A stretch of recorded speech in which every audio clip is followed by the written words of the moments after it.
Good morning, race fans, and welcome to Super Lap Battle 2023 Day 2, the pinnacle of U.S. time attack here in Austin, Texas at Circuit of the Americas. Day 1 brought historical attendance for both competitors and fans, with Day 2 lining up to shatter all expectations. Time attack was high drama with some fan favorites having small issues stopping them from setting laps they know they are capable of, and other competitors coming out of the woodworks to show off what their teams have done in the off season. Let's go ahead and kick it off with Grid Life Touring Cup with their first and only standing start race of the season.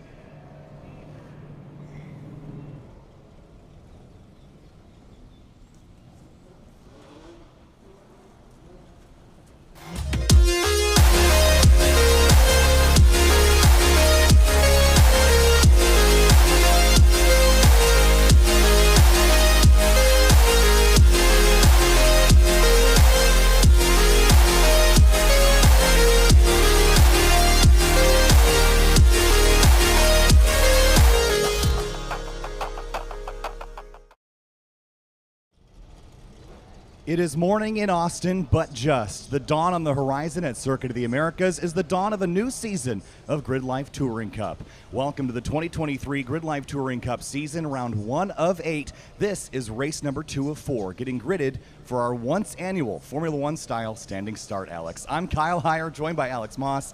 Alex, this is one of my favorite things to do all season long. We're doing it just at the crack of dawn here this morning, and I cannot wait. Yeah, I'm very envious of all these drivers getting to do this. This is really a bucket list kind of thing for any driver that competes in this kind of a series. Yeah, as you see drivers lining up right now, we will get a green flag in approximately 7 minutes as everyone's getting gridded up. This is, again, for amateur drivers, this is not something you get to do very much. You see the gantry over the start-finish line, and those 5 lights that are there, they will illuminate in sequence and they will extinguish. And when they do, we're going to launch 31 cars up the hill, up 110 feet to the first of 20 corners here at Circuit of the Americas. This is, as you mentioned, a bucket list item, not just for the drivers, but for us. This is, again, one of my favorite things to do all season, and there's probably some nerves in the field from the 5 new drivers that have never done this before. Most of the field has been here and has done this in years past, but for some, this is a brand new experience. Yeah, I imagine it is nerve-wracking to go there and be faced with that big hill that you've got in front of you. Watching for those lights, watching for all the cars around you to get off the line as quickly as you can, and then watching what's happening behind you as well. Certainly, and the drivers were told how to do this setup yesterday. We were told the grid workers would help everyone get lined up, and the field looks fantastic. They are set up to grid and ready to go racing here in just a couple of minutes. Yesterday, it was Jeremy Swenson who won the race. That was his first win of the season. It was the first race of the season for the 2021 Grid Life Touring Cup champion. He will start on pole on that outside of that front row. You see, again, with the staggered start, he is elected for the outside lane to carry some momentum. Paul Curley and James Houghton rounded out the rest of the podium. All 3 of those drivers will be carrying rewards weight. Luke McGrew finished 4th yesterday. He will not get to reduce his rewards weight from qualifying, so 3, 2, 1, and 3% for the top 4 from yesterday. And they're lined up and getting ready to go racing here in just a couple of minutes. And what a spectacular field of cars. And this is a power-to-weight class, Alex, as we talked about yesterday. So all these cars share a power-to-weight number, but they are very different in construction. Yep, very different in construction, very different in how they make speed as well. So COTA is a big track. It favors those high horsepower cars that maybe are carrying a little bit of extra weight. Rather than some of the smaller tracks we visit, the whites favor those lighter cars, so expect those Corvettes to do well still, even with the extra weight. Well, there are the gantry lights that will signal the racing here. And the funny thing was the story behind how we asked if we could do this. Renee Hines, our race director, looked up at those lights and said, I think they probably have a button for that. They went and asked timing and the race control, hey, can you guys run the lights? And he goes, I just have to press that button right there. No one's ever asked. And so this is not a common occurrence in grassroots racing at all. And to do this is an absolute privilege, and we thank Circuit of the Americas and Super Lap Battle for allowing us to do this, and for the grid workers for getting set up. As here we go, green. Oh, well, we're rolling now. Lights did not go, but we are racing here up the hill towards turn number 1. Jeremy Swenson leads Paul Curley. Eric Catil behind him in 3rd. James Houghton centered here. Luke McGrew. There's Austin Hurdle on the outside. And everybody stacked up there at the back of the field, nice and slow. But down to turn number 2, Alex, we are racing, and there's Ronnie Vidoc chasing Matan Rosenberg and some on board here. This is spectacular. Julio Crispin on the outside through turn number 2. Yeah, what great footage there, getting to see on board during the race, which is not something that we often get to see during these kinds of races either. Everyone through turn 1 cleanly. It looked like we had a bit of a queue on the inside, but everyone got through. Good clean start out front. Jeremy Swenson trying to run away with it again. The next race will be set by the finishing order of this one, so this is kind of a double whammy. You've got to finish well to start well in the next one. Ronnie Vidoc right ahead of Matt Waldbaum, who's been chasing tuning issues with that number 90 ASM car all week long. But they also found a crank sensor issue yesterday that they believe they have resolved that look, so he should be pretty quick, and he's having a look out to the inside of Vidoc into turn number 11. Yep, it was a bad cam angle sensor in that car that really left it down on torque, so he couldn't get off the corners as well as he had hoped. Oh, got a car turned around there. Looked like that was Eric Jensen, maybe. Yep, there is Eric Jensen at turn number 11. Pulls out of the way as son Jackson bails out to the outside. He gets back rolling. We will stay green as everybody heads up the back straightaway towards turn number 12 for the first time. Another great passing zone. There's Brian Tyson missing third gear in that Honda Civic, trying to do the best he can with Mike McGinnis breathing down his neck and passing on the outside. That's Andy Funston, that 163, that Toyota Supra. Yeah, third gear, probably not the gear you want to be missing at this track, especially in a small light car like that. He's going to struggle to get off 12, 20, and a lot of these slower turns.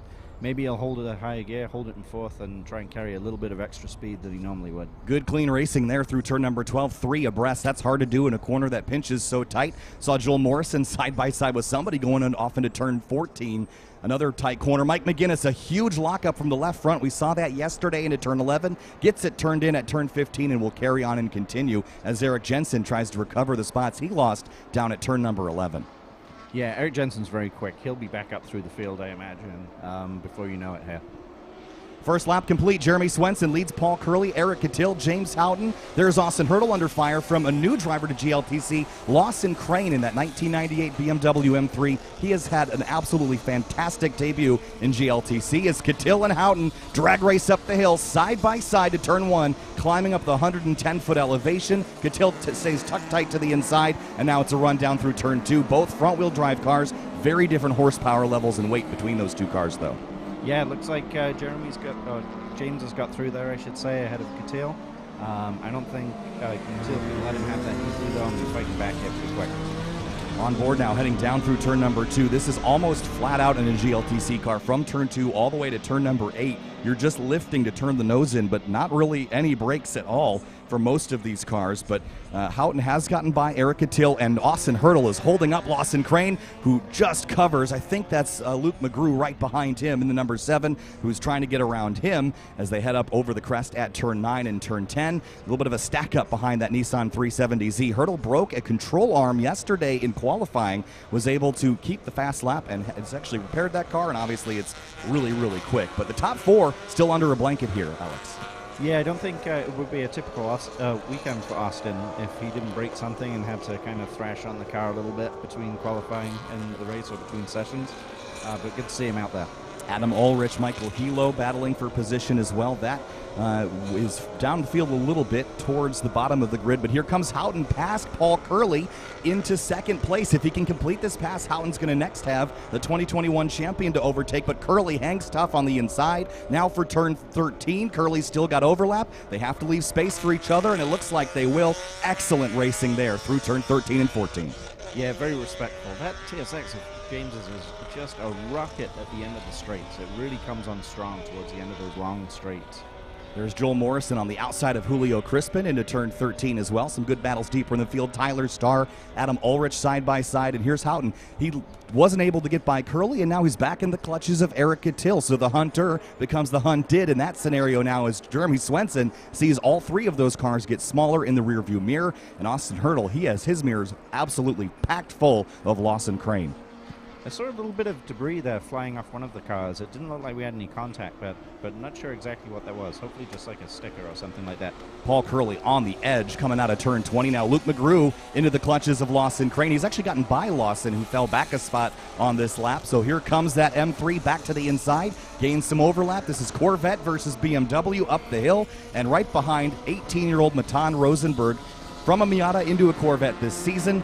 and he is on it right now. That is the heaviest and most powerful car in this field behind that red M3. It is about 260 horsepower, detuned Corvette, weighs about 3,500 pounds, and he's wheeling that thing right now in position number 8.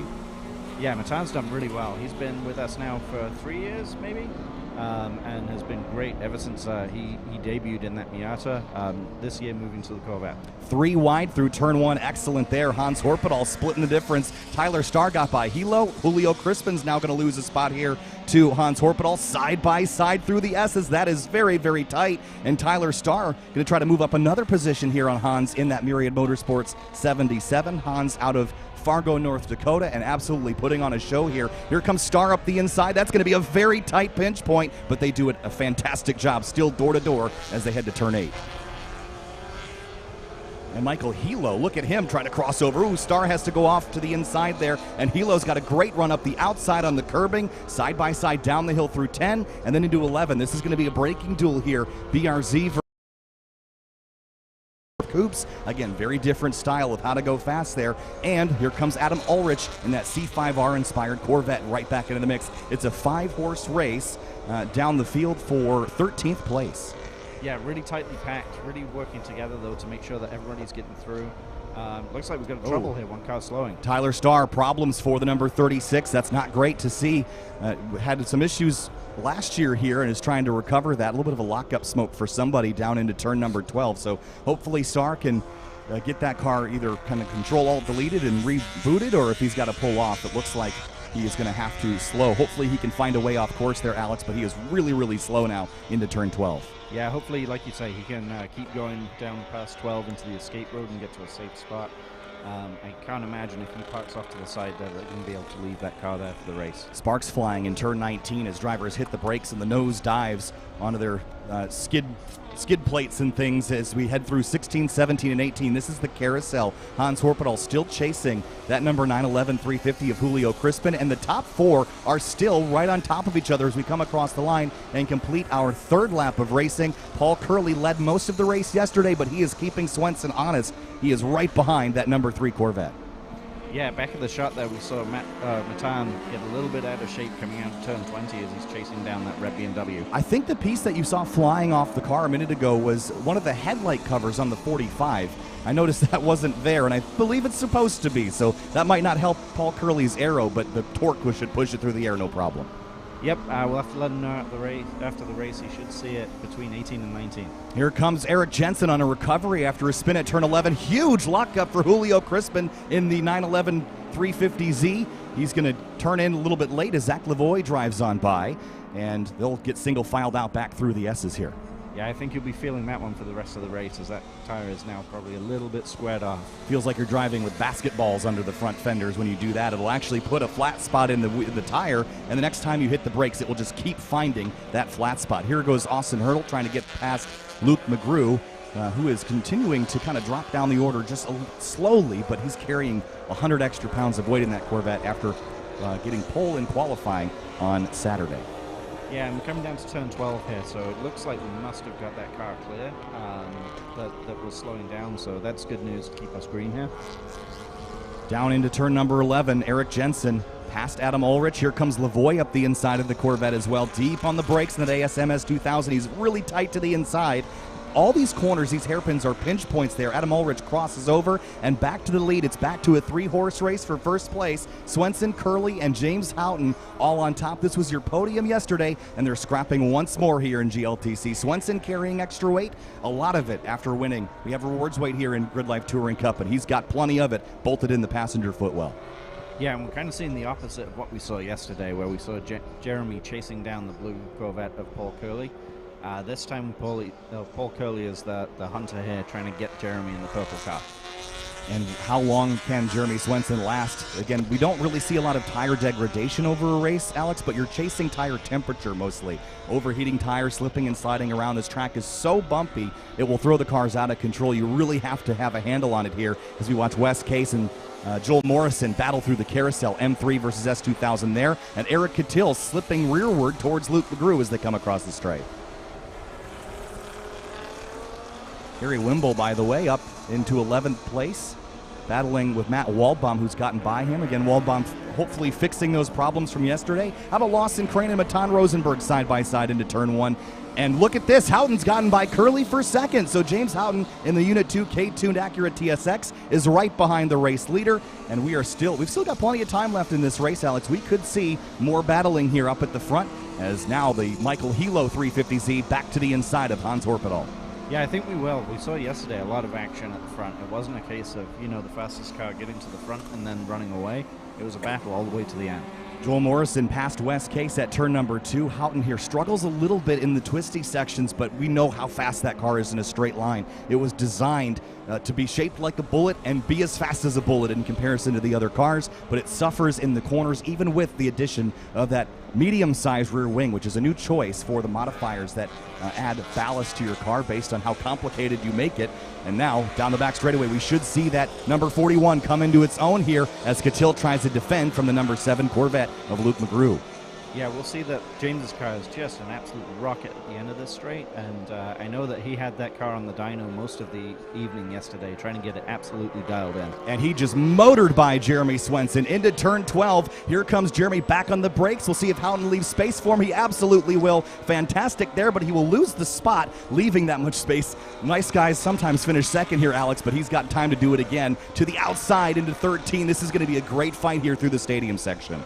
Yeah, James is one of the nicest guys in the paddock, but out on the track, he was not being nice there. He was doing everything he could to keep Jeremy behind him, I'm sure.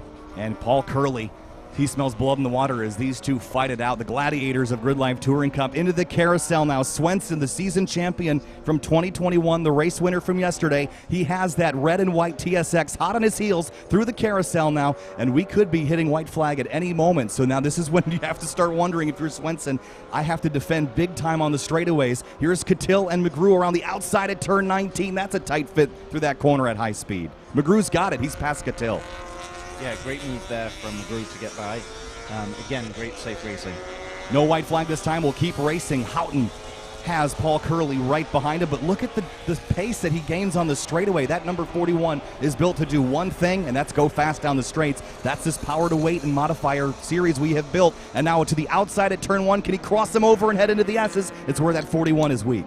Yeah, and it's all at the end of the straights. As they get off those slow corners, the Corvette actually pulls away a little bit, I think. But as we get to the end of the straight, like you said, it just motors by the Corvettes. Into the S's now once more, turns 3 and 4.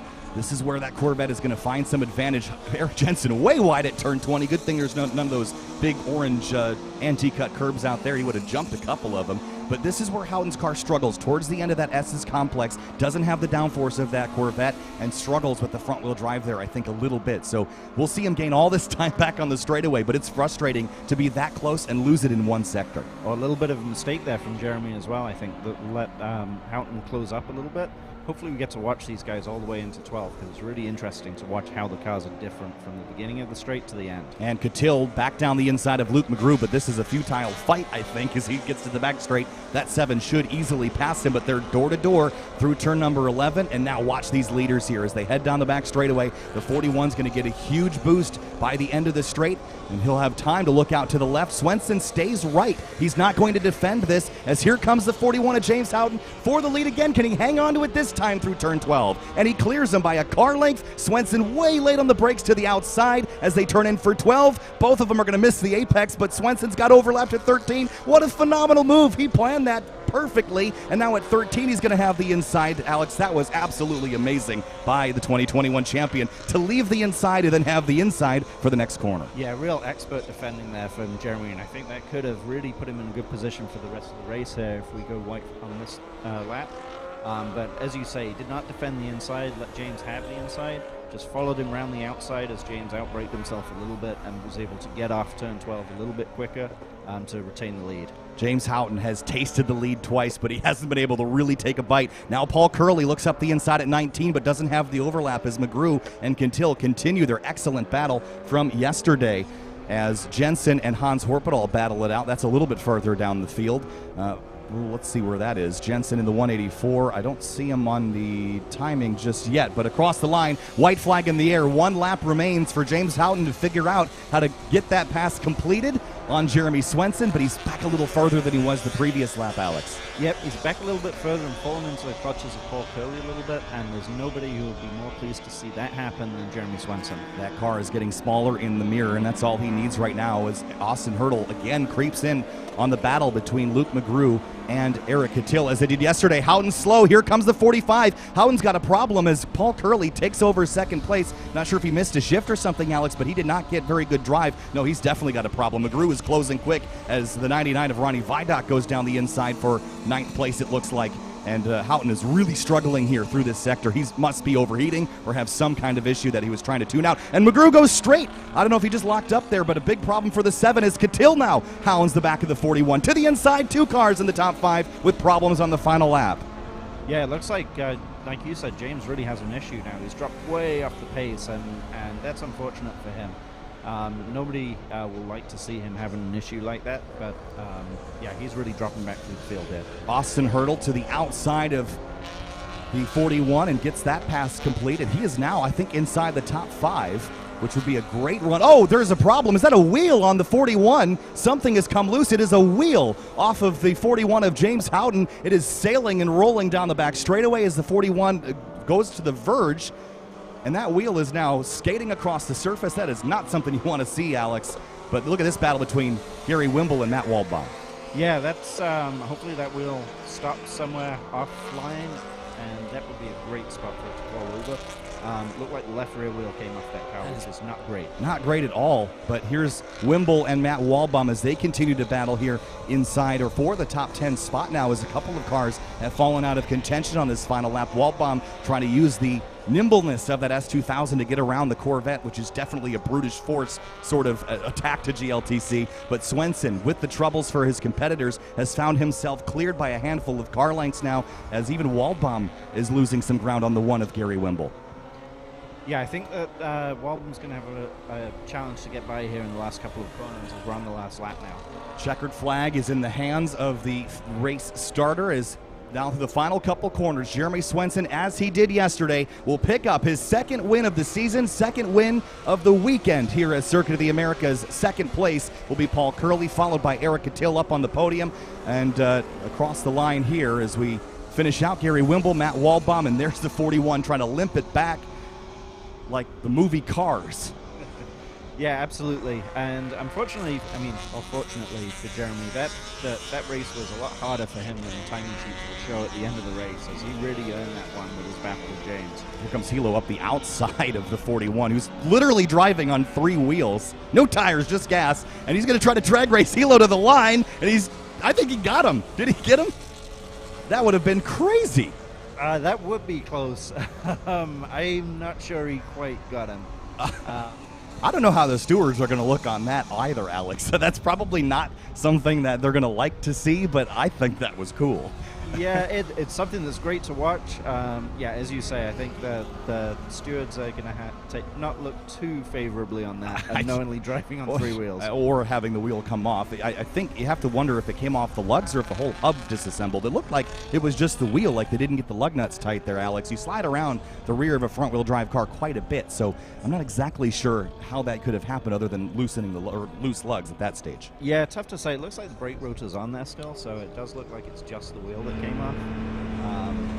But hate to speculate on what the cause might have been until you get to talk to James and find out what happened. Yeah. And for Luke McGrew as well. The timing and scoring's got something up with it, so I don't exactly know where Luke finished in that race, but we saw him have an issue at turn number 8 and kind of went straight off course.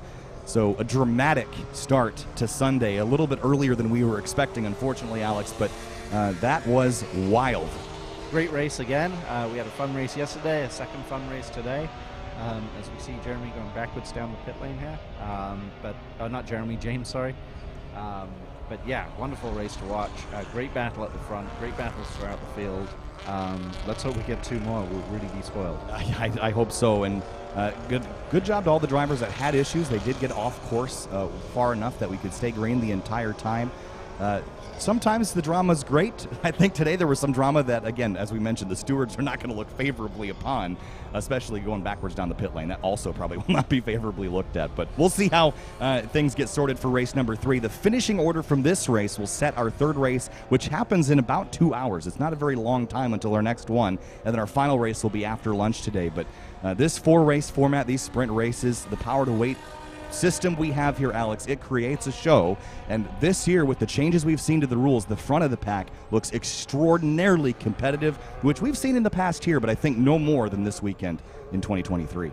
Yeah, very exciting. I think Coda's shown us in the past that it's such a unique track in the way it's laid out that it doesn't necessarily give us a good handle on the competitive balance throughout the year. This certainly tilts the balance in the favor of some of the cars that we're seeing win this weekend. But it's always a good show and definitely a good sign of things to come, hopefully. I hope so. And again, our next event, so I know we've got more races this weekend, but our next event will be at the end of the month at Carolina Motorsports Park, which is a completely different racetrack built by and similar to the Autobahn Country Club. It's designed by the same guy that designed that. So very similar in characteristic, which is different than Circuit of the Americas for sure. James Mellenman, given the gesture to the left rear wheel, it has left the chat, unfortunately, Alex. And I can't even see if there's no lug nuts on it, or lug studs, I should say. They don't look like they're there. No, it looked like the lugs were missing. Again, tough to see from that shot, but it looked to me like all the lugs have broken off, which would explain why the wheel vanished. Yeah, again, I think that wheel came to rest on driver's left, and it was out of the way for the rest of the final lap, which is great news. But obviously, some high drama here in Grid Life Touring Cup. But that's going to end our first race of the day. Alex, standing start, battle for the lead, wheels coming off, drivers going straight in places where the track turns. They need a track map for that. This has been a wild, wild morning, and we've got more of this coming up in about an hour and 45 minutes. So more to come, Alex, but this has been a blast. Yep, absolutely. Can't wait for the next one. All right, we'll see you later.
What an exciting start to Time Attack, man.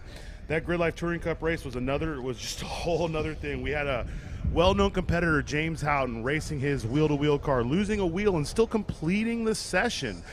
If you watch that, he actually didn't even finish last. That was probably one of the most exciting things I've seen to date. We're going to go ahead and get started with Group 4, Session 1 of the day.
All right, now let's go over the schedule for the day. We're going to start it out with 8:25 to 10. We're going to have Time Attack Session 1. We're still going to be running this just like yesterday. It's going to go Group 4 to Group 1, Time Attack Session 1. If you're following any specific drivers, don't forget to go to racehero.io or the Race Hero app to see where they are gridded. We have not only their previous times from yesterday, but we also have where they're gridded and what group they are in. Let's go ahead and take a look at the times that we had yesterday during our Time Attack sessions.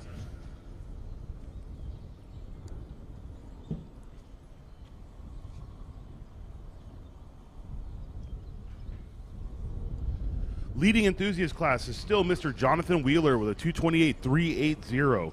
Following closely behind him is Jeffrey Ting at a 230.080, and then Greg Formosa holding up third place on that podium with a 235.652. Steve Wynn says he still has plenty left in the car, so we might see a change for third. First place in street class, Jackie Ding with a 217.106, followed closely by Kyle McCoo at a 222.766, and then Johnny Hernandez, Johnny 5 from California, at 224.528. Limited class, about 0.7 of a second off the record, Mr. Eric Fleming with a 215.453. Followed by Zachary Sober at a 218.497, and Gabe Zamora right on his tail with a 218.887. Unlimited, Ferris with the one lap he was able to set yesterday is leading the field with a 205.212. Cole Powelson and the Life team says they have something for him, though, at a 206.854. I was lucky enough to speak to the team after the event yesterday, and they said, look, we're coming with a lot more tomorrow, so I think we have a lot to see. But Ferris is back together and ready to rock. Cable Rosenberg holding 214.511 in third place. All right, guys, now let's talk about Pro Comp class. Cameron Lawrence and Rafael Martinez, man, they really shocked everyone with that 201.752 lap early in the day. They did that when the weather was great, so we do expect to see them lay even a faster lap. Second place, Jensen Little with his LMP3 car, and then a 209.860 from Mike Dussault in third, but with Jason Chin right on his tail. Let's go ahead and shoot it down to the pits, see what's going on down there. All right, if you are talking Subaru, you got to talk Jackie. Jackie, man, you're like the patriarch of the modern Subaru on Track Attack. How's this working out for you this weekend? Working out pretty well. As you can see behind us, we also have a bunch of 890 Supras out here. Our customers, our supporters, and our friends and family, we're all out here having a really good time. I think that's the best part about this, track family. You bring friends out and everybody's having a good time. We help each other, support each other, and get better all together. So. Fantastic. What are you working on? What do you predict for this weekend out of your car? So we're really trying to go for the street class record with Amir set last year with a 213.8. It's really rough yesterday, being 80 something degrees and headwind out of back straight. It was just tough conditions. But really think today with the calmer winds and the nicer conditions and the cooler temps, it'll be in it. We'll give it everything. Hey, you're right. The wind changes all around this track.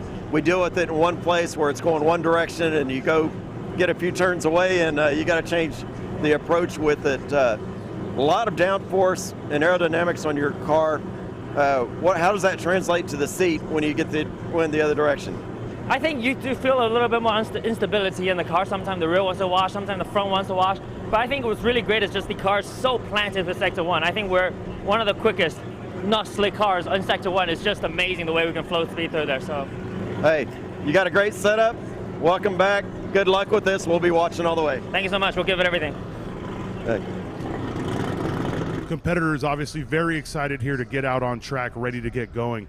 So while they're going out there on grid, I want to introduce you to my co-host here. This is Dustin Williams from Legends. A lot of people know him from his YouTube channel. We know him from competition, okay?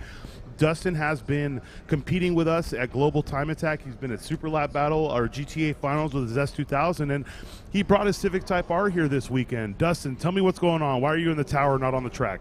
How's it going, man? Thank you for having me. I'm super stoked to be here. First of all, thank you for having me. Unfortunately, I'm here in the tower because my car blew up this weekend. But I'm having a great time seeing all the competitors, all the awesome competition, and just having a good time watching everybody have fun and compete. No, super glad to have you. You know, I was down in the paddock, and I'm going to go ahead and throw this out here for y'all. In practice, Dustin ran a time that would be podium in his class right now, and that's probably the most heartbreaking thing because he only got an hour of practice before the noise developed in the motor, and we've seen you grow from someone who was new to the sport to someone who just wants to go out there and go fast. I remember your first event in the S2000, you were still learning, you were getting used to it, and for you to go from that to showing up at COTA, the biggest event you could possibly go to, and being in podium contention with a couple laps on the field, this is your first time here, right? First time here, yeah. I mean, it's really cool, and I'm very fortunate to be able to do this, and you know, you've grown with me. You know, I mean, from the first year I started racing to my third year now, you know, I've been competing with you guys ever since I started, which is really exciting. No, and it's honestly been great, and we like to look at the positives. Obviously, this is Time Attack. There are failures, man. We've seen it happen to the highest teams, to the lowest teams, and the only thing I'm looking at is it sucks you came all the way here, you know what I mean, and you weren't able to set a lap. By the way, if anyone has a Type R motor to sell him and you can put it in before the end of the day, he will still race. But you came here all the way here, but the way I look at it is just like with your S2000. That means next year you're going to be even faster, and these guys are going to have no idea what's going on when you show up. Exactly. You know, that's the goal. I look at it as a new opportunity to build the car even better than it was before. I'm going to be back in better than ever. That's just part of racing, right? Absolutely. So I know you've never been here with us. You've come to the finals. You've been supporting us since you started your racing experience. How do you feel about COTA? How is this event making you feel? You know, what's the hype like? What is your emotional state when you're here? Man, it's honestly unlike any other event that I've been to. It's like the whole vibe around the event is everybody's here to race. Everybody has a job to do here, and it's very serious. Everybody's looking at data when they're in the pits. They're finding ways to go faster, whether it's a tenth of a second or a couple of seconds, because you know, COTA is a very unique track, whereas a lot of these tracks we go to, you know, you're kind of trying to fight for those tenths of a second, but when you're new at a track as big as COTA, you're finding seconds at a time, which I think is very, very cool. So you see big jumps, you see small jumps, but no matter what, everybody's looking for that chance. Oh, no, absolutely. And you talk to anyone that's new here. I'll bring up Riley, right? Riley from Riley Motorsports with that beautiful Pontiac. His first lap of the day was a 2:45, and then the second was a 2:30.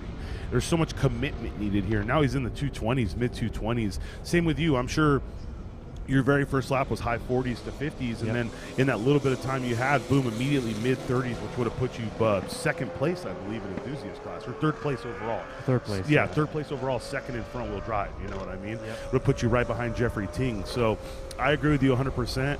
The other thing I want to ask is, you've seen a lot of these big-name teams. How does it feel to see, like, the Bucky Lassiks of the world, the Life Motorsports, pitting next to the Ferrises, pitting next to all the local guys?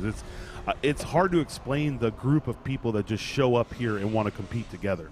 Yeah, you know, I'm still kind of like starstruck in that aspect. You know, I'm still fairly new at racing, so to be able to see all of these cars, you know, that we've seen on social media or this and that, it's still very cool to be able to come out here and actually watch these people race. You know, Bucky, for a lot of us, is a huge inspiration. I mean, the things he's been able to do is incredible. So to be sharing the track, or at least have shared the track with him this weekend, it's still a dream come true. No, I mean, that's great to hear. And honestly, like I said, I hate seeing a competitor incapable of competing. We always make the joke. I think you heard the drivers meeting. We tell people, hey, if you're going to blow your load, do it on competition day. But you didn't do anything to cause the engine failure. You know, you didn't money shift. You didn't hurt the car. It was exactly what it is. It's a bad luck situation. We modify cars. We do things. There's no one to blame when things like this happen. Same with your S2000. You have a small issue, you had an overheating issue, you're fixing the head. There's no one to blame about it. It just sucks that you weren't able to set that one lap in anger, because it's Time Attack. You don't need to compete the whole day. If you could have done one session, you would have just at least been happy you had a lap on the board. Exactly. That's the hard part, is that there was no signs of what was about to happen. It just kind of happened, and you know, it is what it is. It's part of racing, so we know to come better prepared next year, and we're going to fight for it. Exactly. Hey, turn one, have you had any incidents like this? Everyone I talk to, you know, turn one is so open, you think you can carry so much speed, but we get the spin cycle on this turn all the time. Welcome to an S2000. I was going to say, you have to have really fast hands to drive one of those cars. Right. But on the other hand, with that though, it makes you an excellent driver once you're able to control an S2000, which is why I'm very happy I was able to learn on my S2000. Well, and that's the other thing. You chose physically the harder car to start driving on, right? Right. It's not, a lot of people look at the S2000 like it's a Honda Miata, but it's not. Number one, obviously it makes more power, but it's not forgiving.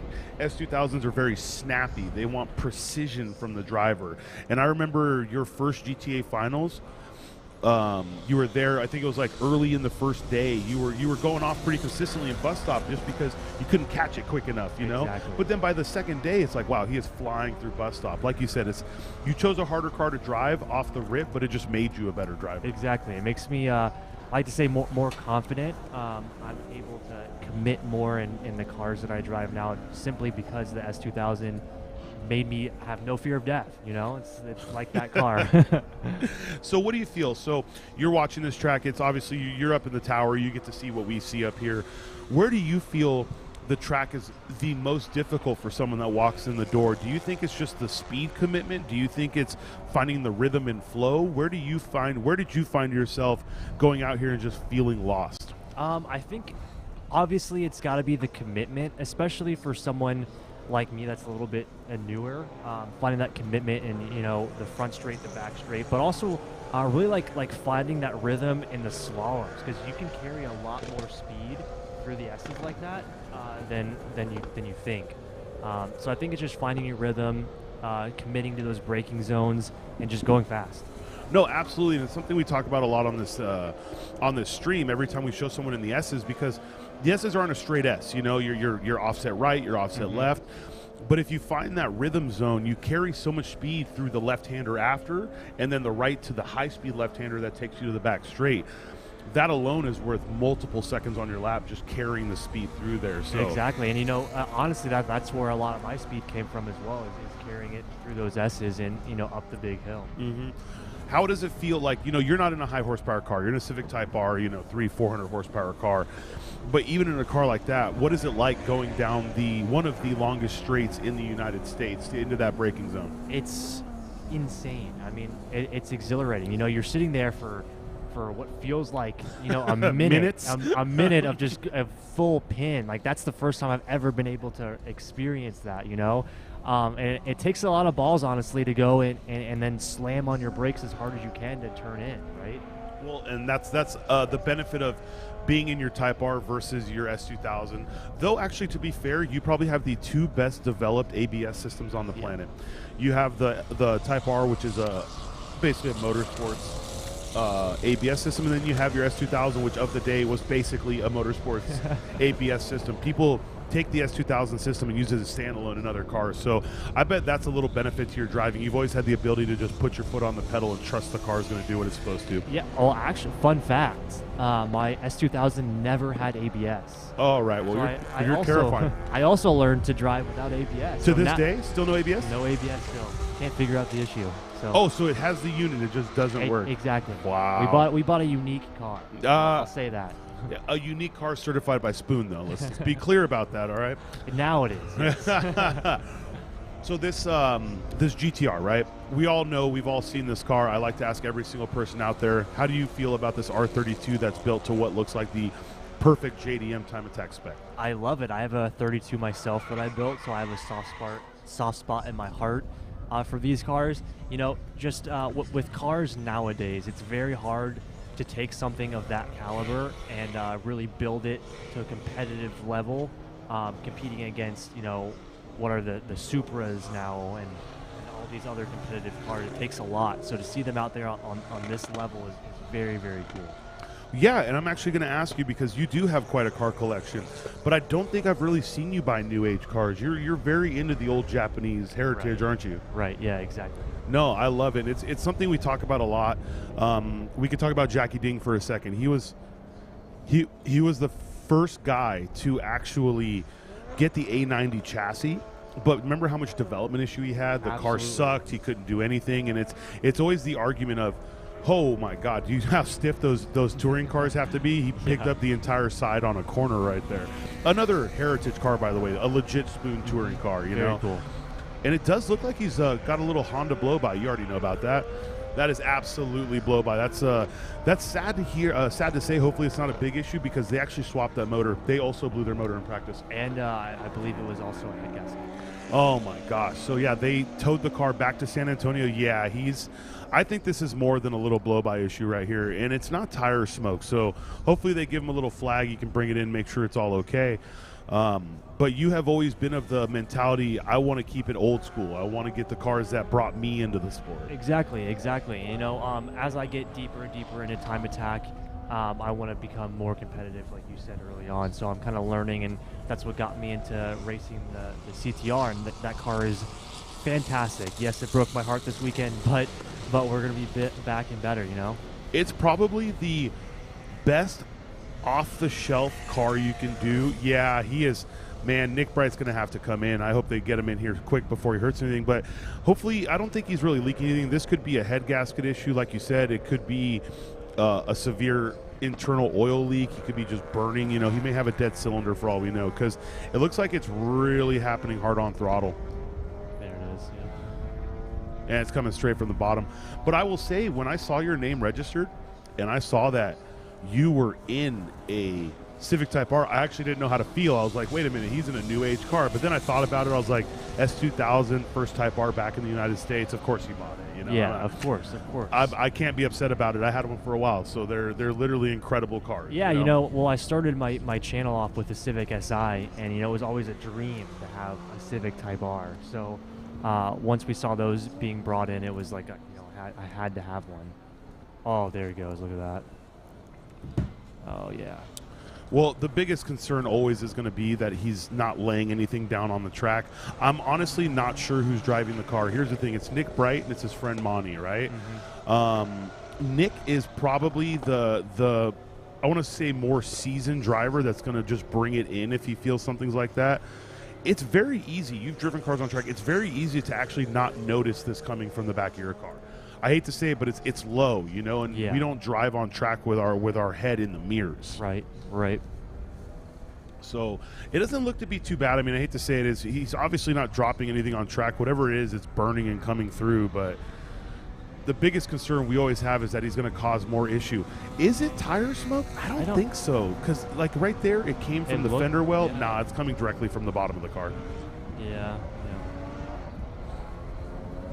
What do you think? So you've been walking this paddock for an entire day. You obviously have friends in this paddock. You have friends everywhere you go, but we all have friends and family in this paddock. What are the battles do you think we're going to see? I'm going to ask you the question I ask everybody. Who's winning the event? In Unlimited, of course. Oh, my God. Who's winning the event? Are you going JDM, or is it an American man coming out? I want JDM, you know, but it's some fierce competition. I know we have the R35 GTR is very competitive, and I know they want to run a fast time this morning. I mean, the temps are ideal this morning, I feel like. You know, we have Ferris out here as well. Ferris is just an absolute unit, force to be reckoned with on all tracks. So that's going to be a really fun battle to watch. No, I agree, and you nailed it. It's yesterday was almost the same temperature, but it was muggy. It was nasty, right? Yeah. Like everything felt sticky. Today we have a little cloud cover. It's 62 degrees. I think we were saying it yesterday. This first session is where people are going to show where it's at. And you know, I'm a big Cole fan. Obviously, Ferris knows it. There's nothing against. I love Ferris, but I've been a Cole fan since Cole was a thing. You know, before it was Life, when it was Race Co, when they first bought the cars off the previous shop. You know, when it was Frank, when they went up Pikes Peak, when all that stuff happened. I've been his fan for so long. So when I went down there and Mike McGinnis tunes their cars, you know, Mike is great. He's racing in GLTC in his flat 6 Subaru GC. I don't know if you saw that green one. It's got an NA flat 6 in it. Wow. Yeah, awesome car, man. Okay, awesome car. But Mike tunes for him, and I asked him, I'm like, hey, man, he's like, look, we know we don't have to get too deep, but we got something for Ferris. So for Mike to say that means they just need Cole to deliver. Yep.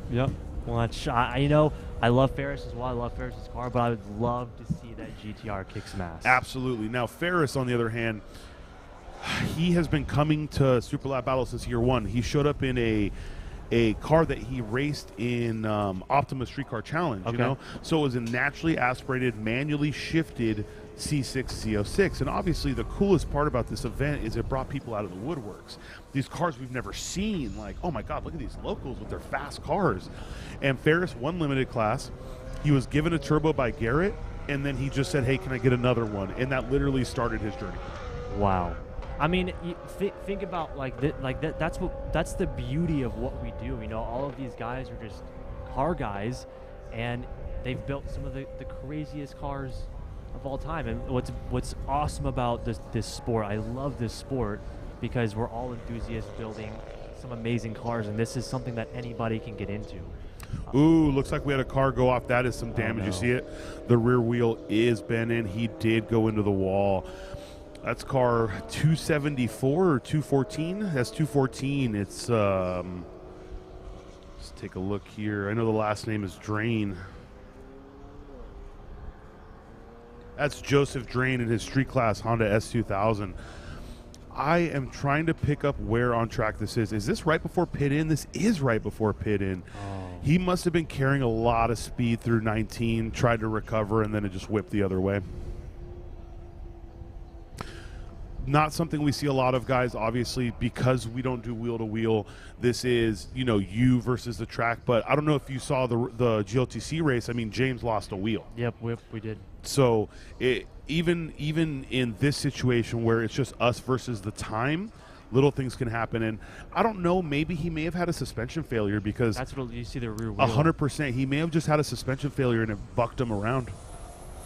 No matter what, though, all we really care about is the competitor is fine. Cars are replaceable. Yeah, you see him moving. Products are replaceable. You know, it's going to hurt your heart a little bit to know that you've damaged this thing you put so much time into, but it's way more important to know that the driver's okay. You know, we see him moving around in the cockpit. Track safety is going to be there in absolutely no time. Track safety is going to be there in absolutely no time. And I've been preaching about this, and people always tell me I harp on a few things too much, but you're a track guy. Who are the most important people at the track? The corner workers and safety crew. Exactly. And this place has professionals. They've been getting cars off track. They've been making sure everybody is safe. So that's probably the most important thing there is. The Spoon S2000, it was not Nick driving. As you can see, he's helping bring him in. So hopefully they can get that figured out. Street class. Man, Jackie. So Jackie Dink says he has a lot left in the tank, and you know, I really think he needs it because though Jackie knows I'm a huge fan of his, the record Amir set last year at a 2:13.894. It's unreal. It really is. But you know, Jackie always comes in with some tricks up his sleeve, you know. And he never you know what I love about him? He never makes excuses. You know what I mean? Right. If he felt that he was the reason the car wasn't good enough, he'll tell you. He said, it was me. I didn't push it to the limits. He doesn't throw his team under the bus. He'll say if the car has an issue. He has no problem with, you know, we had this, we had that. But at the end of the day, he doesn't make excuses. And I think his biggest thing that he told me yesterday, or told the world yesterday, was, it was me. The car was there, but I just have to work on my driving. Absolutely. He has to get himself grounded here. You know, it was his first day yesterday as well, right? Absolutely. He left his keys. Remember, he left his keys in Chicago. So let's go ahead and kick it down to the paddock, see how the drivers are feeling right now, and then we'll go back into that. All right, we're here with Riley Steer. Hi, Riley. How's your day going? You getting excited? Yeah, it's going great. We're actually trying to wake up, but yeah, going great. Nice. I heard that you made some changes to the suspension. Tell me about that. Yeah, so we actually had a little mishap and had to repair some things, but overall, most of the finite adjustments we left the same. And what kind of expectations are you anticipating today? I mean, I'd love to cut a couple seconds off a lap by the end of the day, but I mean, overall, as long as I keep the thing in one piece and load it back into the trailer with all four wheels on, I'm happy. Okay, sounds good. Well, thank you so much for being here. I love this car. It is literally one of the most beautiful ones. I've been staring at it since I got here. The 70s vibes, everything about it I am obsessed with. So great job. I can't wait to see how you do today. Thank you.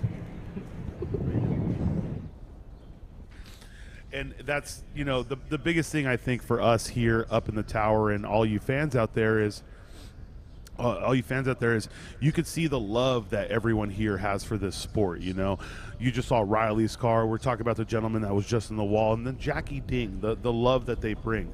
But we go all the way from talking about Amir's record that Jackie's chasing up to, you know, where they are now. So, you know, you're friends with Amir. I know you've talked to him. You know, he's friends with basically everybody. He had a wing failure yesterday. Yep.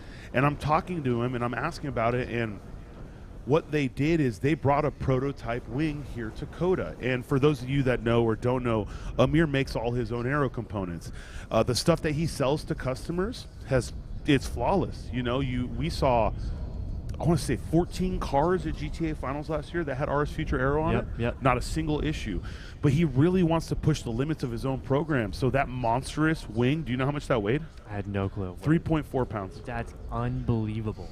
Now, the downside of that is they did not have the ability to test on an airstrip or something of the sorts, so he was basically at the end of the back straight when it failed.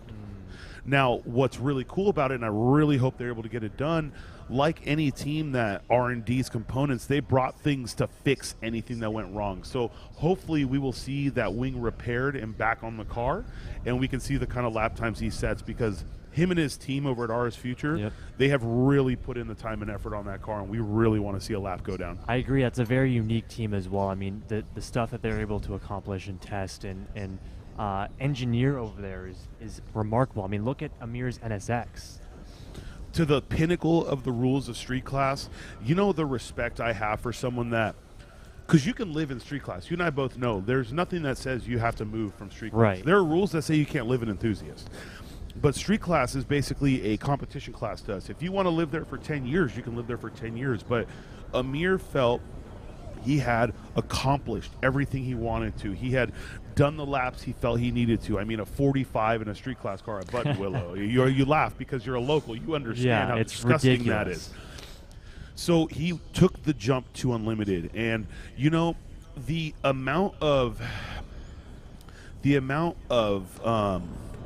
faith in yourself and your team, but also how much you put yourself out there to go, look, we're not just going to jump to Unlimited, but we're going to test prototypes on our car like any team would, you know? And to come here and to have a failure like that and not give up, that's everything this sport is to me. Absolutely. And that goes back to what I said. I mean, I love this sport, and it's truly because, you know, everybody's out there, you know, helping one another as well. You know, when somebody comes in, you know, even if it's your competitor, you guys are discussing, you know, what we did on that lap, or you know, you're with your teammates giving somebody your Garmin logs or anything like that. It's awesome. You know, it is a little bit of damage on it, but I got to say, for having an off at Circuit of the Americas, that's probably a best case scenario right there. Yeah, absolutely. Looks like he didn't really tap into yeah, the wall. just a little bit of rear bumper damage. Obviously, we don't know what happened to the suspension. Hopefully we can find out about that, but that's the biggest thing. And it's from failures like that to the RS Future team, and I think the biggest thing about them is it's a small team. People think he's a huge corporation. It's him and some buddies that make it happen, you know? Exactly. He has some amazing teammates out there. So let's go ahead, while these cars are gridding up, let's throw it to the paddock, see what the feeling's like down there. All righty. You know, when Brett puts on a hat, we got to start this with something different. Howdy. Howdy. How's your day going? Yeah, well, obviously yesterday was a bit challenging for myself and the team, but obviously we got the right people on the job, and the car's back together, ready to go out for the first session for today. But obviously without everyone that works on the car, I wouldn't be here, the car wouldn't be here, and yeah, massive effort to those guys from yesterday. Fantastic. That's what it takes. I love that about the groups, is they'll dive in and make things happen. You've made a couple of changes from yesterday. What were those changes? Mostly the fuel system stuff. Obviously we started playing around with sway bars towards the end of yesterday, just trying to get myself a little bit more comfortable in the car, but it's one of those things that makes it a little bit harder. We've got a fair crosswind.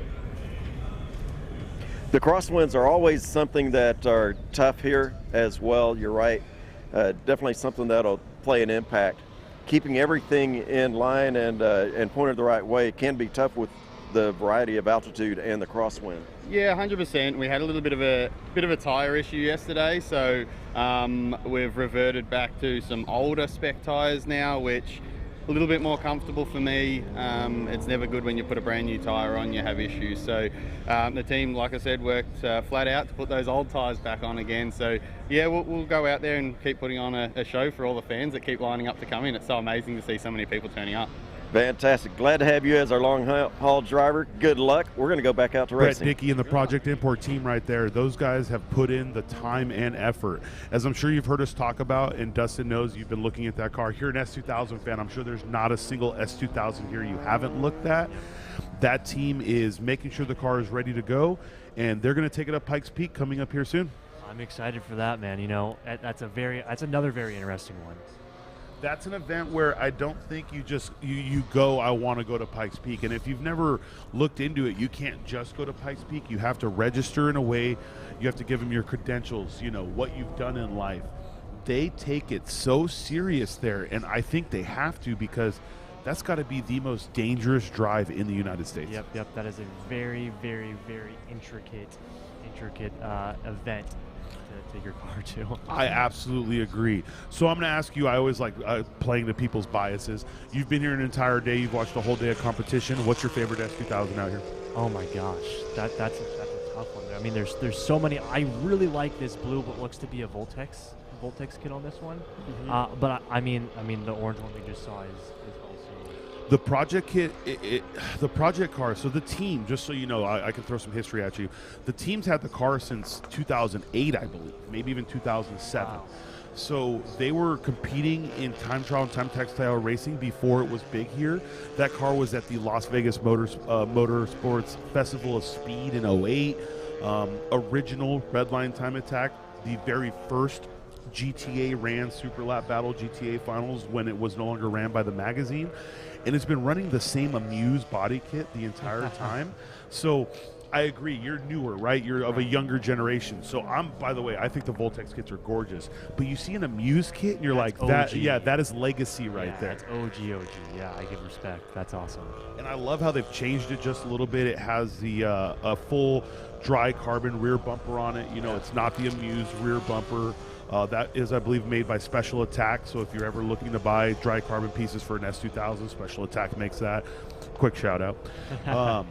But yeah, so it's cool to see a car that's been with a team for so long. They aren't changing chassis, you know. And yeah, they have other cars, obviously, you know. They're known for a lot of things that they do, but that S2000 is a history car for them. And then to have someone of Brett's caliber, a World Time Attack winning driver, want to come out and drive for you, that's just another notch on the belt as far as the professionalism that they bring and what that team brings to the table. Absolutely, man. That's worldwide. Man. Always worldwide. Oh, 100%. I mean, the other side of the pond, we have international drivers. So we have someone from Australia. Have you had a chance to look at the EG with the big arrow? Of course. Dr. Black, all the way from Mexico, my friend. He's actually right next to where we were pitted. So. Oh, fantastic. You know what's funny about that car? I don't know. He's been competing with us for a while, and he's always had some weird issues. He took the car from Mexico, towed it to Canada, had the Canadians build aero for it, and we finished up the motor, picked it up, and brought it to Texas. You know, it's funny how that happens. So 890 Supras, this is, I don't like to say things that sound rude, so it's like, this is the flavor of the week, but this is the car that has really captured the attention of new competitors. You know what I mean? It does look like Jonathan Wheeler may have had an issue, by the way. It's not common for him to just pull off. He had a big issue in testing. We thought he blew his motor. I saw that. Yeah, down the whole straight. Right? He thought he blew his motor. He ended up having a puncture on one of his oil cooler lines. So luckily, you know, it wasn't too big. Obviously, he drove the thing down the straight, so, you know, not many people were too happy with him for about 5 minutes. But it's just really good to see that his car is still competitive in driving, because he's actually reset the overall enthusiast record now. Wow, good for him. I agree 100%. A lot of these competitors, though, it's these guys are out here. They're going to do whatever it takes if it means removing the oil cooler, or if they can get back on track. If you knew for a fact that you could put some special fluid in your car that would make Rod not go away for a lap, you would do it. Put the heavy juice in, you know? Yeah, getting 60 with it, you know what I mean? I need some diesel oil in this car. Absolutely. I mean, we searched all day, the day that it happened, and all day the next day to try and find something. And you have a big social media following. I saw the post. Okay, so if no one responded to that, There's a good chance, but it's obviously it's going to be hard to find one of those laying around. Someone would have to have a total Type R, just be like, yeah, dude, come pick it up. Oh, we can always hope. But the cars out here look to be pretty freaking fast right now. I think temps are ideal. I know Jeff is pushing. He's right on the neck of Jonathan Wheeler too, so I know he wants Jeff. So if Jonathan Wheeler has an issue and Jeff can pull a 2.5 out, he can take the overall record. Absolutely. And I know to some people listening, a 2.5 sounds like a lot, and yes, it is. But at the same time, this is a 3.7, 3.8 mile track. You pick up speed in a few sections and you have a clean exit here and there.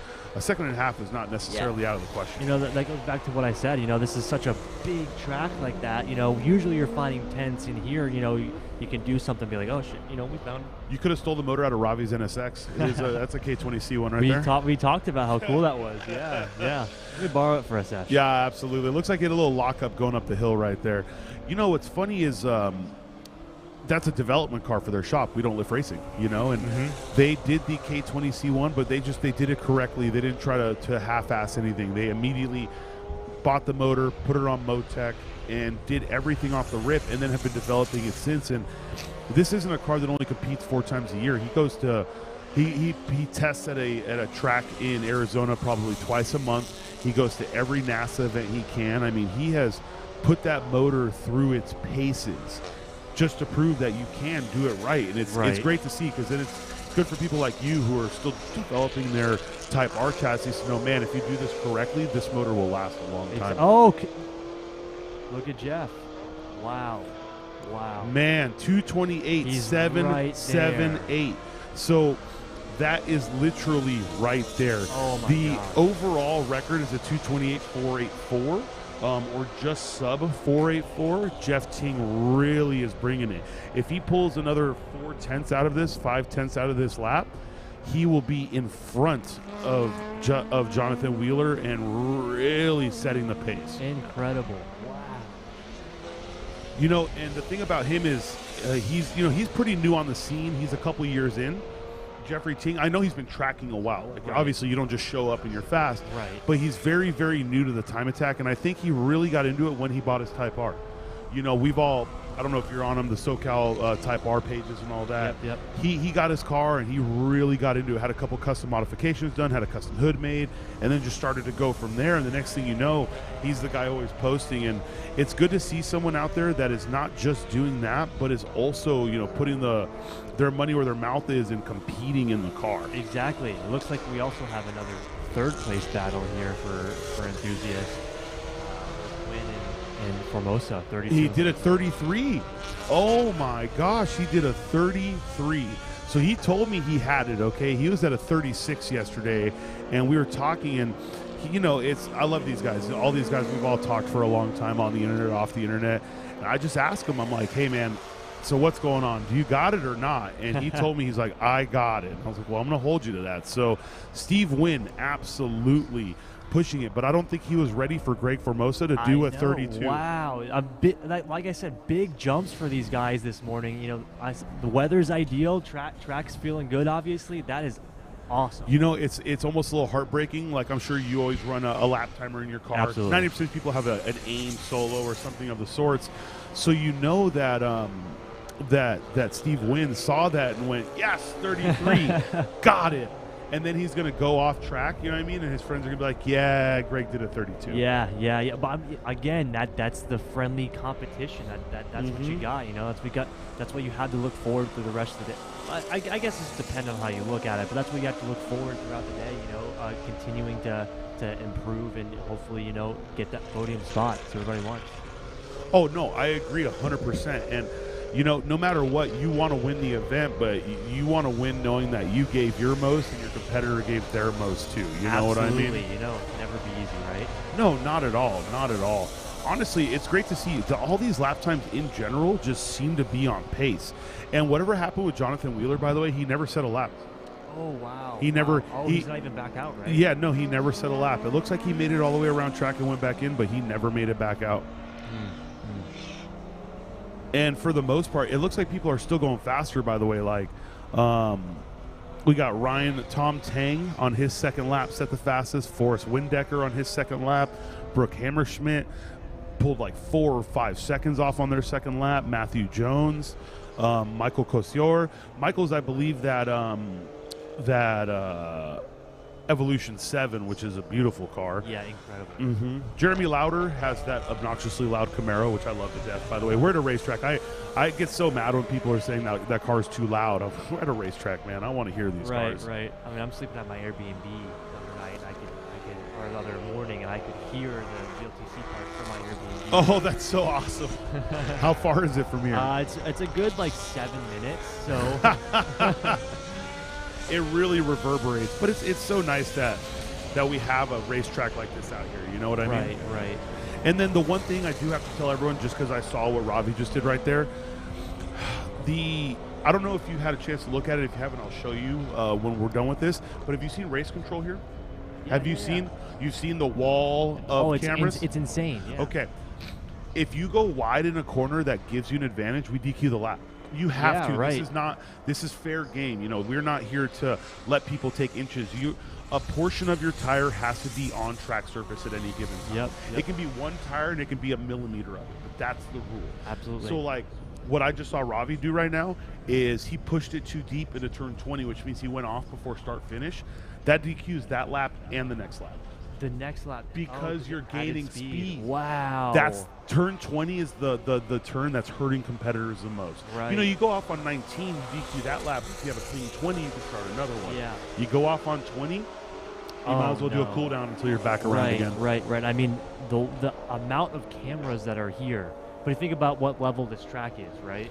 Oh, absolutely. I mean, you're talking about they have to have the ability to see Formula One everything. Right. Because they're the same, right? Formula One in qualifying, if you're not on track, they're DQing your qualifying lap. But they have to have cameras to prove that it happened. Right. So what you and me are seeing on stream right now is not the same as what race control sees. And imagine, for FP, you guys out there at home, just imagine sitting in a room with a huge theater-like wall, just top to bottom, left to right, full of cameras. That's race control. It's pretty incredible. It is very, very cool. So let's see. Jeff went a little Wow, faster. there we go. 2:28.543. Oh my God. He's close. He is right close. There. He's close. He can do it. If we take a look here, Jonathan Wheeler's time was a 2:28.3. Oh my gosh. 2:28.380. That's got to be eating him. So Jeff Ting is, if he pulls 2/10 out of it, he's the overall enthusiast record, and he's in first place. I do too. I do too. Now, what sucks is Jonathan Wheeler has cost himself. Jonathan Wheeler has cost himself the best session of the day. Absolutely, the first session, whole session. Good news is, if you look at the weather, though, it's 62 right now. Now, our next time attack session is a couple hours out, but if you look at the weather for the day, even at at noon, it's 68. So they're going to have at least one more incredible session. And the weather across the board is well below. At no point does it get near the 80s like it did yesterday. Right. Which, everybody was throughout the weekend was saying today is the day.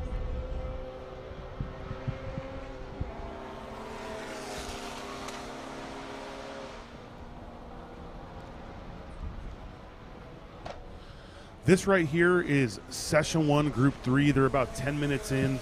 There's the Project Import team ready to send his car out in Group 2, Session 3. Now, they, again, like we said, they have been testing and making sure this car is good to go. I know they want to come out here and put down a respectable lap, but the most important thing for them is that the car is prepped and ready to go to Pikes Peak. Absolutely. Hopefully this weekend was good testing for them. It's crazy to think. You look at the all-carbon Datsun 240, that's a Pikes Peak car. You look at Mike Dussault's Camaro, that's a Pikes Peak car. It's not something that we ever expected to see in the past, where Pikes Peak competitors would be doing time attack at a track like COTA, because they don't build their cars for 6-gear pin down the back straight, Right. But obviously they build them to a level where it can do it because they're holding together and they're doing laps. Absolutely. I mean, it needs to withstand a lot of different things, right? And the aero has to be so different because you're talking about low speed. You're talking about cars that are going significantly slower. Yeah. So the aero has to be more aggressive, and sure, you can change a few things here and there, but if the car is fundamentally built to do hill climbs, and then you're coming here to do COTA, the car was built well. It's a big difference, but obviously if it's lasting and doing something. Oh, absolutely.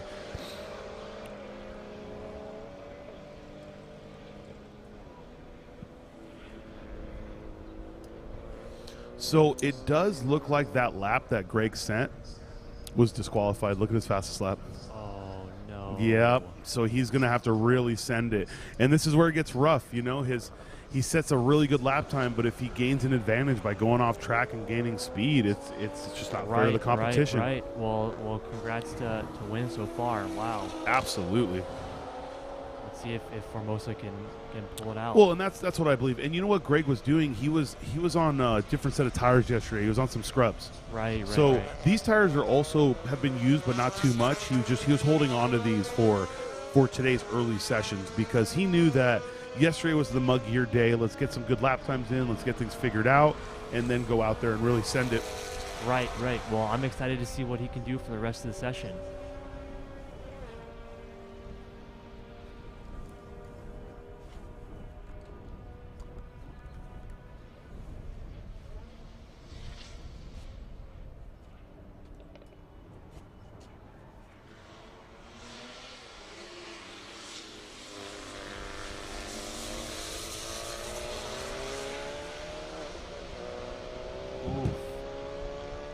Let's see. Neck and There. neck. Oh my gosh. my I mean, he's ahead. gosh. He did a 32 before, but now look at that. That's all of half a second. He's right there. Half a Wow. second. These guys are going to be fighting. Super impressive. Fighting for the rest of the day for that podium spot. Oh, absolutely. And that's what you want, though, you know? At Exactly. the end of the day, it's really, really cool to have this one competitor that just showed up and blew everyone out of the water, because it makes everyone compete more the next year. Exactly. You know, when Ferris came and won Limited, he won dominantly, but he saw life and went, holy crap, dude, like, do you see the lap they did? Yeah. So that really pushed him to be better. But we don't want to see that happen across the board, you know? We want to see battles to prove that though all these people are driving different cars, we have an Evo 10 versus an FK8 versus a 370Z, you know what I mean? Like, Absolutely. we're 370, two FK8s and an Evo 10. 10 years ago, when front-wheel drive still wasn't developed like it is now, you'd have never been like, man, that Type R is beating that Evo. No way. Well, that's the coolest part, right? I mean, even a 370, you rarely really see those out on the time attack field, and being able to see this one competing very heavily, like it's really cool. I think that might be the only one here this weekend. Right? It is, and that's not racing in GLTC, basically. Right, you know what I mean? Exactly. Well, and the thing is, what I love about time attack is you can choose a chassis you love and just drive it and figure it out from there. Okay. 370s are heavy pigs. Okay. I mean, Jonathan knows it. I talk to him all the time. They're heavy pigs. Okay. So to a person who hasn't been doing this for a long time, by the way, look at this. I believe that's the Cars and Coffee paddock, by the way. Wow. Man, Sunday is always the day. Okay. Austin, Texas really brings the heat when it comes to people that have love for motorsports. So we have the Drift Paddock. I'm not sure if you've been up there yet, but we have the Drift Paddock. We have the Car Show. And on Sunday, we have this Cars and Coffee going on. And I believe they said there should be between 1,000 and 1,500 feet on the ground. That's amazing. That is so They cool. all have the opportunity to get a ticket at a discounted price and come across. And every year that we've had the Cars and Coffee here, I think it's been 2 or 3 since the last one, it's like 50 to 70% of those people come over here. I mean, hopefully, like I said, I love this sport, and I really want more eyes on it, because it truly is such an awesome sport to be a part of, to spectate. I mean, these guys are pushing their car to the absolute limit to get as fast as they can around this track, and it is unique, and it's very, very cool. Like I said, it also opens the door for a lot of these new guys to hop in, because it is a sport, like you said, where you can take whatever chassis that you want and, go out there, race, and have fun, and try and set those times. No, I agree 100%. So while you see these lap times, obviously we see people pushing for the top of their field. Jeff knows what he has to get to. I really want to hear from James Hooten and see how he feels about that race with 3 wheels at the end.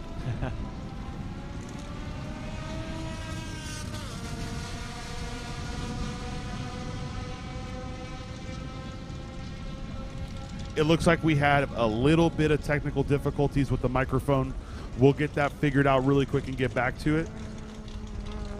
All right.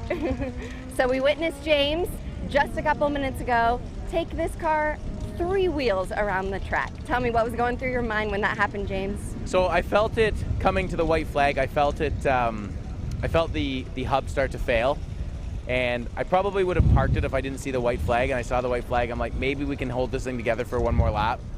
About halfway, I don't know. It was all kind of a blur, but about halfway through the lap, we lost the wheel. And I was like, man, a lot of these corners to the end of the lap are left-handers, and the car is fine because it puts the weight on the other side of the car for left-handers. So it was a bit sketch. When you would turn to the right, it would definitely pick up the right front wheel off the ground. But when you turn to the left, it was like not that bad actually.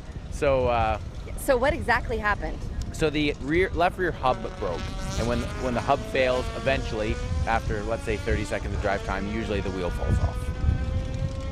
With the rotor attached. So the rotor was like in 2 pieces attached to the wheel, and they found the wheel. The wheel is actually right here. So. All right, well, you have about 50 minutes till your next run. You think that's enough time to get it up and ready again? Our man Emerson is on the way back from his house right now with parts for us to get this back together. So huge shout out to him. The clock is ticking. All right, Emerson. Well, we're waiting for you here eagerly. Thank you. You know, I'm really glad we got to talk to him there. You know how it is. You lose a wheel on track and everyone's starting to blame your pit crew. Like, look, can you just at least tighten some lug nuts? So parts failures happen. You've had parts failures. We've all had parts failures on track. And I think the most incredible thing about GLTC, about Time Attack, about this entire family we're talking about, is did you see how he was smiling the whole time? I mean, you were having a blast while doing it, right? And you just told me he gained position. Okay, yeah. So he was, if you watched the race, I watched it, he was fighting for first, okay? He's fighting for first, and then he kind of falls off, and he gets past second, third, fourth. And then he goes on the back straight, and then all of a sudden a wheel is free floating down the back straight. And we're like, oh, that makes sense. Well, you know this track. How far is the entrance from the back straight to start finish? It's far. Yeah, he finished the lap, okay? And he was fighting a 370 or a 350Z. They make the turn onto the front straight from 20, and he drag raced the Z and won. That's unbelievable. That is a great story, right? Whether he damaged the car more or not, I don't care what anyone says. He gets to go to bed tonight knowing that I beat that guy with 3 wheels. A lesser competitor would have pulled off. Yeah. But he wanted it. He wanted those points, okay? GLTC is a season thing, and James, he had a car that was winning races, and then he just had gremlins. He had an injector stick open at one race, and it blew the motor, and then he had an electrical problem. So his last season was a disappointment for him. Right. You know, you're a competitor when you're disappointed about this weekend, but you know there's going to be another event, you'll be there. Exactly. Now imagine you have this weekend disappointment, and the next event disappointment, and the next. It gets to you, you know? Right. So he said this year he's going to come and he's going to do whatever it takes, and that's there whatever it takes. Literally proved to me he meant that. You know, as a driver, whether it's Time Attack or GLTC, you really got to dig deep, right? Cars have problems. We know that all too well. So once it happens over and over again, you really got to dig deep and and fail fast, right? Fail fast. I absolutely love that. Fail fast. All right, guys, this is the new slogan of Time Attack. If you're gonna fail fast. All right, let's jump to the schedule really quick for you guys. We're still in our Time Attack Session 1. Group 2 of Session 1 is about to go out. It's gonna go Group 2, then Group 1. At 10:05, we're gonna have GLTC's second race. Now, I'm not sure if they'll have James's car fixed by then. Maybe he starts on 3 wheels. Who knows? Yeah, right. But if they don't have it fixed by then, but they have the stuff to make it happen, there's a really good chance he will be in the final race of the weekend. So that's probably going to be the most important thing. I do see we're sitting in a BMW right now. I will try to find out which car that is. Okay, it's car either 167 or 187. It's going to be 187. That's Corey Rowan in his BMW M2. So this is probably one of my favorite things. Now, it's really difficult. Obviously, it's kind of back. We're going to see the driver, though. I live for the in-cars of watching drivers. I love it. It's really exciting to see like a camera on the roof or something like that, but seeing a driver saw at the wheel and actually feeling the drama that goes into driving, because someone who's never driven on track, I'm sure you felt this too, because your first time on track, you think every man in the planet, I'm just going to be a sexist towards men, every man on the planet thinks they can drive a race car. God, that is so true. And then you get into it and you're like, yeah, that felt great. You're like, why am I 25 seconds behind everyone else? You know, it's one of those things where you figure it out fast, you know. You do, and well, you figure out the truth of the matter that driving a car quickly is a lot of skill. It's a lot harder than it looks. You're thinking so far ahead, the lines you're taking, you know, when you're on the brake zones, and it's not just that, how fast your hands can be. So when I get to watch an actual driver view, seeing how he saws at the wheel, you know how he positions himself for this and that, I love those views. But we're motorsport fans, so we obviously like things a little bit deeper than the average guy. Right. All the noises, all the views, it's all good. Now imagine you're over here. This is probably, I love taking a look at this this timing and scoring tower because only professionals get to see this, right? It's only, you know, so like you're setting the fastest time of that session and you're going down the front straight and you look up and go, that's my freaking number right there. Yeah, no matter what session you're in, you look up and you see your number, you're like, damn. That's my number. Cool. Yeah. You're just making me saltier and saltier. You know, I do apologize, but the good thing is that means you got to come next year. Exactly. And we'll be here. And like sucked I said, them in, guys. We sucked them in. Like I said, back better than this year. Well, and the good thing for you is at least, you know, you got to drive the track. That's something that a majority of track drivers are never going to get to feel ever. Exactly. Is it suck? And you know what sucks? Practice is exactly that, right? It's practice. Also, I'm going to say this really quick. It's so nice to see a BMW that's an actual manual car. Exactly. Right. Man, the M2, he's not, you know, nothing against them. Don't get me wrong, man. The Z4s, the Supras. They're fast. The ZF transmissions, they work, okay? Technology's wild. It's wild. Never in my life did I think you were going to tell me that a standard slush box was going to be the best transmission in these new imports. I'll say you're out of your freaking mind. But to some of us, it's still amazing to get in the car and saw at the gears. Now, we say that, though, but at the Pinnacle, you're actually not doing that either. You put Exactly. But it's still cool to be able to see that. You know, I think you get a different feel for the car. We're like low-end purists because we pretend to be purists, right?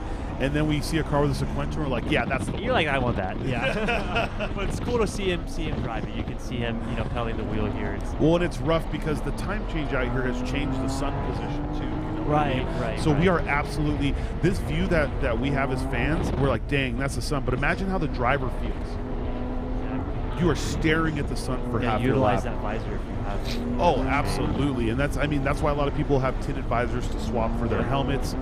There was a quick glimpse, and hopefully my production crew can find it, or our production crew can find it at some point. Tim Schepner's Evo 9 Voltex. Tell me that's not the most beautiful car you see out here. That might be my favorite car. I said that in one of my videos actually out here. I mean, you know, I was just in Japan. I got to take a track day at Scuba Circuit. You know, that really. Did you say you're salty because you didn't compete here and you've driven Scuba? I didn't drive Scuba. I was at Scuba. Oh, okay. I got it. But no, that Evo really reminds me of some of the cars you get to see out at Scuba Attack. You know, the Japan Series cars are just unbelievable, and that one is really reminiscent of what I see in Japan.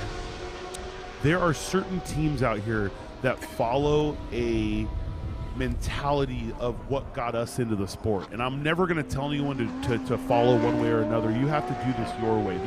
The most beautiful thing about what we do is you choose your path, okay? You make the car fast how you want to make it fast and compete.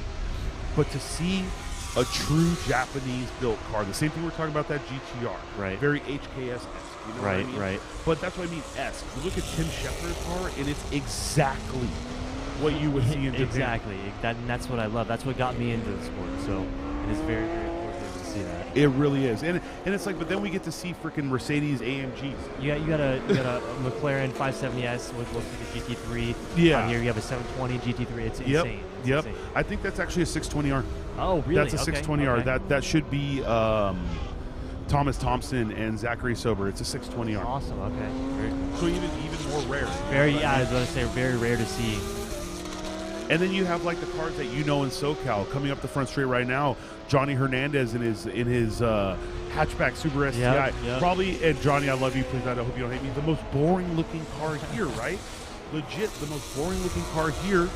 But it works. It's fast. He's podiumed at GTA Finals multiple years. He's on the street podium right now. Yep. It's just so nice to see people put cars together that just work.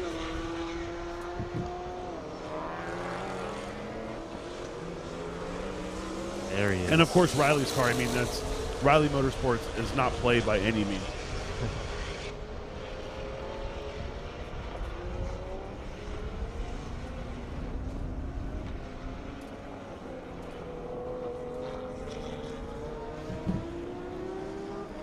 Now, this 187 car, this is a limited class car, and I believe it's their first time out here, so they're still getting up to speed. They're a 226 car, but you know as well as everyone else, even running a 226 here is stuff that most drivers will never see. That's facts. I mean, what does that feel like, right?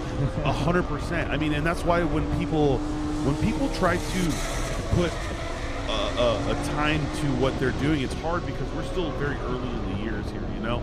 We go to well-known tracks, Road Atlantas, the Button Willows, you know, you got Grid Life that goes to the Ginger Mans. Right. These tracks. There's such a large reference point, you know, of going, damn, if you're going X speed, you're fast. Exactly. Like 5-6 years ago, if you're sub 2 a Button Willow, you're fast. Now you gotta be sub 50. You gotta be sub 50, yeah. Yeah, it's disgusting. You have to be sub 50 to be faster now, but there's a reference point. But what I like to say here is the easiest way to do it is like you look at the record, right? So obviously you're looking at overall for Unlimited is the 203, what Ferris did. But if you look at street, you know, take away Amir's time. If you're 220 or below, you're moving. You know what I mean? You look at limited, if you're 216, 215, you're moving. If you look at enthusiast, if you're sub 230, you're taking records. Yeah, you know you're what there, I mean? yeah. And then obviously Unlimited. Pro Comp has always been a field of not the fastest cars because they're like cars that people have built until now. Right. You know, now we have a disgusting time in Pro Comp. But it's just a good place for people to understand. What we really wanted to see, and I know what Ferris wanted to do, he wanted to be the first person ever to do a sub 2 lap here. Wow. I mean, if anybody's going to do it, Ferris is the guy, I right? said it, but now Ferris has in his head that it's possible that this McLaren does it before him. I mean, what did the McLaren hit? 201. Yeah. I mean, again, like I say, like, what does a 226 feel like? What does a sub 2 time feel like at COTA? Right? 100%. And this isn't, you know, obviously the thing that we see online. I love people, and this is the Evo we were talking about, by the way. This beautiful, beautiful Voltex wide body car on TEs. You know what I mean? It's throwing sparks. It's exactly what you'd expect, and it's set up very much like a Japanese car. You can see it's a little bouncy, but it's got arrows, so they're stiffer. He's driving around all of that. But people who go online and be like, well, you know, F1 runs X time here. I'm like, yeah, you're right. I'm sorry, you know, that $1 million car over there. But these are cars built by privateer teams, okay? The biggest misconception, and I'm sure you thought this too, so be honest with me if you didn't, you look and you're like, God, these are multi-million-dollar teams. You thought that coming in, right? Absolutely. And then you meet them and you're like, oh, this is 6 dudes in a garage. Exactly. That's the part that people miss and don't understand. Even the Life Motorsports, like, yeah, they're a big shop, but the shop money doesn't go into the car. It's personal money. You know what I mean? Shops, there's no shop on the planet right now in this economy that can just spend $1 million on a race car and expect to stay alive. Right. I mean, that's also why I say this is a unique sport and one that I love, because anybody can truly get into it. You know, get in your garage, you know, go to a couple of track days and then start getting faster and faster, right? Anybody can get into this. Absolutely. And then we're going to talk for a second, okay? Gabe Zamora was sitting in 3rd place in limited class with a 218, and he's already pulled 2 seconds out. Wow. Everybody's going Today's faster. The day, man. The McLaren was sitting at a 218. Now he was sitting in 3rd behind the McLaren, right? Right. Well, Eric Fleming is in 1st at a 215. If Eric Fleming pulls time out like everyone else has, he's going to beat Andy Hollis's record. And Andy Hollis set the 214.7 in a McLaren, I want to tell you the exact model because you're going to know, in a McLaren 720S Performance. Wow. He set the record in a McLaren 720S Performance. So if Eric Fleming can do it in a C6 Z06, man. Year after year, the cars just continue to get crazier and faster. Well, and I think that's what we love about this event. So there's a lot of legacy tracks where records stay for a long time. You know, Button Willow loses a record every 5 years. Right. Long it takes. You know, Road Atlanta records don't change hands very often. I'm sure Gingerman records don't move that much because tracks that have been driven so much that they are just broken down to the minute. Right. And you know as well as we do, obviously we run Button Willow every year, so it's a track we bring up a lot. They're specialists at those tracks. Yep. Amir is one of them. You know what I mean? That's why I love when he started getting real serious and branching out, because you're not touching Amir, but I mean, these guys know the gravel on the road. No, and they set their cars up differently specifically for it. Now he has to set up a car that runs an entire season, right? Right. That's probably the biggest thing. It does look like we have a little bit of a splitter loose there. The good thing about them is that's something they'll bring in and fix. They obviously have more components than we can talk about ready to fix that car. But they're specialists there, but you can't be a specialist and run a whole season, right? Right, exactly. So it's so cool to see that. And what I love the most, it looks like, oh, see, this is brake heat. You've dealt with this. You pull in to All get the your time. tires checked, and then your wheels are smoking. You're like, God, I hope that doesn't catch on fire. Oh. A little bit of smoke fire. up, No, a little bit of fire. a little bit of flare up. Well, and that's what people just don't understand. You're right. You had a little flare up there. There you go, look at that. Yep. Wow. These brakes, these people are running very, very aggressive compounds, you know? They're meant to work at such high temperatures that when you come in and they're starting to cool down, they can catch on fire. And it's not like crazy. No one's bringing up a fire extinguisher. You just drive. Exactly. You just start Gotta driving. cool them down. Yeah, cool you them just down. you start driving and it puts them out. But if you look at every record here, this is year 5. All records except for 1, 2, 3 are 21 or 22. Wow. And the 3 that aren't are 2020. So every year records are Something reset. bigger, yeah. Absolutely. And it's just the drivers are getting better. The lap times are getting better. You don't need to come with a bigger and crazier car. You have to just redefine your setup. Make sure you fine tune it. Make sure tinkering, yeah, 100%. exactly. I mean, your S2000 power-wise hasn't changed, right? Not at all. Nope. How much time have you picked up at your tracks you go to? It's been a long time, but I mean, since I started driving, I mean, seconds and seconds. And you know, not only has the car changed, but I've changed as a driver, and I think we can see that a lot through a bunch of these cars as well, right? Absolutely, and there are seasoned drivers. I mean, Cole is a great person to bring up. Cole is what you would consider a professional driver, in my opinion. Okay, maybe he doesn't drive full time as a career, but he gets in the car. It takes him 1 to 2 laps, and he knows exactly what he needs to do. Exactly, and that's the cool thing about it, right? So even for Cole, year in and year out, to improve when he goes places, it just means you're never gonna. And we talk about this is the Time Attack thing. We're looking for that one perfect lap. You know why I love that saying? It doesn't exist. Doesn't exist. That's right. You're striving for perfection, and you and I both know it's just not a thing. You're always gonna look back and be like, damn, I could have done that differently. You see these lap times, and you know people are looking at data, and you see a time and go, man, how did you set that? He's like, I lost a 10th there, I lost 2 tenths there, I lost 100th there. And they're going through all of that, and you're like, okay, wow, my bad. But that's what a driver needs to be. They're excited about it, but at the end of the day, you know, that's exactly how it is. We're gonna go ahead and shoot down to pit lane to see what's going on down there.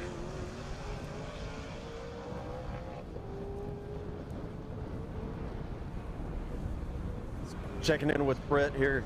Looks like we're going through just the basic checks and everything that we usually do around this time, checking the tire temperatures, checking exhaust temperature, brake temperatures. Everything's looking good. Nick is out. He's still got a smile on his face. Nick, how are things dialing in now? Yeah, it feels heaps better now. So just noticed we've done some front splitter damage. So not the best thing, but we also just set our quickest time as well. So yeah, credit to these guys for working so hard. So we'll see what we can work out for the rest of the day and hopefully get back out, because I reckon there's more in me and more in the car. Fantastic, Brett. Thanks. Keep it up. Quick little chat with Brett right there. That was Brett Dickey from the Project Import team of Australia fame.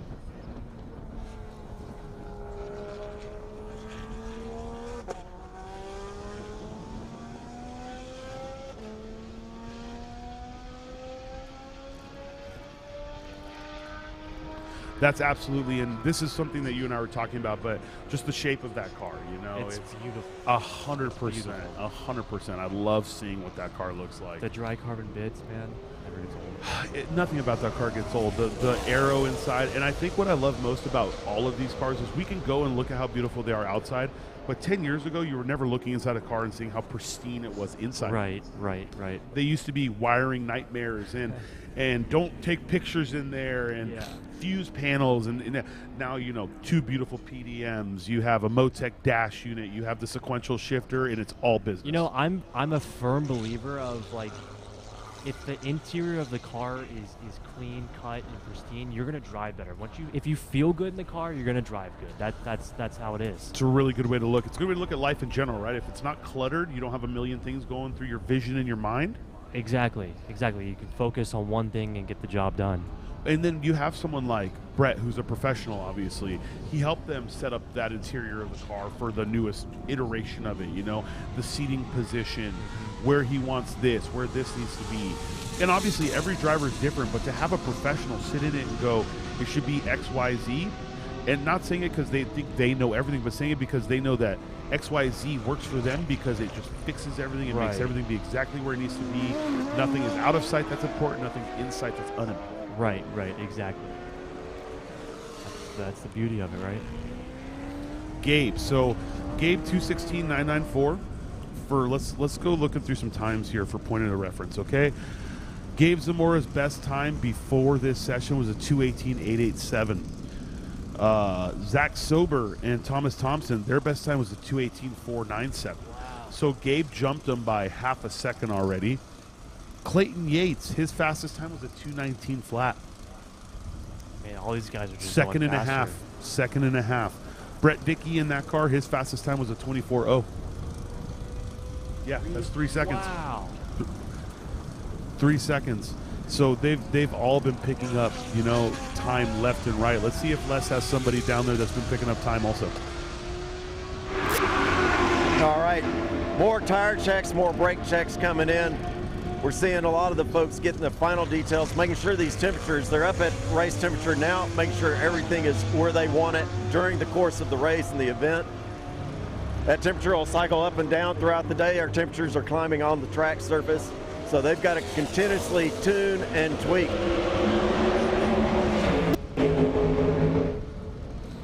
I'm sure you saw a quick little glimpse there. That is Eric Fleming in the G-Speed Z06.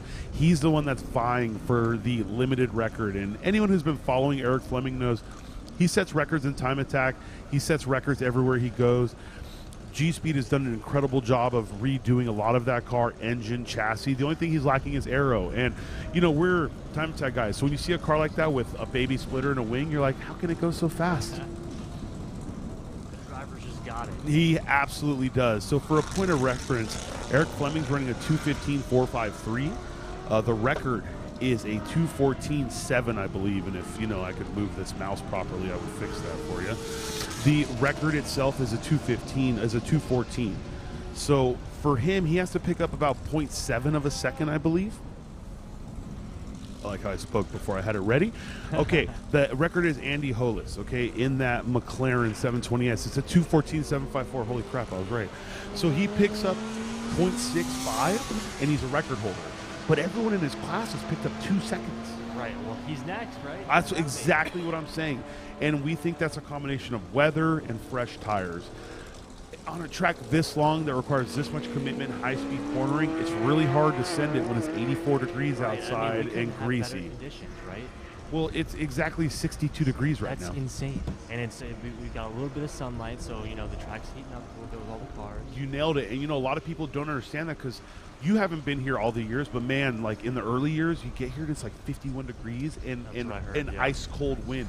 How do you set a lap time when the tires don't work? Yeah, exactly. So it's been the juxtaposition of being too cold and too hot, and too cold and too hot. And this year, they're really loving it.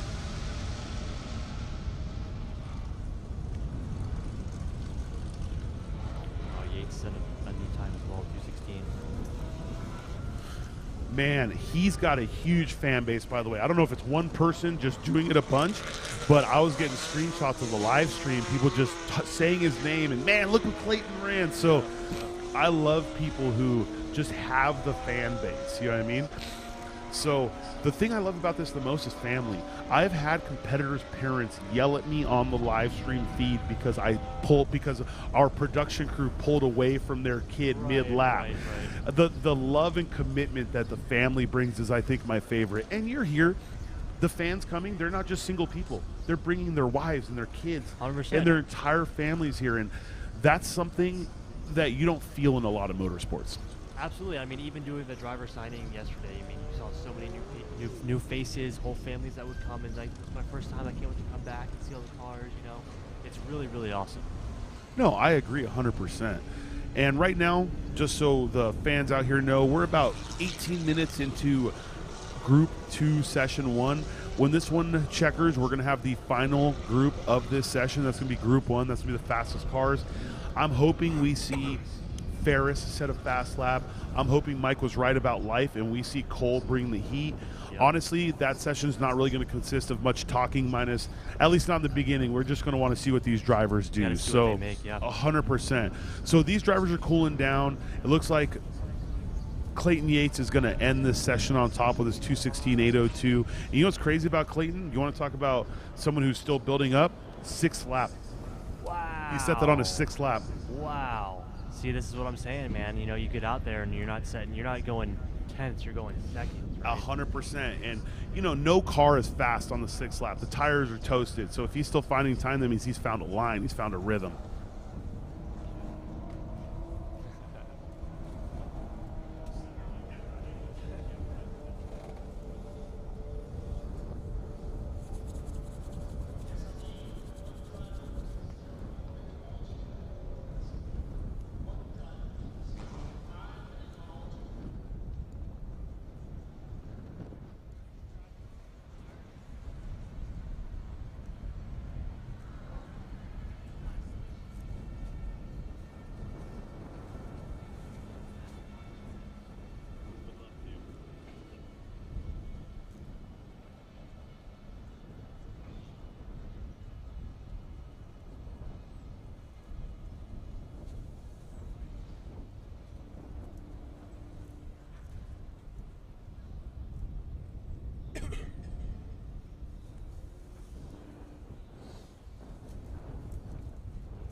While those drivers are coming in, I think we should pull up the schedule one more time if we can. That way anybody that is coming in, anyone that's tuning in can see where we're standing right now. Those stands are filling up too. That's awesome to see, man. Well, you know what? And it's crazy because this kind of event, people stay in the paddock. They really want to see all the cars and everything. But every year as we get more and more people, we get the stands filling up, and it's just really cool to see. And we've gotten some numbers, and you know, we're not trying to tout anything, but there are professional race series that are not bringing as many fans as us. That's incredible, man. When COTA as a track comes to you and says, hey, these series right here that are professional established series brought less fan numbers than you in both pre-sales and fans in the stands, it's wild to think. It is. It really is. And that's cool that the sport is growing. You know, I feel like we're really at the beginning stages of this still. I mean, Time Attack's been around for so long, but in America, you know, like, I think we're really starting to gain some traction, right? 100%. And anyone that's been following Time Attack long enough knows that we have Japan followed by Australia. They really took the reins. Yep. And the team here is doing everything they can to pick up the reins for the U.S., and that's all it takes. World Time Attack is probably one of the most renowned Time Attack events in the world, but people don't talk about the early years, or no one knew about them. You know what I mean? When they were at a different track. They weren't even at this track. City Motorsport, that's not where they started, you know? Exactly. Ian Baker did an amazing job of growing it, and now it's exactly that. It's the pinnacle. You know, and that's what we want to be. We want to be the pinnacle of U.S. Time Attack. And every year we come here, it feels more like it. And I can honestly say I am not more proud of an event in the United States. I'm not more proud of being part of any team. Absolutely, and I can definitely say that as well as a competitor.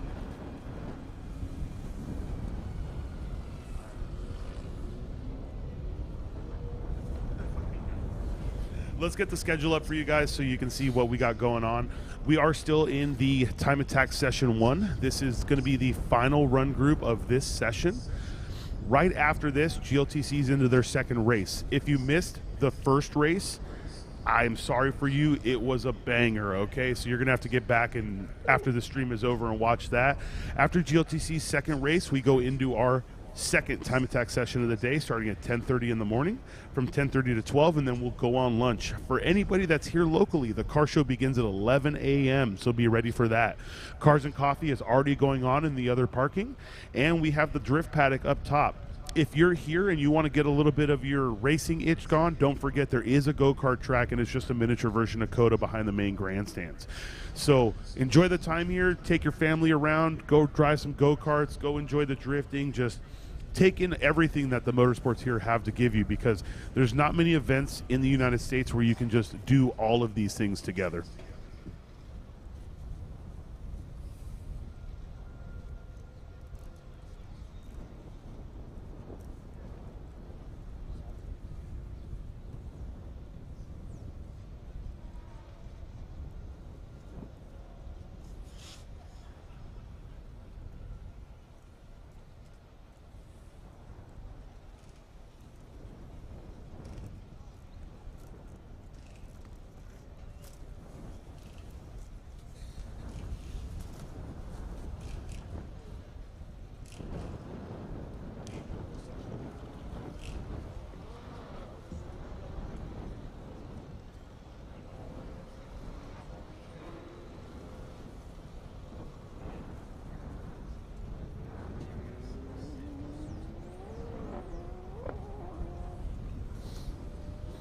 All right, so here we are.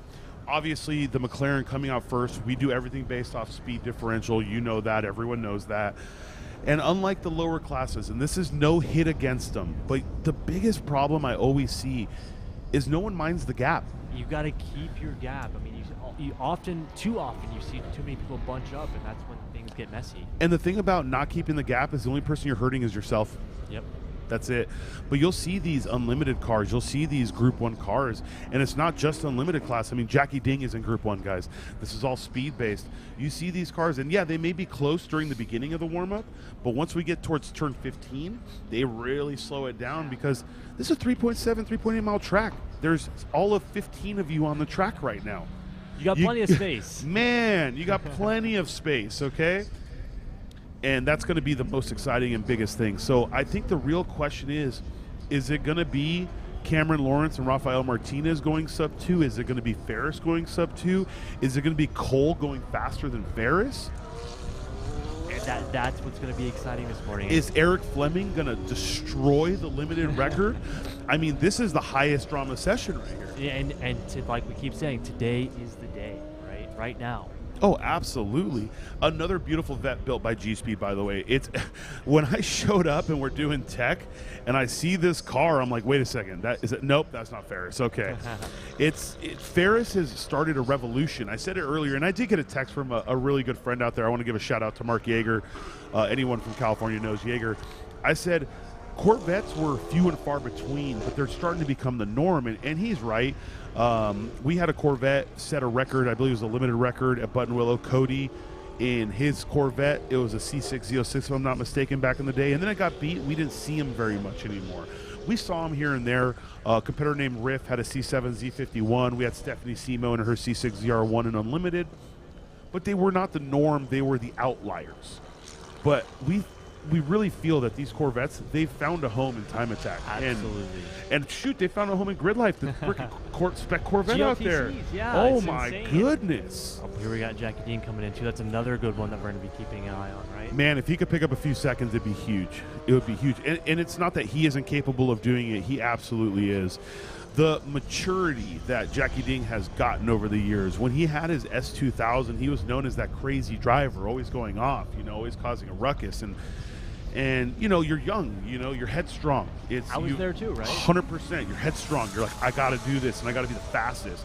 And from where he is then to now, back then he wasn't going faster in the second and third sessions. He was going slower. Now he knows where his limits are, and he knows where he has to push. So these things are huge for us. Exactly. Back in the S2000, man, great.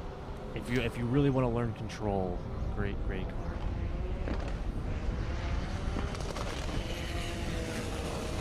R35 starting his hot lap here. Oh, Cole's car, God, the life car just looks so composed. They had one goal when they built this car, and he'll tell you it's just to be the fastest GTR in the United States. And they're not. No. They are the fastest GTR at every track except for one. He went to Button Willow to reset the overall because Hagsma still owns the Button Willow record. And he had a power steering failure at Button Willow at GTA Finals and almost put it in the wall. He almost made the whole Time Attack community cry, but he still pushed for it because he really wanted it, and he just off of it. Yep. There's only one positive to that, and that is that it guarantees we will see the life car at Button Willow one more time. More. It does look like Ferris has an issue, by the way. He pulled off on the back straight. Yeah, it is a little heartbreaking, but the one thing, whatever it is, Ferris is going to have another session. It's still going to be very, very good temperature. Or maybe he made a mistake. See, look, he's scrubbing right now. He must have made a mistake. And he's smart enough to know that, well, you just abort the lap. Exactly. Oh, no. Oh, that's not Ferris. I apologize. That's the God, you see a Corvette with big arrow from a top view, and you immediately think it's Ferris. I know. It's from the top. It's hard to tell. So that was an honest mistake. You've driven this track. Turn 20. Yeah. Turn 20 is actually not that forgiving. You have to be really precise. A little bit too much gas, a little too late on the turn in, and it's over. So let's see what this lap time is.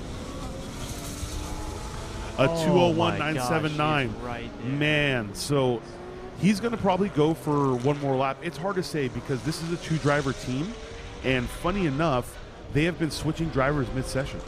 No They're fast, man. They're fast. They make driver changes like it's their job.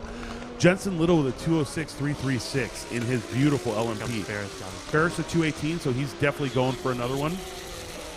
Cole with a 205.447. He took a whole second off of his time. So Ferris is still faster at the 205.212. Wow, neck and neck, man. Mm-hmm.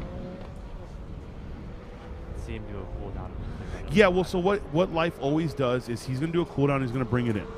They're either going to pull data, check tire pressures, whatever they're going to do, and then if Cole feels he's got another one in it, he'll pull right out and do it. Yep. Cole's a driver's driver, but he also knows that at this level of motorsports, you don't just do laps back to back. You come in, you let the car cool down. You know, you don't. Well, yeah, you're pushing the car to such a high level.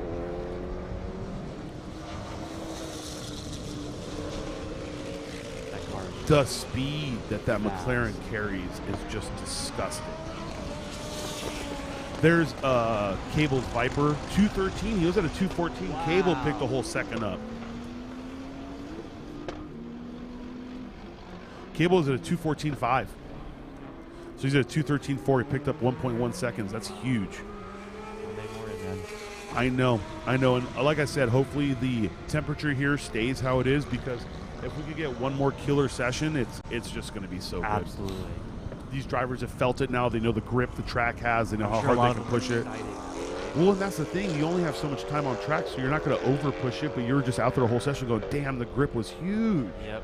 Now it's time to really. All right, is he going to go faster faster or slower? Faster, baby. Let's go. He did. He picked up a couple tenths. 201.479. Man. Let's see what Jackie Ding was on a slow flyer. Let's see if he brings the heat on this one. I don't know if he's bringing the temp in or if he made a small mistake, but we'll find out. Jensen Little down to a 2. He just took 3 seconds off his lap. 203.604. Huge. And then Ferris with a 203.850. 203.850. So as you know, Ferris does hold the unlimited record here, and that's a new one.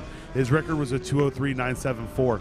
So though it's not what he's looking for, he has reset his own record. Congrats, Ferris, on that. You got more in you. Oh, he absolutely does. Zero doubt. And that's just going to push Life even harder right now. Cole's going to want to go out and send it. Exactly. I know that Rafa Martinez and Cameron Lawrence definitely want to be the people to go sub 2. So I don't know what they have to do in that car to pick up a little over a second, but hopefully they can find it.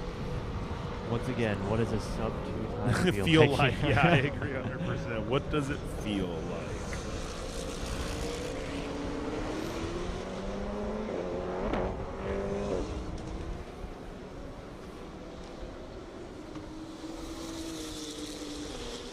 I want to know some of these speeds, right? Down the front and down the back. I could tell you that in years past, we have seen competitors break 200 miles an hour down the back straight. Ferris, at one point in the early years, actually was sitting on limiter for 4 to 5 seconds. That's unreal. Yeah, he was sitting on limiter for 4 to 5 seconds back in the past. Now, it looks like Life and Cole, that was their lap of the session. The one hard part about them is, number one, you can't refuel in the pits here, okay? Yeah. So they have to make the choice off the rip. Are we going for 1 or 2? And that's how much they fuel it. Yep. If he was fueled for 1, then he felt confident. I'm going to try to talk to him between sessions, but I'm not sure if either he made a bobble. You know, he's very honest when stuff like this happens. If he made a bobble, he'll tell you. If it's all the car has, he'll tell you. You know, or if they didn't have it turned up enough, etc. Right.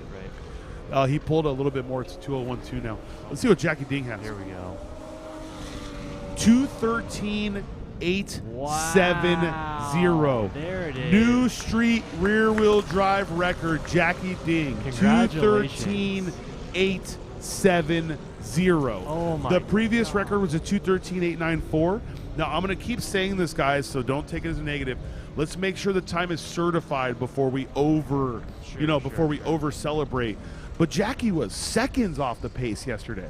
Seconds. I told you, he's always got something up his sleeve, man. Whether it was old tires yesterday, he was getting a feel for the track or what. But man, and you know what's funny? After I did the opening ceremony, I did my spiel real quick, and I'm walking by, and Jackie just said these words to me, and I always know it's gonna be faster than it is. He's like, "Go fast, eh?" I walk by, he gives me a fist pump and says, "Go fast, eh?" And every time Jackie's ever said something that simple to me before, I'm like, okay, he knows he's got it. He's bringing the heat. Yeah. Man.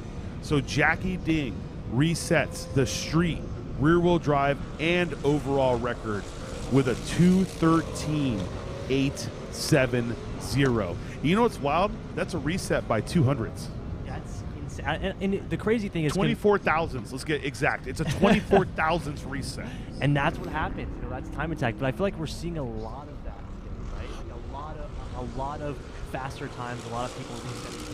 It's really cool. Man, and you know, the time that Jackie Ding, let's take a look at what his fastest time yesterday was, just so you can see how big of a time he picked up. He did a 2:17.1 yesterday. He was leading the class, sure, but a 2:17.1, Jackie wasn't going to be happy with that when the record's 4 seconds ahead of that.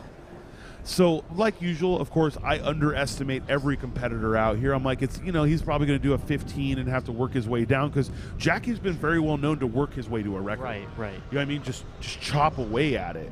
But no, he said he's going to come out and take the record, and he did it right there, 24 thousandths. Yep. And you know what's awesome? He's probably going to drop it even more. He comes here and he gets the job done. That is. I talked to him for a little bit yesterday, and you know, he was saying that he wanted to set that record, and it's very cool to come here with a goal and set that goal off the rip. And you know, I may be incorrect about this. This is just my feelings about it, but you could tell when Amir set his record, Jackie just felt like he got outclassed, and he doesn't want to feel that way. Right. It's okay to lose to someone because they this, that, and the other, but Amir's record was so far that he just felt like he didn't bring enough. Exactly. And no one wants to feel that way. So for him to show up here like this and crush the record, not crush it, but for him to show up like this and beat the record, a record most people thought would stand for a significant amount of time, that's incredible. Yep. He had a goal. He knew what he wanted, and he came here and he got it, which is awesome. I'm excited to see him. Oh, look at him. I bet you he's going to be just hyped as can be right now, you know? Let's see him. I guarantee you he's the kind of guy that dances in the car afterwards. He's passing people in the pit lane. Get out of the way, Katil. I just set the record, bud. Let's see it. Oh my gosh, man. He's so excited. That's what I love, man. He's and you know what I love about him? Number one, they have 4 cars here. PhD Racing always shows up in kind. You know what I mean? They have 4 A90s. His shop in Chicago is literally dedicated to A90 Supras. Yeah, they do other stuff, but when PhD Racing shows up, they show up usually in A90s. His pit chief, Alex, he used to be a competitor. I don't know if you know this because you're kind of new, but he drove an STI. He competed with us, and I didn't even know that him and Jackie were friends. And then one day he shows up to the track with Jackie. He's crewing for him. There is the man that makes it happen right there. He's crewing for him, and the next thing you know, Jackie's whole program blows up. And I'm not saying Jackie couldn't do it on his own, but to have someone support you like that and take care of logistical stuff and make it so all you have to do is show up and drive, man. It's a game changer. It 100%. really is, man. It really is. Having a good team around you, I mean, it makes the difference, right? Oh, absolutely. And then putting in the work to actually make it happen. Speaking of which, Eric Fleming, I have not seen a lap from him, so I don't know if he had an issue on his out lap. It looks like he never even went across start finish on his first lap. Wow. Of everyone we're talking about, he was the one I was expecting to talk about first. You know what I mean? I was like, but we have Jackie Ding reset the street record. We have Ferris reset the overall record. And for those of you asking, I get this question a lot. Obviously, there's a car going faster than Ferris, but Pro Comp is not a time attack class, okay? It's something that's initiated for us to have people bring awesome builds and this and that.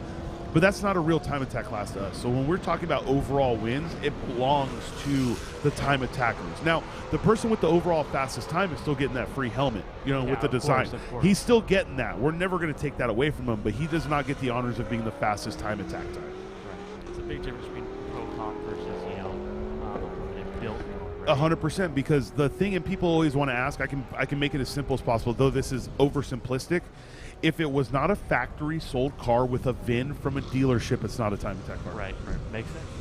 If it's a factory built race car, it's not a time attack car. If it's a tube chassis car, it's not a time attack car. These cars, everyone from enthusiast to unlimited, are driving a car that left a lot with a VIN, and then were built by privateers.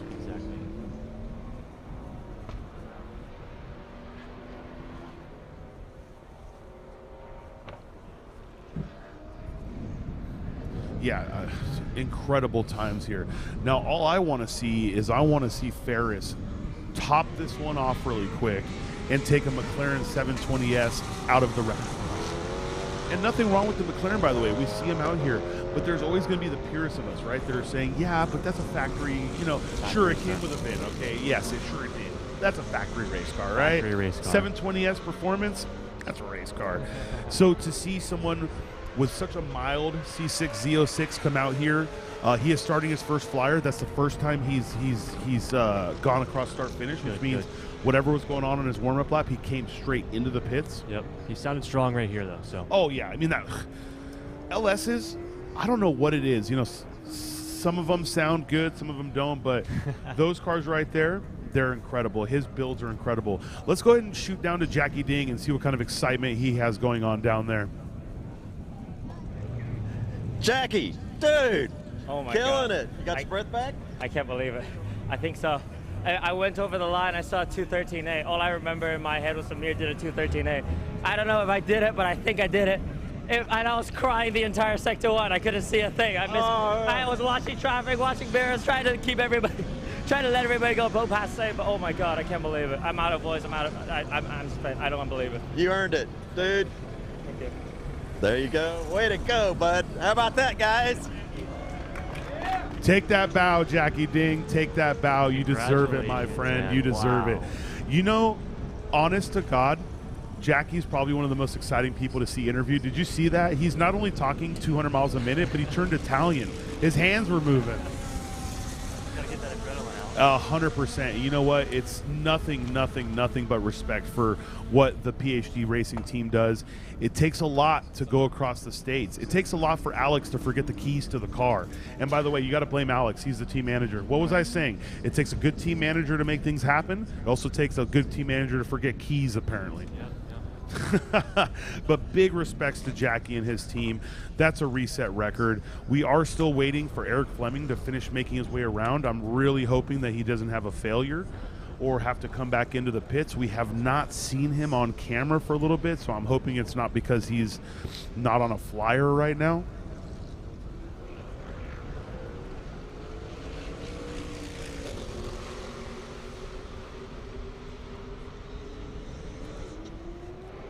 Oh man, this is such a gorgeous track. Here he is, Eric Fleming right across the start. 2:12.936. Limited overall record taken right there. Oh my gosh, man. This is the record session. It is. That's what I told you, man. You nailed it. You nailed it. This is the record session. Eric Fleming resets the limited overall record by almost 2 seconds. Wow, that's a big jump. Didn't we say it was a 2 second time gap that keeps happening? Yeah. Everyone's jumping 1 or 2 seconds. Oh my gosh. Especially for a record like that, right? That means Jackie, step it up. You only beat the record by a couple thousandths. Now it's time, right? It is time. Oh, these times are incredible. You got Cameron Lawrence and Rafael Martinez with a 2:01. You got Jensen Little with a 2:03. And Jensen Little, if you haven't been watching for a long time, he's been competing here. He set the third fastest time on the first year in an NC Miata. Crazy build. I'll show it to you at some point. It's wild. You got Ferris Khartoumi. Oh, he also set the enthusiast all-wheel drive record the next year in his Evo. Yeah, of course. Yeah, he's like, all right, well, let's bring another stock car and go fast. You got Ferris resetting his overall record at a 2:03.8. You got Cole Palson with the fastest lap Life has ever done here, which was for first place in the event for 3 minutes until Ferris laid down a lap. You have Eric Fleming, 2:12.936. So I know we've said it a few times, but a 2:12.936 when the limited rear-wheel drive record was a 2:14.754. Oh, is this Amir? Oh my God, guys. So I want to talk about this really quick. Amir is going to hopefully get a lap in. Like I said from the get-go, he brought a prototype wing. But these guys also brought things and got things locally to fix the wing. They didn't bring a spare wing. Yeah. They fixed their prototype, which is just mind-blowing to me. Let's see what this. It's gonna be one lap, right? It is. No, he's not going to get it. Checker flag's out. Oh no. He got out just a little bit too late in the session. What he will get, though, is he will get to see if everything he fixed is working and tested properly. Right. I was talking with him a little bit earlier, and the car wasn't. The wing wasn't on the car in the garage yet. So I was really concerned they were going to make it. Now, I really wish we could have seen it make a full lap in this session, but like we said, the next session is going to be still a money session. Our next session is at 10:40, I want to say. And let's see what the weather is going to be like here at 10. So it's looking like at 11 o'clock, it's still going to be 66 degrees. Perfect. Well, I guess this is a good tester for him, and he's going to hopefully come out. Was that a little bit of... The side skirt, it has a little bit of, it does. The side skirt looks like it has the smallest amount of movement on it, but that's good. This is important because now they get to come in. They never got to complete a lap anyways. So now they get to come in, they get to look at all the data, and then if we know anything about RS Future and Amir and his entire team, is that there is nothing that they're not willing to do. They're never not willing to go the extra mile to make sure the car can make a lap. Absolutely. He's not going to come all the way out here and not. Oh, no. I mean, that's the thing. It's you saw a failure so early in day one, and to some competitors, that's enough. Pack the car up and leave. That's not their style. And to be fair, all these teams out here that have been coming here, this is nobody's style. No one. Every single competitor here is going to find a way to do whatever they have to do to keep going in the competition. Exactly. You were literally trying to buy a brand new engine. We were going to swap it in the garage. Oh, absolutely. And people would have helped you.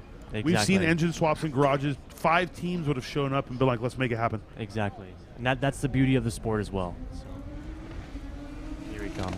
That's Sal. Oh, man. Well, Amir's car obviously made a complete lap. So let's go ahead and shoot it to the pits right now, see if we can get with Eric Fleming and the lap time that he ran.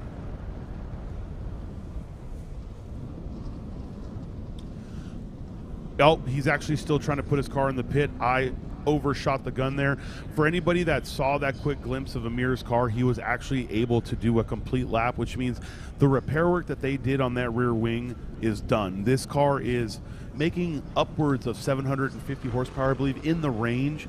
The car itself weighs 2,000 pounds. It's so unbelievable. I know, man, the work they put in, and they're not even done with it yet. A good majority of the products that they had to make it unlimited just didn't come together until right before the event. So they did everything in their power. A year of development in this car, you and I both know we're going to see him in GTA Finals in Buttonwillow, and what he's going to do. It's going to be unbelievable. I am never one to say something like this, but I feel like if we're going to see the overall get reset, it's going to be this year. I believe it. I mean, if you take a look at that car, I mean, it's a Exo NSX. You know? Oh, absolutely. What's wild, though, is the cage itself is the same one from Street Class. He's always built the car to the extreme of the rule set, and it's about as good as it gets. So what we're going to do is we're going to go ahead and hear from Eric Fleming, and from there we're going to shoot it to the Grid Life guys. They have a race coming up, so let's hear about Eric and his record, and then get ready for that Grid Life race.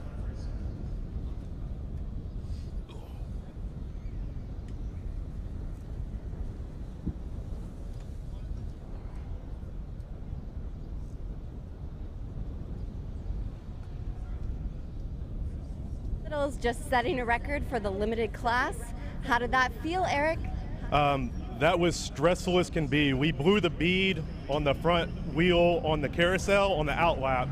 If not for G-Speed and the crew, I would not have set that lap, so I have to thank them. It was amazing. We have more in it. I hope we get a good session this next time out. I think we're shooting for a 10. That is so awesome. Well, good luck. You did incredible. Congratulations. Thank you so much. Thank you so much.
Sunday mid-morning from Circuit of the Americas for Grid Life Touring Cup. Welcome back to the Super Lap Battle Stream and Grid Life Touring Cup. My name is Kyle Heyer. I'm joined by Alex Moss for race number 3 of our 4-race weekend. Alex, this morning we saw absolute entertainment out there. While we had one car finish on 3 wheels and win a drag race to the finish line for position. Wheels back on the car. We got all 31 car starters getting back out on the track now. Yeah, we got to see all this. We got to see some excellent battles. We got to see one of the best defensive drives that I think I've seen in amateur racing, with Jeremy fending off James there. It was really exciting, and really everything else from this weekend is going to be a bonus now. We've had 2 fantastic races. This is race number 3, set from the finishing positions from race number 2. We'll roll through the starting lineup. On row number 1, he's 2 for 2 this weekend, the number 3 of Jeremy Swenson and the 45 of Paul Curley. Row number 2, the 82 of Eric Cattell and the 34 of Austin Hurdle. Row number 3 is the 484 of Matan Rosenberg and Lawson Crane in the 137. Row 4 is Gary Wimble in the number 1 and Matt Walbaum in the number 90. Ronnie Vidoc and Joel Morrison share row number 5. Luke McGrew and Wes Case start 11th and 12th. James Houghton finished race 2 on 3 wheels. He starts race 3 with all 4. He starts 13th alongside Michael Hilo in the 224. Eric Jensen had a spin in the early moments of race 2. He will start 15th in this race alongside Hans Horpedal in the number 77 from Myriad Motorsports. 17th place is the 42 of Zach Lavoie, and Adam Ulrich will start alongside him in 18th. Lena Chin for ASM rolls off 19th alongside Julio Crispin in the number 911, and Michael McGinnis and Corey Mitchell are in row number 11. Row 12 is Brian Tyson nursing a Civic without a third gear. Adam Wood starts 24th in the 207 car. Andy Funston starts 25th in the number 163 alongside Dai Wynn in the 888 Subaru BRZ. Haley Myers had a clutch issue, so she will not be in this race. She was scheduled to start 27th. Carl Hurdle will start 28th in the number 93. Tyler Starr will start in 29th place alongside Jackson Jensen, and bring up the rear of the field for the start of this one is the 17 of Tony Marchev and the 212 of Andy Smedegaard. This car started, well, it began to start race number 2. It rolled off the pit lane, but they heard a grinding in the diff, came back to the paddock, decided not to race that car, so presumably they fixed that issue, Alex. Yep, when I got back to the paddock, the car was up on jack stands and new diff was already being put in. About 20 minutes later, the car was ready to go. We also have in-car on Julio Crispin in the 911, so that'll be fun to watch. The 911 number, not the 911 on track. There's no Porsches in the field this time. We have seen them in Grid Life Touring Cup. For those that are new, this is a power-to-weight class. Again, we've got percentage weight modifiers for complications like aero and things of the sort, different kinds of transmissions. But what this means is that you can have a Corvette, race a Honda Civic. We've seen that all week long, and I can't wait to kick off this 3rd race. These races are between 12 and 15 minutes. And here's the crux of all this. Race number 4 later today is set by the finishing order of race 3 with a random invert of the top third of the field. Jeremy Swenson's won both races so far, Alex. If he wins race number 3, he's not going to start at the front for race number 4. Yeah, so that random invert really kind of throws a cat among the pigeons for the last race. It stops the field from getting stale, right? Generally, the fastest cars are going to be set by the end of the weekend. We're going to have the fastest cars at the front, so by inverting a certain percentage of the front row, that first place finish is going to be sent some part back to the middle of the pack. We also have rewards weight for finishing in the podium positions in each race. You can remove that weight if you finish 5th or lower. That means that Luke McGrew gets to remove his rewards weight, so does James Houghton in the 41, but Jeremy Swenson and Paul Curley are nearly maxed out. Jeremy's taking the maximum extra rewards weight, 7% of his original declared weight. Paul Curley is at 6%, so those Corvettes are heavily laden, even more so than they normally would be. The field racked up and stacked up for our 3rd of 4 races here this weekend at Circuit of the Americas. Swenson chooses driver's right, as he has so far this weekend, for the start of race number 3. 2x2, 15 rows deep for GLTC race number 3 of the weekend here from Circuit of the Americas. This is round 1 of 8 of the 2023 season. Field's packed up waiting for the green flag. It's going to be a late one this time. There it is. Green flag flies. We're racing in race 3 here in Grid Life Touring Cup. Up the hill, 110-foot climb. We're 4 wide again in the middle of the pack here up towards turn 1. Yeah, it looks like Paul Curley's got him on the inside line there and should exit turn 1 in the lead. Still getting really tight and dicey there. Still 3 wide. Ooh, a little bit of a touch there in the background. I think we're all going to come out the other side okay. Look at Ronnie Viaduct to 4th place. What a climb for the 99. And Catil hounding the 2 Corvettes up front. Smedegaard side by side with Brian Tyson. Jackson Jensen trying to grab some spots as well. Corvette Civic through the S's. And look at Viaduct in that 99. The DC Sports Integra flying through the field up inside the top 5. Now James Houghton door-to-door with Austin Hurdle. That's going to be a tight fit here through turn number 7. They get it done. It looks like Houghton's going to move forward. Again, no rewards weight on this car, and it has all 4 wheels bolted to it this time. That'll be an advantage over the 3 that he had at the tail end of race 2. On board now with Julio Crispin in the 911, chasing Mike McGinnis in the 777, one of 2 all-wheel drive cars here. And Houghton, where did he come from? Back to 4th place over Viaduct into turn 11. Yeah, James really powering through the field there. He made a push after he lost that wheel to not lose too much time. Ooh, trouble for, it's that West Case in the 767. There is a piece of debris there as well, so you hope that was a spin and not some contact there. But we will continue up the back straightaway now. There's Luke McGrew feeling pressure from Matt Waldbaum in the ASM number 90. Been chasing issues with the car all weekend. It looks good now. Here comes Hurdle, 3 wide with Lawson Crane, the meat in the sandwich now down towards turn number 12.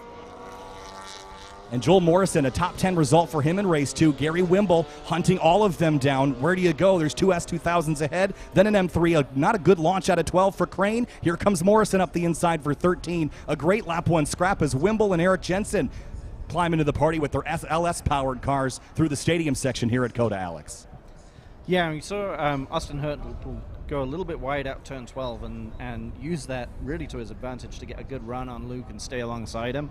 And it looks like he's got ahead here going into turn 16. Lawson Crane to the inside. This is his first weekend racing here in Grid Life Touring Cup. He is getting certainly the introduction that I think he was wanting inside the top 10 here in his races so far, and hounding Austin Hurdle now for position. Matt Waldbaum leaves tons of space for Matan Rosenberg. We love to see that as they now race down towards turn number 20. Swenson leads lap 1, then it's Curley, Catil, Houghton, Ronnie Viaduct, your top 5. Then it's Austin Hurdle, followed by Lawson Crane, Matan Rosenberg, Waldbaum, Morrison, Jensen, and Wimble as we come across the line.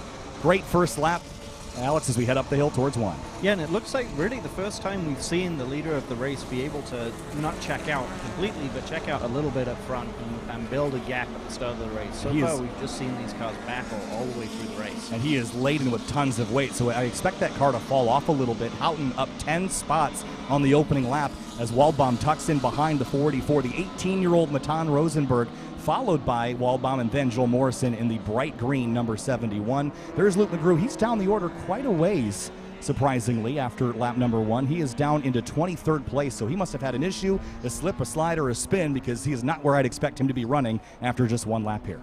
Yeah, and we saw him have a little bit of an issue right towards the end of the second race, where he went straight on at turn 11, I believe, rather than make the turn. So I wonder if he's having a reoccurrence of that issue that we saw. Yeah, perhaps. I think he said the car sucked in some exhaust and it was doing something funky with the tune, but he claims it finished the race under power like he would expect. Lawson Crane right on the bumper of Austin Hurdle into turn 11. Ronnie Viaduct, this is only his second Grid Life Touring Cup weekend in that number 99. A spin for Jensen again. Can he get it locked? He does. That's the second time he's had an oversteer spin at the exit of turn 11 here this weekend. That V8 FRS is certainly proving to be a challenge.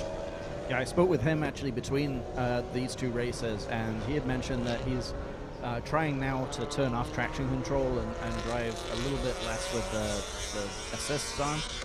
So he may be just learning that car again a little bit, not quite behaving how he's used to, and that's what we're seeing. It makes a lot of torque for that FRS platform, but he will continue as Swenson now hits turn 15, and the battle behind him is certainly still raging on. Lawson Crane up the outside of Viaduct. Viaduct a little bit wide, trying to arc it into turn 15.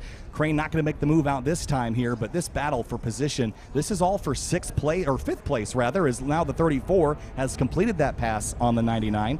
And this is going to get more interesting because Rosenberg, Waldbaum, and now Joel Morrison are still right in the mix here for that position. Yeah, those guys are going to come onto the scene, I think, here, and we'll see them start battling these cars ahead of them. Now into turn number 20. Here comes Jeremy Swenson, still leads about 8 car lengths over Paul Curley. Eric Catil and James Houghton are right on top of each other, but through the final corner, Ronnie Vidoc feeling some pressure from Lawson Crane. Now it's going to be S54 versus the engine that's in this Integra, which is a 4-cylinder up the hill, and Matan Rosenberg in the slipstream as well, trying to carry some speed. He's going to look to the inside of Lawson Crane up to the hill in turn 1, use the ABS in the Corvette. A very shallow entry for the 484 as now Catil deals with pressure from James Houghton in the K-Tune car. Very tight entry here into the S's. Yeah, I don't think James will be able to challenge him in the S's, but closing up that gap, getting as close as he can to him before he goes down that long back straight. Zach Lavoie losing ground to his teammate. That's the 212 car driven by Andy Smedegard that we mentioned started from the rear. That car's up 16 positions in this race. Certainly good climb and smoke out of the 484. That is a Matan Rosenberg. It looks like a tire rub maybe? Or is that engine? That's more than that. I think that's a diff or an engine. It looks like oil now. Oh boy. We hope it's not putting fluid down on the racetrack, but Waldbaum still following behind him would tell me otherwise. Certainly not a good look for the 484 to have that smoke coming out of the rear of the car, and there he goes off to the side and looks like he's going to try to find a place to escape. Yep, he's trying to find a nice safe spot where he can be out of the way and not impact the rest of this race. So everyone continues on. There is Andy Smedegard. He's got Michael Hilo, and there's Luke McGrew making a pass down into turn number 11 as well. So Curley, Catil, and Houghton are 2, 3, and 4, and they have not really been able to keep touch with Swenson, who just got a great launch in that opening lap. They might be able to run him down. There's still plenty of time in this race, but he got a great start. There's a battle off into turn 12 now. Gary Wimble on Joel Morrison. That's for 10th place. Yeah, it looks like those front cars have really started to spread out, which, again, is the first time we're seeing that this weekend. We've seen them all get bunched up and be fighting each other all through the race so far. There's Lawson Crane on Ronnie Vidoc into turn 13. Matt Waldbaum trying to arc it in, kind of missed the apex there. Crane past the 99. Here they go into turn 14 and 15 now as we complete the stadium section this time through. Crane up into 6th place over Ronnie Vidoc. Through the carousel now, and Waldbaum has Joel Morrison following. Gary Wimble said he had his best race of the weekend in race number 2. He runs 11th right now behind Morrison. And looks like Luke McGrew's creeping into the party there in 17th on Julio Crispin. Oh, man, Morrison going defensive into 19. And Wimble not taking the bait. He won't follow him in there. Yeah, Joel Morrison took a very tight line through 13, really up on that inside sausage curb, which really gave him the best line down into 20. Down the front stretch now, everyone kind of line astern, following in the slipstream on these long straightaways. The highest power car in the field makes about 260, the lowest power about 190, so a 70 horsepower spread. There's Smedegard past Horp, but all that is for 13th position as Smedegard moves up the field in a car that was in pieces about, 16 months ago, not even? Yep, that was a new build for last season. Tom drove that most of last year and drove it to the championship pretty, I don't want to say comfortably, it's never a comfortable win, but it was a pretty dominant season for him.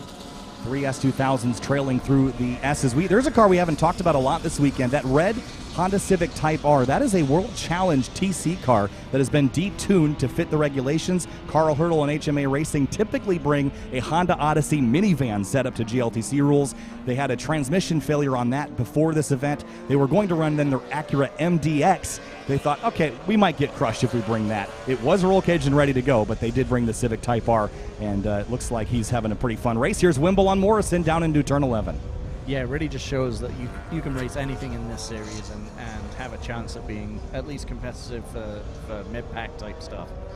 Now down the long straightaway, that green S2000, this gap should well, I thought it might close, but again, that engine in the S2000 is not the F-Series engine nor the K-Series engine. That is a J-Series V6, which I think is out of a Honda Odyssey in this particular car. As he heads down the straightaway, very different sound for an S2000. It's kind of becoming a more popular swap, though, Alex. It's an interesting build that Joel has done with that Myriad Motorsports team.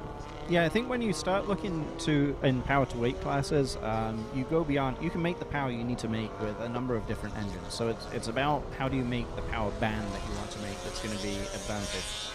And those V6s give a nice fat power band that keep you in the power all the time.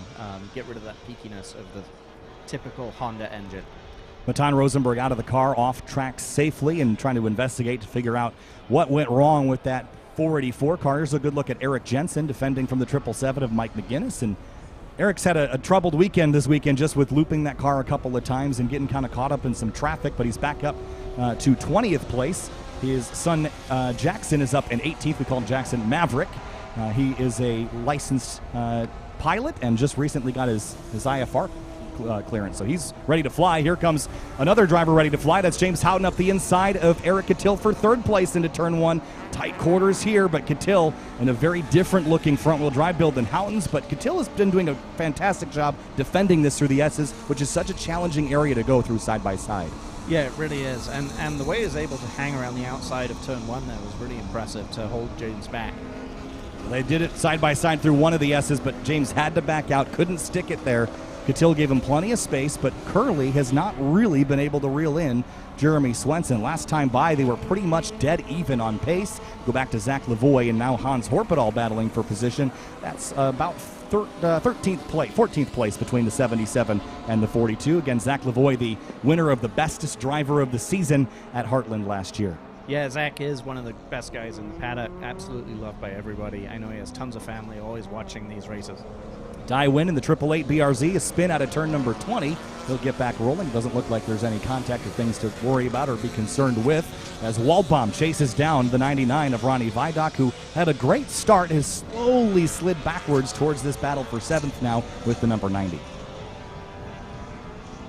So about 11, 12 minutes into this race, I would fully expect a white flag next time by, but we could go another one. We went an extra lap compared to what we did yesterday this morning as Jackson Jensen and Julio Crispin side by side into turn number 11, but up at turn 12, the leaders continue. Here's that battle again. Jackson and Eric, father and son, with the Julio Crispin 350Z right in the middle of them. Now really tight quarters out of turn 11. Almost a touch there, but now it's going to be a drag race down the very long straightaway. Crispin tried to slot in behind Jackson, but here comes father Eric up the inside. There's Julio trying to get a slipstream, but Eric will deny that as he motors by in the LS FRS. Yeah, let's see how much respect there is between father and son here. This could get pretty interesting. Down into turn number 12, Eric pops out of line. Jackson's going to leave space for him. Julio's going to follow him through, door-to-door through 12. Jensen passes Eric, that is, passes both of them. Jackson now left to defend and play rear gunner for his dad as Crispin tries to take his number 911 350Z around. White flag waves. Jeremy Swenson's got 3.5 miles left to Coda. Yeah, a little bit too much respect there, I think, from Jackson. Let his dad through pretty easily and then almost let the other car through as well. So Jeremy Swenson leads by 1.5 seconds, about 10 car lengths over second place Paul Curley. The top three is unchanged from race number 2. Despite the rewards weight addition, Swenson has been able to hold that gap constant, and Curley, Catil, and Houghton are going to fight it out amongst themselves for second place, and a lot can happen in the final lap. We saw that in race 2. The way we started the final lap is certainly not the way we finished it.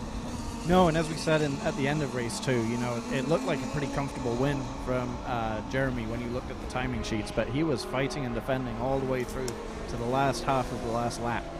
Side by side, Julio Crispin loses a spot to Mike McGinnis. I wonder if Julio's got a problem. He's lost some ground as the 777, one of the 2 all-wheel drive cars in the field, that Impreza up the hill, the green and gray car. And this car on the brakes has been a bit of a struggle. He's locked up a couple times. So is Julio, for that matter.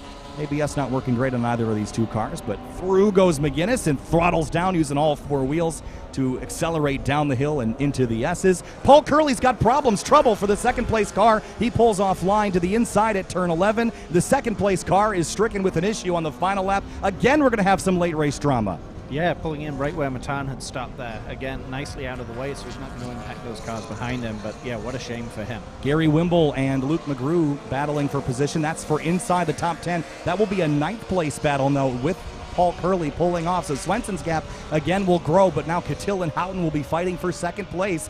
Second step on the podium here for race number 3. Remember, we have that invert as well, so we'll have to consider that they will not start at the front for race number 4. Half a lap left for Jeremy Swenson to go 3 for 3 on the weekend, but it has not been easy nor predictable the way these races have ended this weekend. No, I think you'll find this one has been the most comfortable of the 3 that he's led so far. I don't think he'll be counting his chickens yet for this race, but Second place, though, Alex. This is going to get good. James Houghton and Eric Catil. Eric washes out a little bit to apex a little later in the carousel. Houghton is right behind him. Car length now 2 as Catil's Hybrid Racing EG sticks to the road very, very well. Houghton's 2 car lengths back, now 1.5 back. Now he's 1 back, half back through turn 19. Catil stays driver's right. Houghton's close, but he can't get up the inside. He's going to try to go the long way around on the brakes. Final corner. Jeremy Swenson goes 3 for 3 at COTA, but for second place, it's a drag race to the line. Catil and Houghton side by side. Houghton gets it by a nose. James Houghton second place over Eric Catil. That was very tight. Timing has it the other way around, but we do go to video at the stripe, so we will confirm that for you later. Gary Wimble and Luke McGrew are side by side. Those two buddies door to door to the stripe. McGrew wins that battle over Wimble for 9th place as they come across the line. Now it's Michael Hilo and Moore coming to the stripe for, looks like now 11th place. Andy Smedegaard will come home in 12th. Oh man, Alex, that was a good race and a great finish. Yeah, we had a pretty good view of the finish line right out of the window here, and it did look like James just had a foot or two on Catil as they crossed the line. Yeah, so the reason why timing has this the other way around is because of different transponder mounting locations. Now, typically we'd use the transponders. By the way, we've got Corey Mitchell and Hans Horpedal battling to the stripe. Looks like Corey might get that one. Great run for a new driver here in the series. Adam Ulrich right behind. Brian Tyson finishes the race. But again, transponder location typically doesn't matter, but when you come to the stripe that close, we do revert to video evidence to place drivers. So we'll have to go back and look at it again. But James Houghton, looked to me from the booth, looked like he beat Catil to the line. Yep, I agree. And like you say, if one of them has the transponder on the front of the car, so if Catil has the transponder on the front of the car and James has it on the back of it, that can lead to timing and scoring and thinking that those cars were inverted, because all timing cares about is where that transponder crosses the line, not when the car crosses the line. James Houghton up to 3rd, 11 spots gained after losing a wheel in race number 2. How about Andy Smedegaard, by the way, up 18 spots into 12th. Jackson Jensen up 13 spots in this one, but trouble for Wes Case as well as Paul Curley. Carl Hurdle had some problems in this one, and Matan Rosenberg. So Curley and Rosenberg really the two big surprises. Those 2 Corvettes, those things have been so reliable, Alex, but both of them with issues parked at turn 11. Yeah, typically you think those big cars with the big engines, I mean, they're making a lot less power than they do stock. So it's not, these races are not stressing those cars and not stressing the engines like you would think a typical race car would be. So it's a little bit surprising to see 2 of them pull off in this race. What an exceptional race, though. Race number 3 is not our final one. We will have one more later today. We'll get you the schedule up here in a moment, but next up will be another Super Lap Battle session. It has been a pleasure to be here. We've got one more. We're going to invert the top third of the field or somewhere thereabouts. I haven't actually been given the invert number, and I'm not going to read it out even if I do get it. We'll wait for results to be finalized, but we'll talk to you on the other side of the break later today. But up next, Super Lap Battle action returns. Kyle Heyer, Alex Moss. We'll see you later.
What an incredible GLTC race that was. Really bringing the excitement here to Super Lap Battle 2023 Day 2. Let's get a quick little recap here on what the times are so far for the day. Jonathan Wheeler still first place in enthusiast, but Jeffrey Ting right on his heels with a 228.543. Greg Formosa 233.267 with Steve Wynn right behind him looking for that podium spot.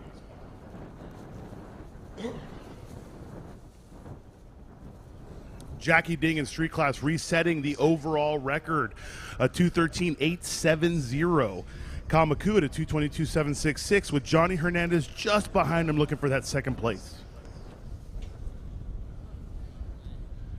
Eric Fleming resetting the limited overall record at a 212.936 with Clayton Yates and Gabe Zamora both picking up significant time in the last session. And Ferris Khartoumi resetting his own unlimited overall record at a 203.850. Colin Life doing a 205.447, their fastest lap here, and then Cable at 213.402. And Cameron Lawrence and Rafael Martinez with a 201.251 went a little faster in the last session. Jensen Little pulling 3 seconds out from his fastest time at a 203.6, and Richard Luttrell at a 208.412.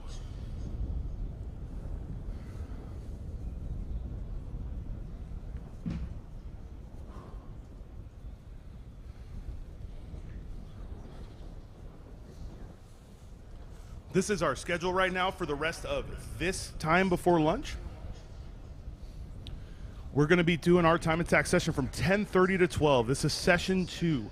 From 12 to 1, we will be on lunch, but don't forget, if you're here locally, 11 a.m. to 5 p.m., the car show will be going on. After lunch, we start with time attack session 3 at 1 o'clock, go into the GLTC race at 2:20, 2:45, time attack session 4, and for those of you that are new, from 4:05 to 5, it's the Super Lap Battle Shootout.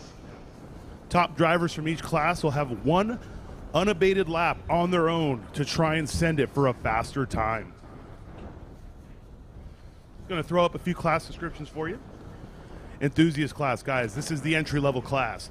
Driver must be a registered owner, unlimited engine mods, factory transmissions, minimal aero, little 3-inch splitter, wing can't be more than a couple inches off the rear, 220 or higher treadwear tires, engine swaps are limited to the engine that came in the car. Street class is where it really starts to ramp up. Still no pro drivers, but they can actually run moderate aero. You're talking 5-inch splitters, a wing that can hang back 5 inches off the rear bumper. Engine swaps are limited to engines available from the same manufacturer. So you have a 4-cylinder Honda, you can put in a 6-cylinder. Limited class is where the bump happens. Pro drivers are allowed. Sequential transmissions are allowed, but they have to be hand shifted, no paddle shift. 14-inch front aero box, huge rear aero box. Engine swaps are open to whatever you want. And then unlimited is exactly how it sounds, guys. Sequential transmissions, paddle shifted, aero mods are open, slicks are allowed. Whatever motor you want, this is the epitome of build a badass ride and come try to win.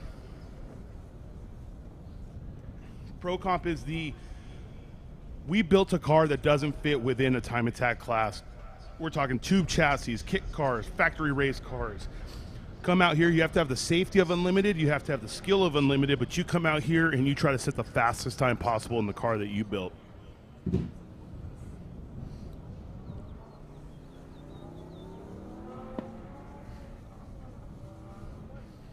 This is going to be Group 4 Session 2 going out, Group 4 Session 2. They're going to start their warm-up laps, and like last session, the weather is still great. It is 65 degrees right now. Now, honestly, the last session we saw a record fall in every class. We saw the overall fall in street, limited, and unlimited. If the day continues like this and the weather stays the same, I think we're going to continue to see lap times drop significantly.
There we have Sean Bassett in his Procom class Datsun 240Z. This is one of the cars we're talking about, tube chassis, LS built.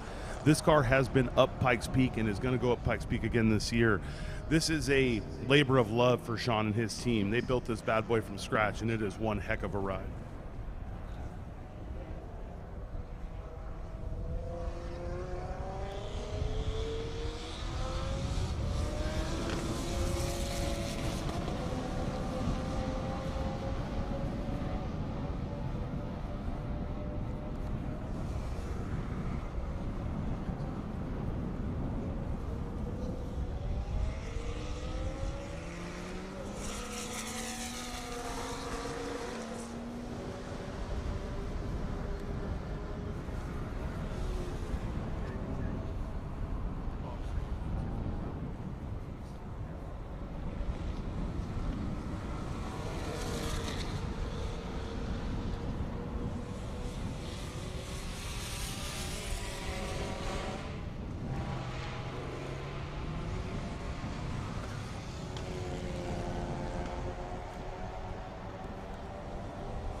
Looks like all competitors in this group have made it around.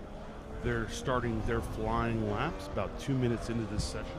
If the last sessions were anything to look forward to, we know times are going to be dropping left and right.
So we're really into the swing of this session right now. It does look like Bucky Lasek is the fastest out here at 2:33. I am blessed to have Tiffany back up here in the tower. Hey, Tiffany, how has the event been for you today? It's been a great day so far. Let me ask you, how did it feel interviewing James with the wheel missing on his car? You know what? I could still feel the adrenaline popping off him, essentially, when I was interviewing him. So that was really exciting. He definitely is enthusiastic and ready for the rest of the day. James is a great guy. He has competed in both Time Attack in the past, and he's doing the GLTC right now. He was a longtime competitor for both GTA and Grid Life. He has set records everywhere he goes. So it's great to see him make the transition to wheel-to-wheel racing and still be competitive. And like you said, you could tell he had the adrenaline pumping because the end of that race was exciting, but he didn't give up. No, he was determined. He knew that that last lap was his last chance, and he went for it. Gotta love it. I mean, it's just that winner's first mentality. You know what I mean? Absolutely. Now, I know that you heard all the excitement when you were down there interviewing. We saw every class break a record last session. Very impressive. I can't tell you how exciting it is to watch these guys and the response that they're getting from the crowd, their teams. It's overwhelming. Day 2, yeah, speaking of which, so day 2, it really feels like we're 10, 20, 30% over on people we were from yesterday, just even in the morning session. You know, it feels like there's more fans here right now. I see more people walking through the paddock. I saw a quick shot of the drift paddock up there. They had way more people going on. What's the feeling like downstairs? You know, I think that we can chalk it up to the fact that it's a little cooler today.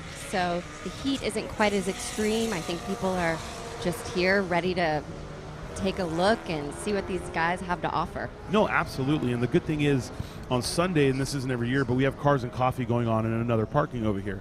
So those Cars and Coffee folk have the opportunity to come over here, get a ticket, come on over. It's a discounted ticket because it's one day, and that alone just bumps the numbers. But I don't know if you heard me say this earlier when I was talking to Dustin, but the track actually came to us and said, hey, these professional race series that come here, you know, well-known series, you're blowing their numbers out of the water for spectators.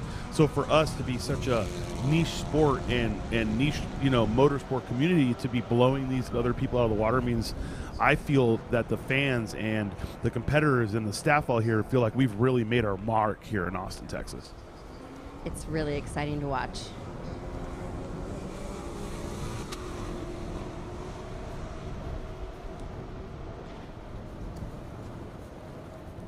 Currently, and it looks like we got a little piece dangling off the back of that car. I don't know if you can see that from underneath, but he's got a little dragger. Currently, the times are really still dropping. What I think I love most about this, and the weather is going to be good all day, but I think what I love most about this is time attackers love two things. They love cool weather and sunlight, because cool weather means that they're going to get awesome engine temperature, they're going to get awesome power, engine temps are going to stay down, but that little bit of sunlight, 60 degrees, sun on the track means the grip is going to be great. The tires aren't going to get greasy.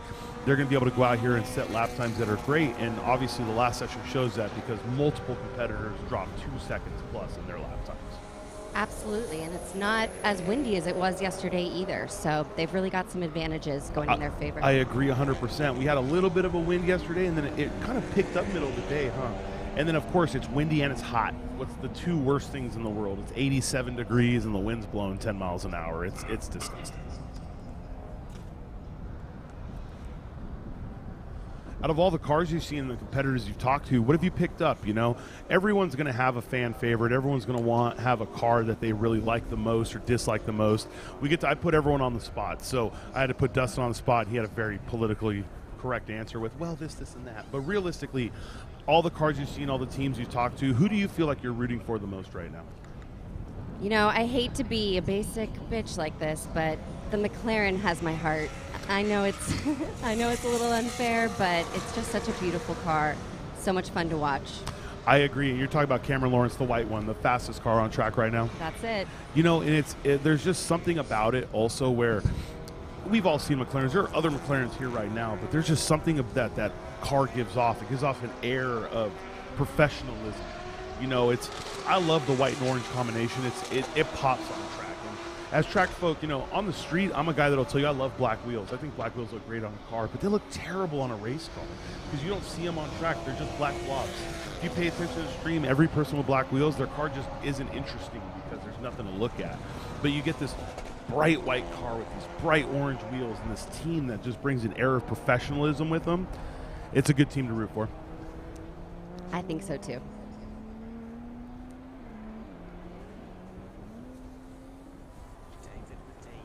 Oh, it does look like we have someone off at turn one. This has really been a place where we've been seeing people go off significantly, to be honest with you. And this isn't like he had an off or you know, he spun out. It seems to be at the top of turn one, people are running into issues and pulling off to the side. It's great that you pull off when the car is an issue. That's a rough place to stop because people coming up and over the hill, it's an easy place to slide out. And you're kind of in what the safety crew would call an impact zone. You know, if another driver loses it, you're somewhere where the car can easily get to. So they're going to have to hard yellow the front straight, make sure that no one carries too much speed up there, so whatever issue they're having, they can get it taken care of. What is it about that area that you think is... So if you look at it, that's at the very top of the hill, right? So here's the safety crew. If someone spins out, if they're carrying a lot of speed up here and they spin out, it's very easy to spin to the right and hit this driver. Impact zones, as the safety crew would tell you, is anywhere where someone can carry momentum and hit you. So if you're on the inside of a turn, you're not in an impact zone because it's not possible to try to go around the corner and spin and hook backwards. If you're on the outside of the turn, it's somewhere where someone can really spin and give you a good lick. That makes sense.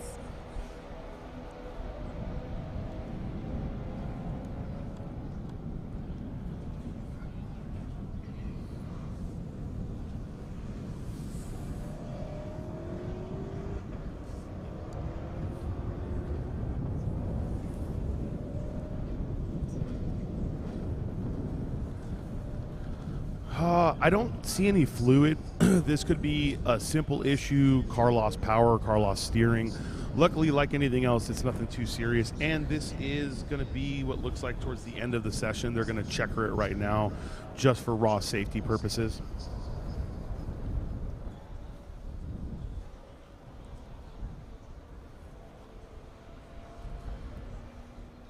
I'm not sure if they're going to checker or yellow flag this, but it does look like they're going to checker it to allow them to get it off. This may be something that takes a little bit of time. We're about 12 minutes into the session, of a 15-minute session, but it looks like track safety's already made the walk around the car twice. So whatever's going on with it, it's not something they feel they can take care of quickly.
So just like I did with Dustin, what is your preferred car style? Dustin and I are the same. We love old school Japanese vehicles, right?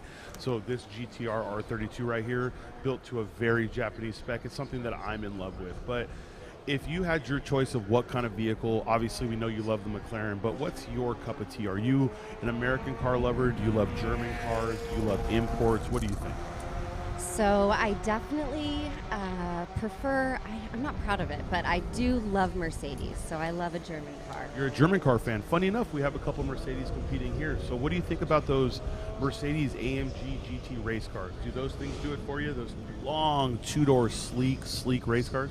I think they're beautiful, absolutely. I drive a C-Class, so basic level, but if I could choose, I would absolutely get in that AMG in a heartbeat. No, I bet. You know what? Obviously, most import guys, I'm not the biggest fan of German cars on the street, but I do think those race cars look incredible, and they perform very well. I think that's probably the biggest thing.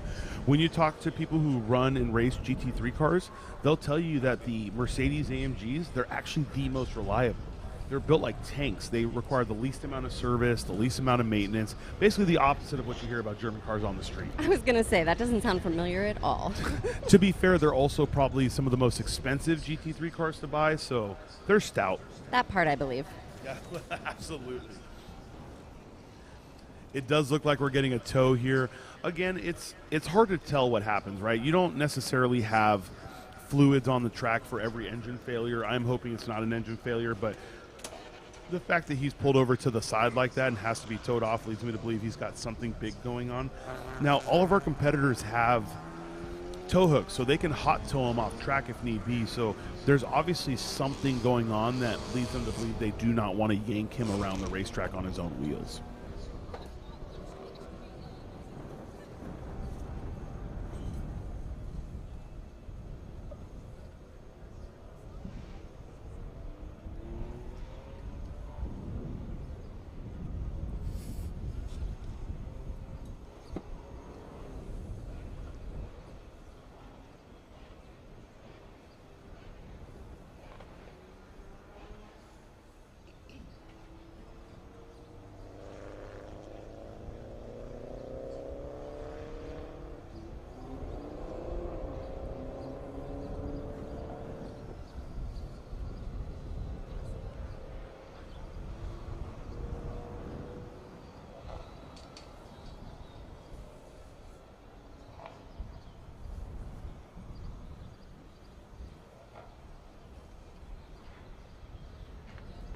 while they are cleaning up that S2000, it does look like we have Group 3, Session 2 lining up. This is Group 3, Session 2.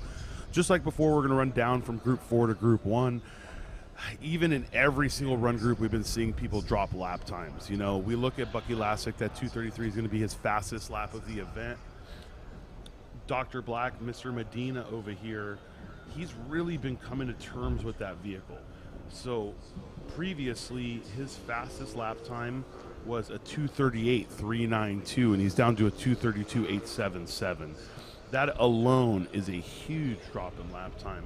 Now, we do have some drivers that haven't dropped a huge amount, some people that actually haven't even dropped at all, and I think the biggest issue we're running into is not everybody brought extra tires. This is where it gets difficult. You're at a 2-day event. You need extra consumables. Some teams brought a massive amount of tires. Other teams, like a lot of enthusiast guys, are just trying to run the whole event on one set of tires, and you can really tell who came prepared to race based on what happens in day 2. From your history, I know you do a lot of airstrip stuff. I know you're really new into this, but what do you think shocks you the most, or shocks the average fan the most, about what these teams bring? You know, I think what I didn't anticipate about this was the financial aspect that really goes into it. Hearing about how much preparation, like you said, coming extra prepared, bringing extra tires, just the whole team, like the amount of money that goes into this is exponential. Yeah, absolutely. And I think the bigger part is, I was talking to Dustin about this earlier, is these are not multi-million-dollar teams. These are all privateers. You know what I mean? Sure, they have some support from the shops they work at or work with. They have support from friends and family, but 90% of these drivers have day jobs. You know, they're going to work every day. They're saving their money. They're building their race car. And sponsorships help. We all know that, zero doubt. But there is not a single team out here that has their entire driver out here that has their entire car paid for. Not one, especially not in these lower classes.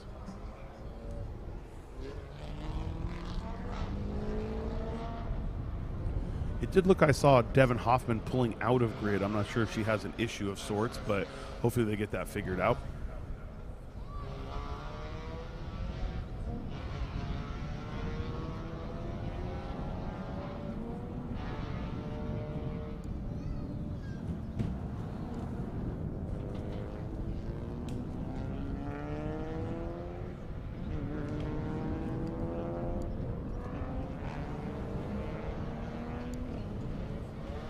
It does look like we have Group 3 Session 2 going out right now. Group 3 Session 2 starting their warm-up lap.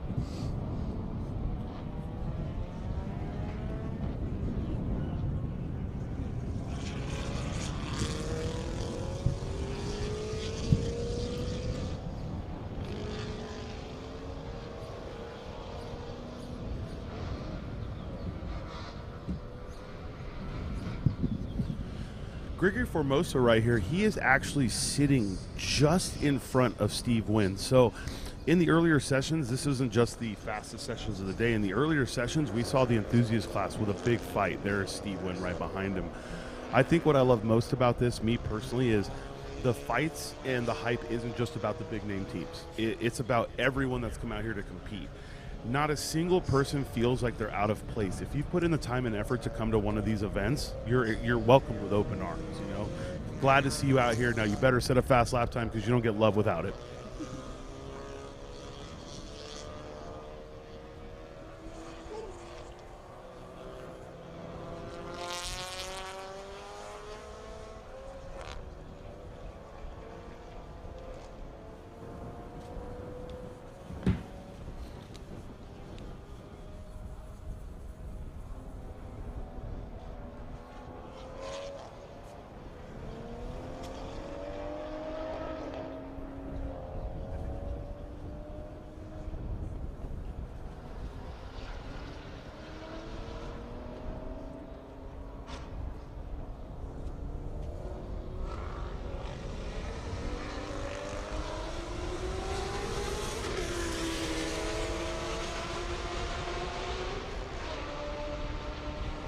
do have people starting their hot laps. That is Jeremy Lauder, followed by Matt Davis.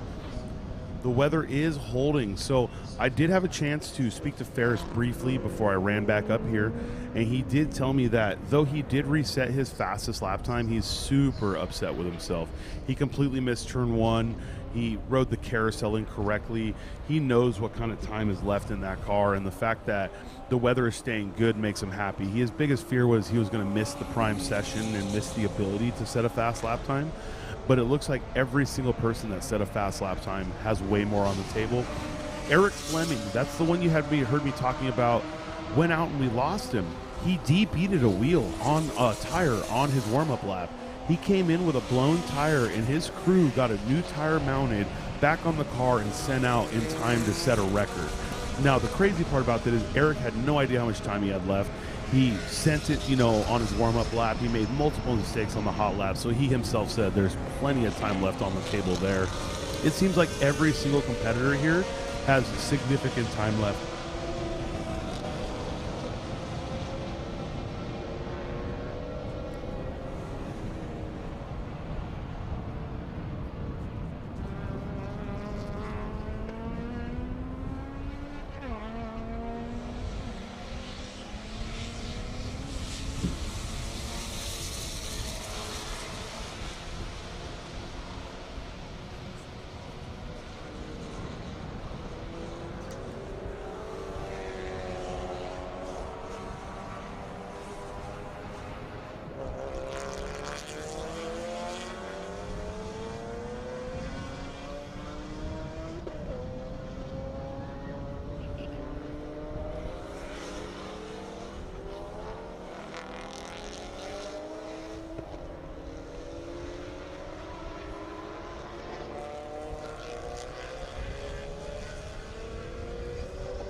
Jeremy Lauder in the 226.287. So it seems like everyone in this session's in the 226 range right now, which is absolutely great because it just means that the grid groups are very consistent with each other.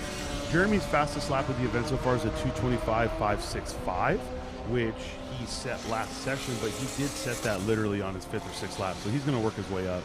Unlike Matt Davis, though, Matt Davis's fastest time was a 227.573, and he's already doing a 26. Every single person right now in the 26 range is basically going faster than they did before. Jonathan Wheeler with a 228.779. Now we're talking getting close to retaking his record. Currently, Jeffrey Ting has a 228.543.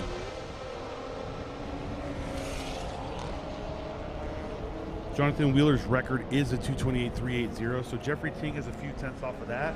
If Jonathan Wheeler can do a 228.779 on his first lap, it's very possible he can drop his own records time. He's about 4 tenths off of that right now, but if he could take it into the 27s, he may solidify his own time.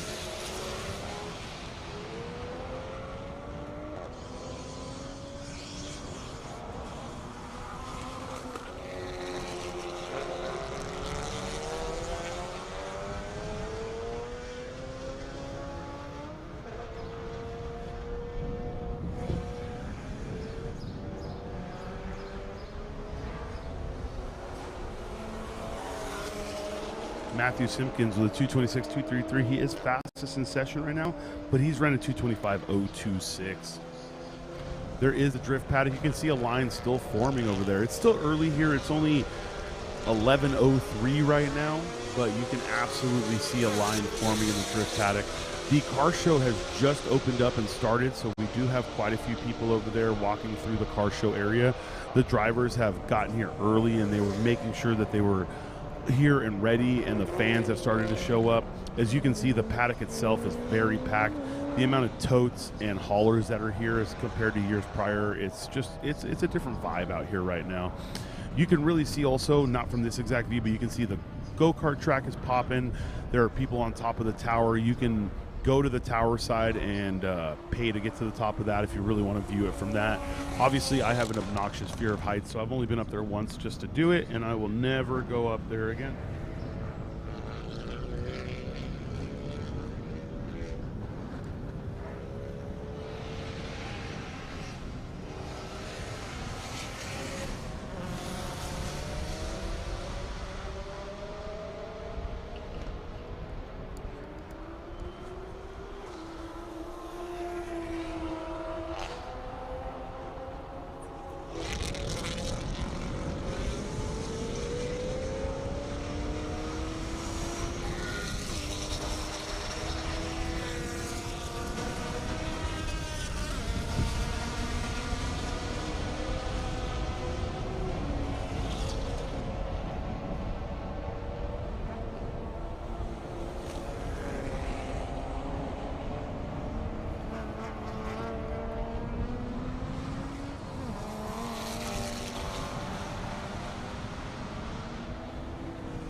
Jeff Ting, man, 227.806. He is absolutely crushing enthusiast class. Jeff was in the 28s. He just came out and took the record by almost half a second. It was a 28.3 was the record held by Jonathan Wheeler, and Jeffrey Ting said 227.806. He just took his own record. And it looks like Steve Wynn took the third place from Greg Formosa.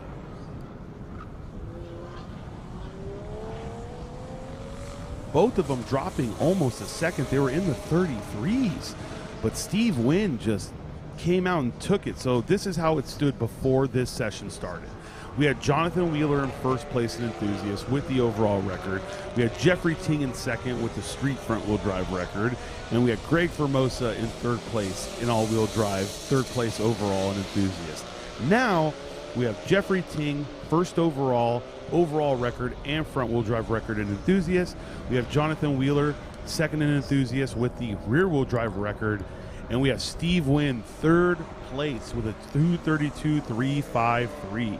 It went from one Type R on the podium, 370Z Evo, to two Type Rs on the podium with a 370Z in between. I don't know what to say about that. The times are just dropping significantly, and these drivers are really giving it their all.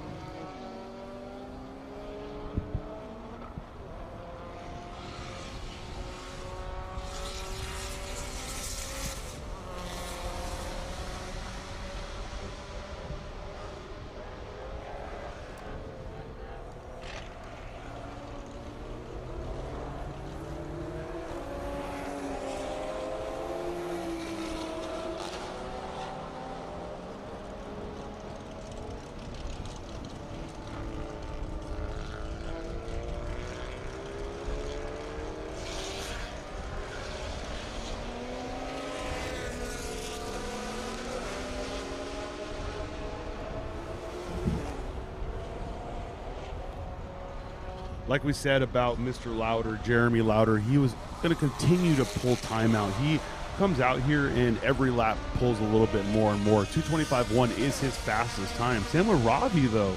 Ravi with a 225.166. That's going to be his fastest time of the event. Pulled about 4/10 out of his previous best.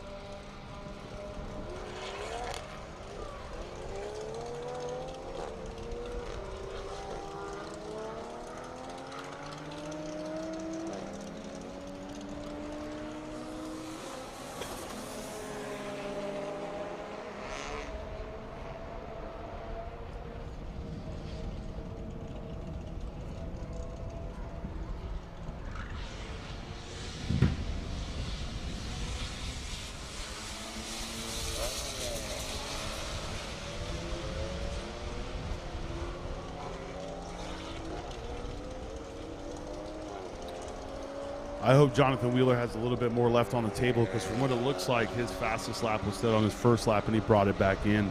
Same with Greg Formosa. Greg has been trying to set another lap, but it looks like his fastest was on his third lap. He actually surpassed Steve Wynn. Oh my gosh.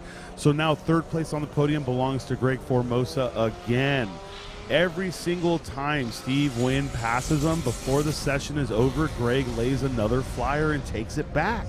This is very exciting racing in the lower classes. This is what we love to see. Different chassis, different styles of builds, all going the same rate. We live for this stuff. To see Jeff really bring the heat. He was in the 230 range earlier, and he brought a 227.806. That could be from a few setup changes and fresh tires, plus the weather today is incredible. Ravi with a 225.166, his fastest time attack session there is. Jeremy Lauder still at that 225.1, really, really leading the session. He's been very consistent. He doesn't really do slower laps. It's just dig at it, faster, faster, faster.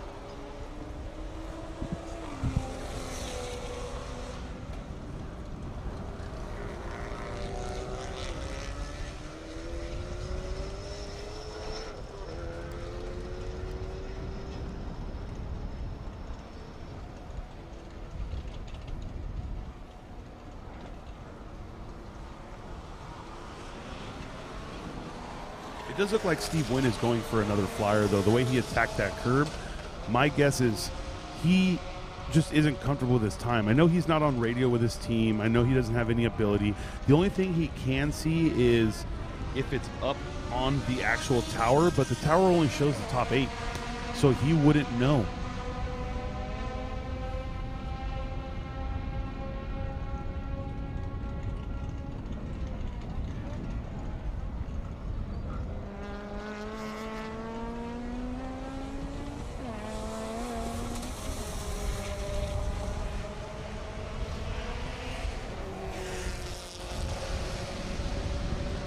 It does look like Michael Cosior with a 226.285 pushed his fastest lap on the fourth lap of the session.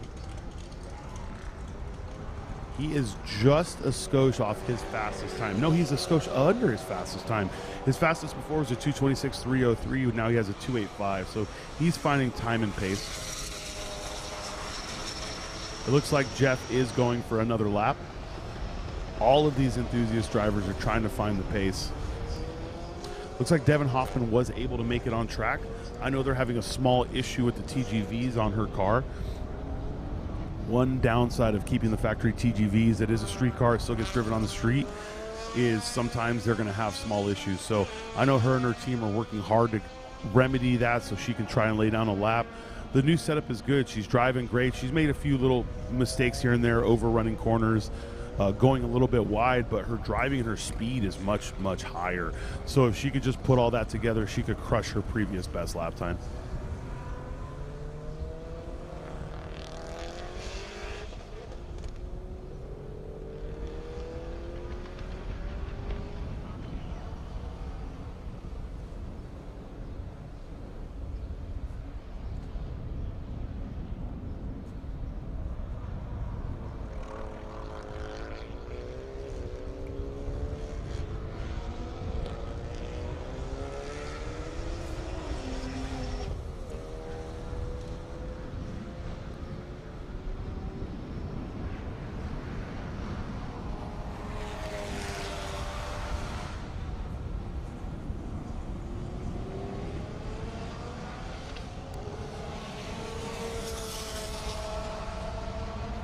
Steve did go for that lap, by the way. Steve Wynn, he just went a little bit slower.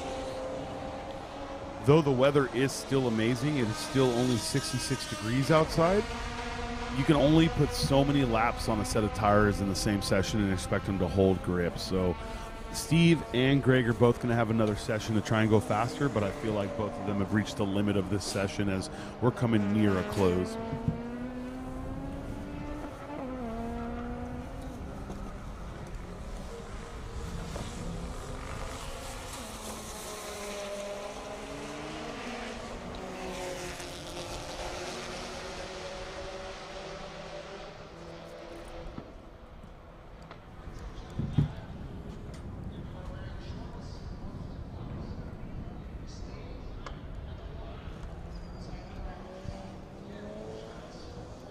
you can really see how the track has developed over the years. If you've been following us for a long time, obviously if you've been following any racing series that comes here, the one thing that's always talked about is how the track changes over the years. It's the Texas soil. There's so many ways to explain it, but bumps are created in areas that used to be smooth. And it's one of the things that the drivers themselves bring up, how, you know, I used to be able to go through this section of turn 1 wide open. Now I kind of got to change my line to be able to keep it smooth. Certain turns here and there. Racetracks aren't glass. A lot of fans that watch from outside are like, yeah, man, but you're driving on this perfect surface. Well, these are still paved surfaces, you know, on Texas clay. It's the things that these drivers have to go through. They're not just dealing with the high rates of speed and the G-forces and braking zones. They're doing all that while trying to keep the car together, trying to make sure that where they're braking, there isn't a big bump, there isn't a huge bump in the middle of the apex. So the amount of things that these drivers are trying to figure out in the process of setting their lap is probably one of the most impressive things to me. Honestly, the big thing now is that Group 2, Session 2 is gridding up to go. We see Tiff's favorite car up there, that Mercedes in the very front. It's funny, this is actually quite a few German cars because you saw the Mercedes, a couple Porsches there. It's going to be a big, big setup of cars going out.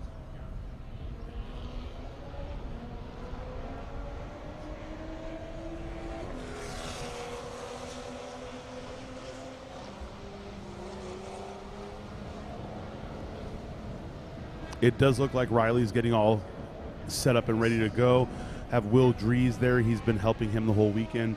Will is a staple in the Global Time Attack and Super Lap Battle Series. He not only races for WRD Racing, Corey Wells, he drives his own car.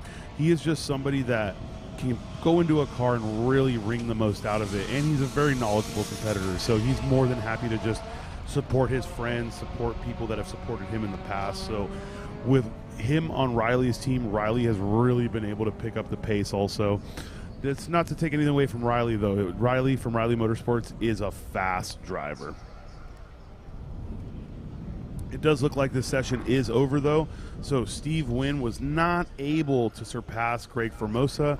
He was ahead of him for a majority of the session, but Greg really put a lap together. Jeff Ting, on the other hand, 2:27.806.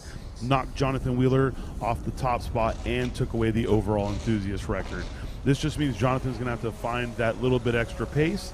Maybe he has to do more than one lap in a session. My assumption is that he removed the oil cooler that had the bursted line, so he's probably doing one lap to keep the engine temps down.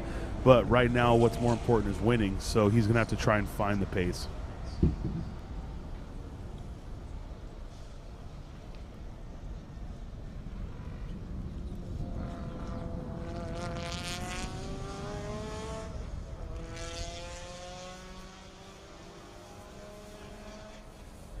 Look at this line of spectators right here, people trying to get ride-alongs in these cars.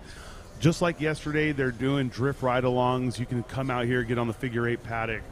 Just enjoy being inside of a drift car. If that's not your cup of tea, no worries. You have the car show to check out too. If you want a little bit more than just sitting passenger in a car, go to the go-kart track right behind the main grandstands. It's a miniature version of COTA, so you can feel like you're driving what these pros are driving here.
That is the end of Group 3, Session 2. We have 2 more run groups before lunch. We're going to have 2 more run groups before lunch.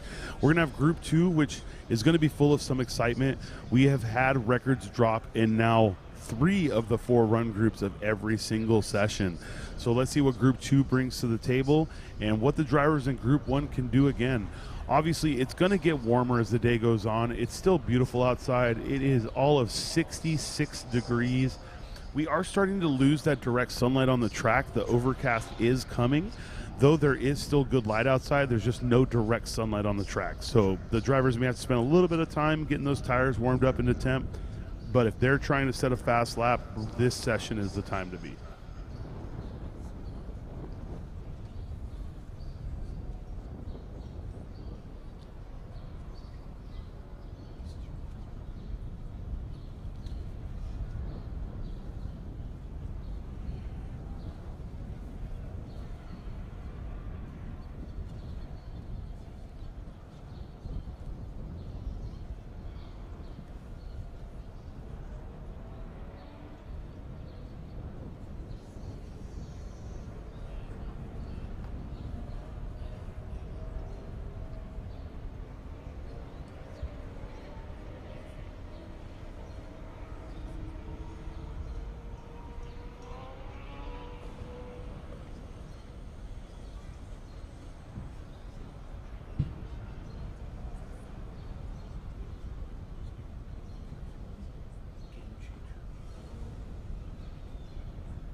Here we go, Group 2, Session 2.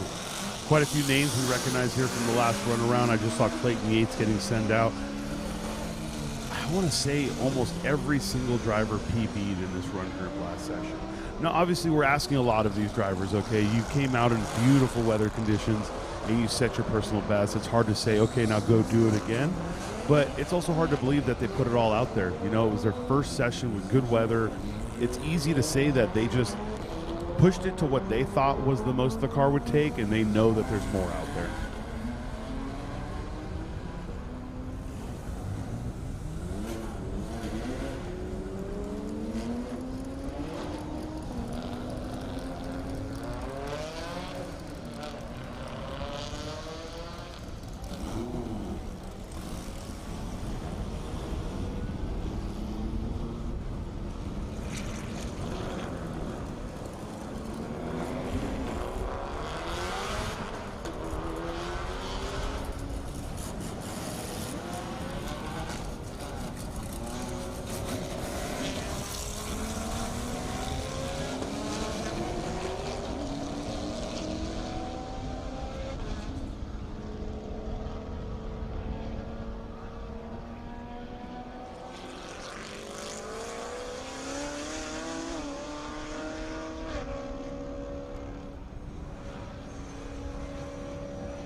Here we go.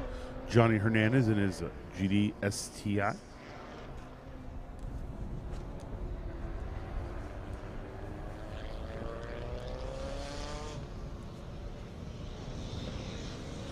Ray Guerrero. It looks like they had to make a little bit of splitter adjustment there.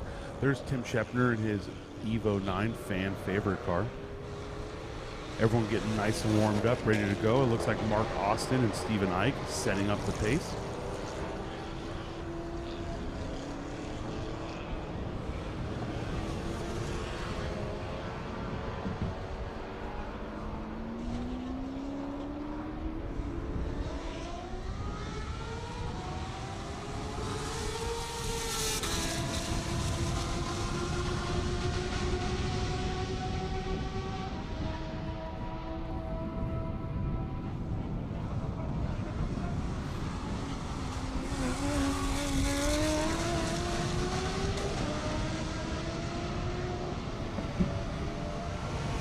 Right now we have Zach Sober followed by Gabe Zamora, Clayton Yates, and Sebastian Vassan. Currently in standings, both Gabe Zamora and Clayton Yates, I believe, have surpassed Zach Sober. So we're going to go ahead and see if that McLaren has anything left in the tanks to bring it back. Everyone last session got into the 216s. Zach Sober and Thomas Thompson were in the 217s.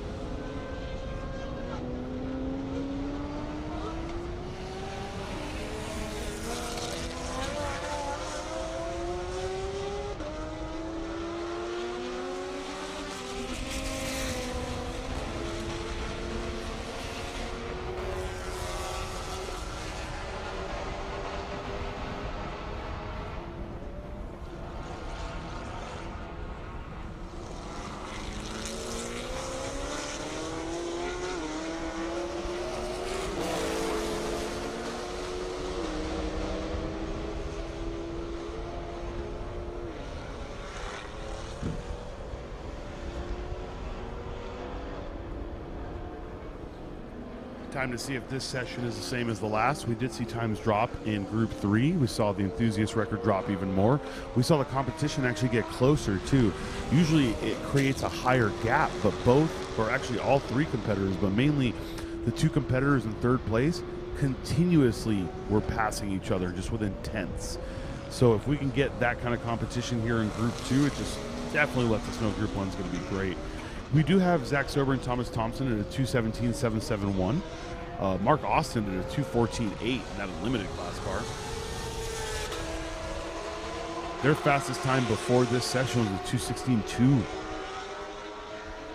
There's Gabe Zamora just pulling a couple hundredths out on Zach Sober and Thomas Thompson in that McLaren. He's been in the 2:16s already, so we know what he has in store.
now we're starting to see the times drop. A 2:15.278, and then Ernestas Puzelis with a 2:16.429. That is the fastest time he set in his Corvette.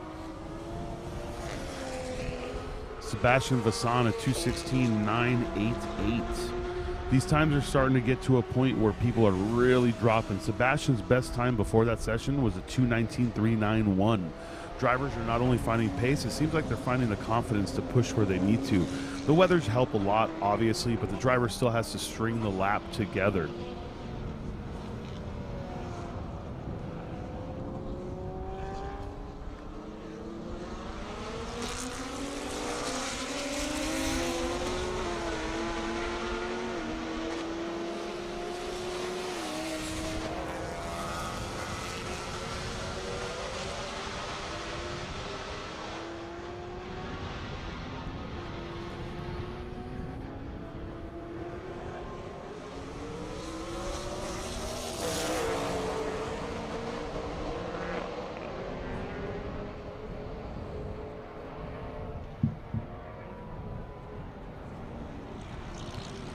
Going all the way down to Cal Fortner right there to 2:23.75. He's pulled a second off his fastest line.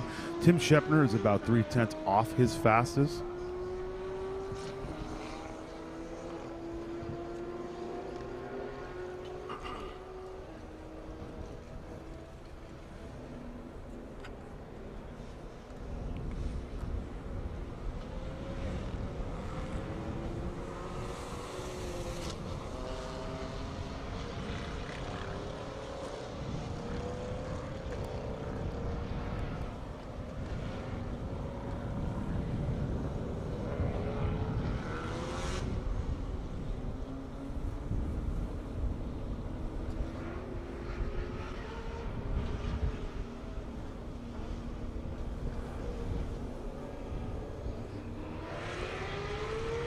This is a pretty good shot right there. I'm sure you saw that really quick, but seeing the drift cars in the background of the track cars, it's just so much love for motorsports out here. It does look like these times are staying kind of static at the moment. Let's see if Mr. Puzelis can pull another lap out. That one was about 9 seconds off his fastest. It looks like he's doing a hot lap and a cool down. Obviously, you're asking a lot of these cars to do back-to-back hot laps. You don't really see it out of any vehicle. This is Group 2, Session 2, second session of the day here at Super Lap Battle. This is going to be the last session before lunch. Let's go ahead and get you the schedule for after lunch so you know what you're coming into. We do take lunch from 12 to 1. At 1 o'clock, we are back for Time Attack Session 3. We're going to re-rack the drivers, guys, so make sure if you're following a specific driver or a specific team, around 12:45, 12:50, check Race Hero, either at racehero.io or the Race Hero app on your phone, iPhone or Android device, and you can see how they've been re-racked. You can also see every single time they've laid out for the day what their fastest lap was. You can see their deltas. Race Hero does an incredible job of giving you the breakdown. You can also see where the standings are for every class. After our Time Attack Session 3, GLTC is going to have their fourth and final race of the weekend. From there, we do our final Time Attack session, and then we go into the Super Lap Battle. For anyone that has never been here before, the Super Lap Battle is the fastest competitors from each class get one unabated lap on their own, completely solo, tracked by camera to try and lay down their best lap. Now, it's not the most common, but it is one of the best things in the world when you see a driver get out there, all the pressure in the world on their shoulders, and they're able to even reset their time or jump a position up the podium. That's probably one of the most incredible things. So we give the drivers the opportunity. Whether they can handle the stress is completely on them.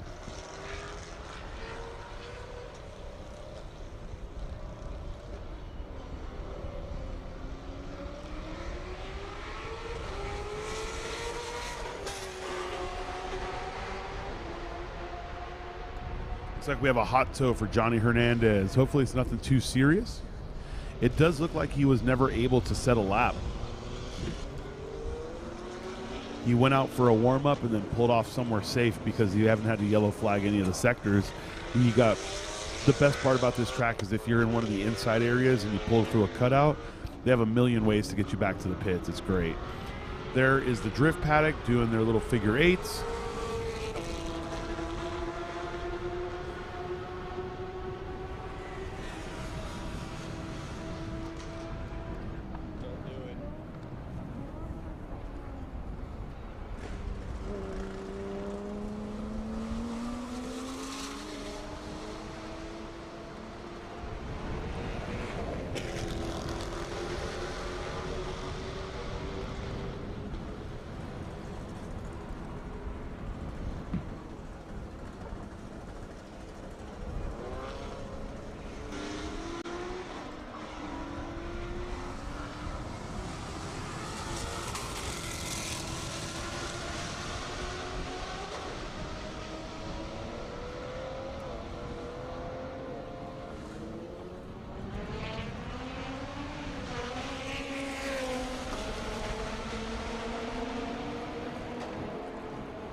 Looks like everyone is staying pretty static on these lap times. We're coming to the 13-minute mark of Group 2, Session 2. Had a few drivers come in, check tire pressures, might be trying to reset their laps.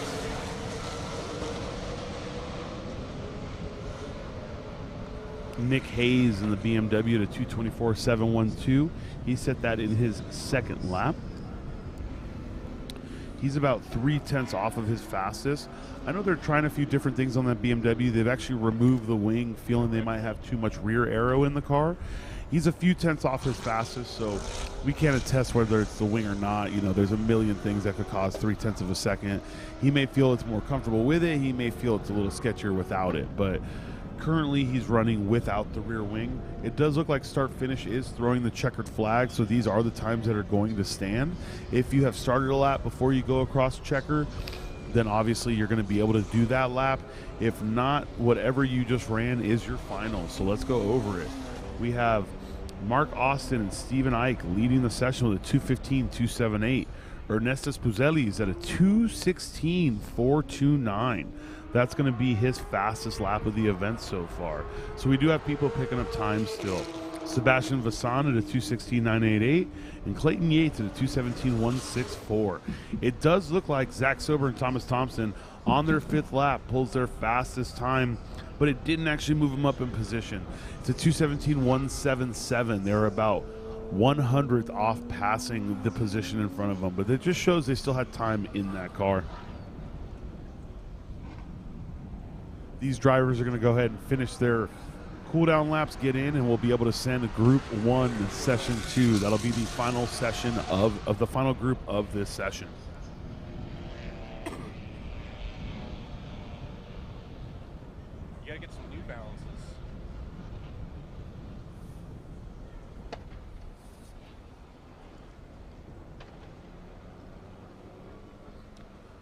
Please note, after these drivers are finishing, you will see them getting ready. We always have a pit walk on Sunday.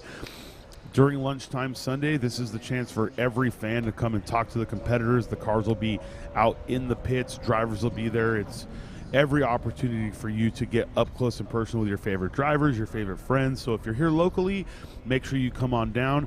If you are watching online and you ever have a chance to come to this event, don't miss it, guys. The pit walk is definitely something to remember.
Here we have, guys, Group 1, Session 2 going out. Group 1, Session 2.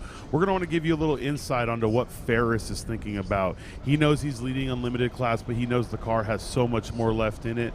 So luckily, we had a quick talk with Ferris, and we have a little insight into his mind on what's going on right now.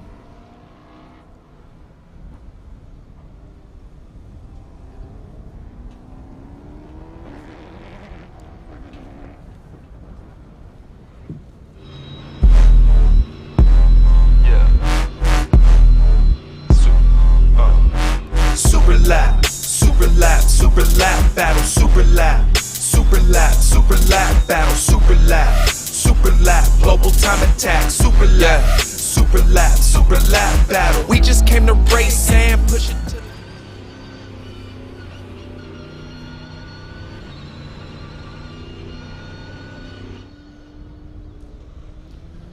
Ferris is ready. He's warming up those tires. Obviously, during his hot lap, we'll try to give you the in-car as much as possible. I will not be speaking over that beautiful, beautiful piece of machinery.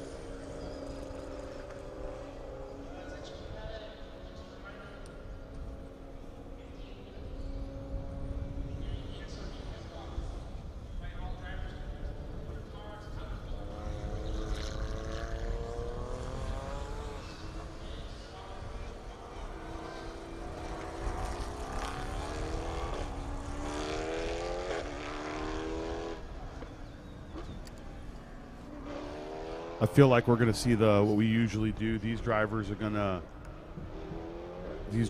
going to go out there, do a warm-up, set a flyer. People like Ferris might do a second lap. I don't really see Life doing another lap. I definitely see Cameron Lawrence and Rafael Martinez doing another lap. Spoke to Ferris in between. He specifically said that he missed turn 1 and he rode the curb on the carousel on the outside. He just didn't hit what he wanted to hit. So he knows if he's able to string together a decent lap as opposed to the one he just did, he's going to crush his own record. Let's see if he can catch up to that McLaren's lap time.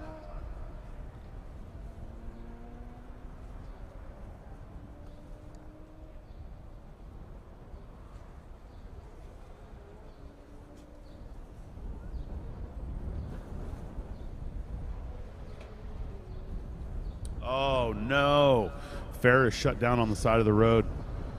The music just didn't do it for him. We don't see him really panicking inside. He may be power cycling the car. Obviously, cars at that level, any car at that level is going to have significant amount of electronics in it. Sometimes everything's not meshing, and just like a computer at home, the quick have you tried turning it off and back on again solves more issues than most people can understand.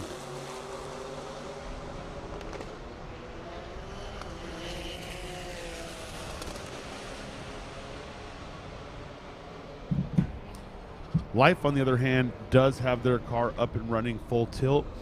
They have quite a bit of room to catch up on. So, like I said, I spoke with Mike and Cole and the team over there. They said they have something for us, so let's go ahead and see if they do.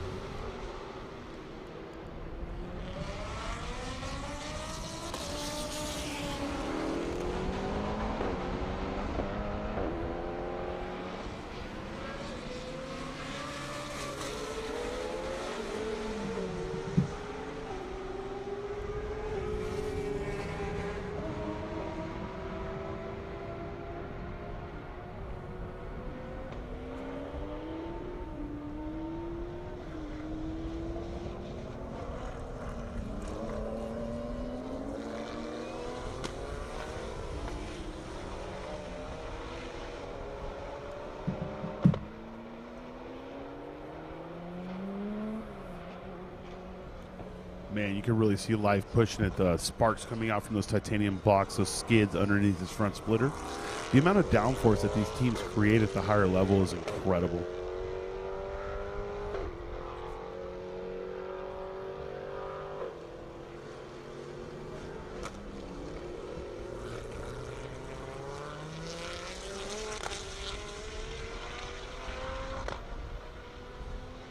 Looks like Cole is really starting to catch Jensen in that LMP car.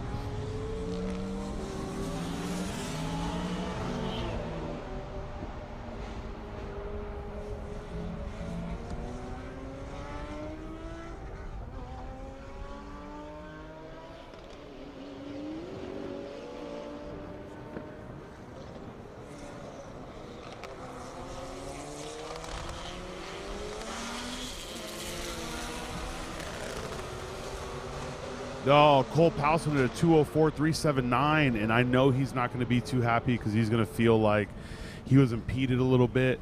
Can't really blame anyone for that. Some people get up to speed a little faster than others, and it just seemed like Cole caught him much quicker than he was expecting.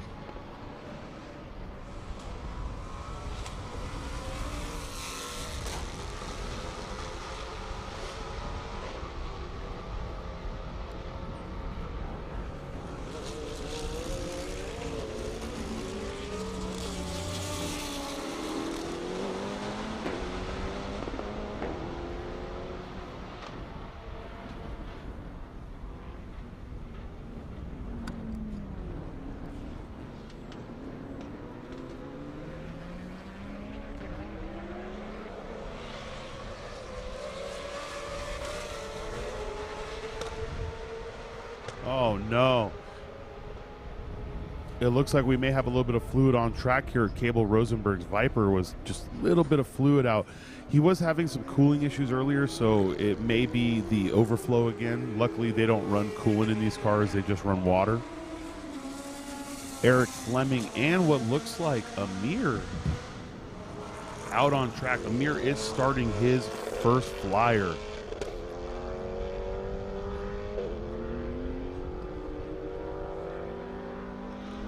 We're yet to see Amir lay down a lap in competition, so this is going to be really important to see how fast he can go.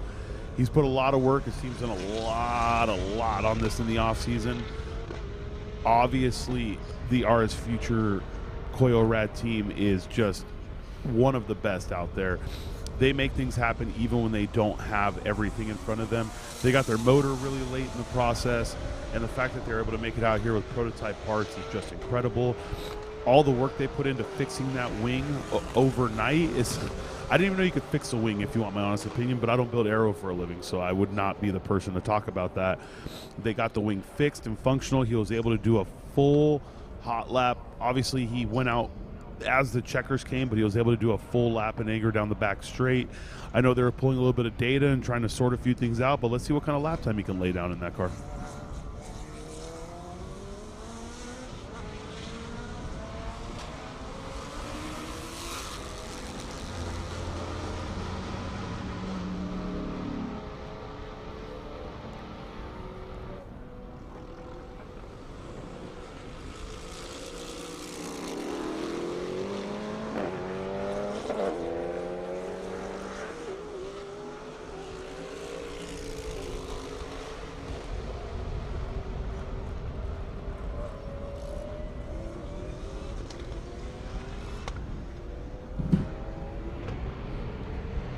We got Ferris being towed in. They were able to get him in safely. It doesn't look like he really impeded very many people.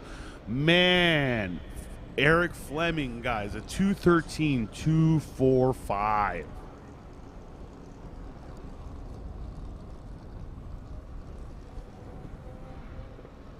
Just flying out there. Right now, his fastest lap is a 2:12.936, but just the fact that he can just go out there and lay it down. Now, given the last time he set a fast lap was after a tire blew out, and it was in desperation almost. He didn't know if he had enough time. He didn't know if he was going to make the session before the checkered, but oh, what a killer lap. Looks like Amir's first lap is a 2:26.459. Looks like he's getting up to speed in that car. I know they were dealing with a little bit of issue with the side skirts that we noticed. I don't know if they removed them or were able to get them planted a little bit better, but looks like he's going to go out and try to set another flyer. This team has put in way too much work for them not to be able to get laps and data. They spent a lot of time testing, but there's really nowhere on the West Coast or on the way to COTA where you can test that's going to give you the same kind of data you get on the front and back straight at this track. 2:02.452 is the fastest time of the session. That's going to be Cameron Lawrence and Rafael Martinez in that McLaren. Cole Palson with a 2:04.379 sitting in second. Jensen Little with a 2:04.395 in third.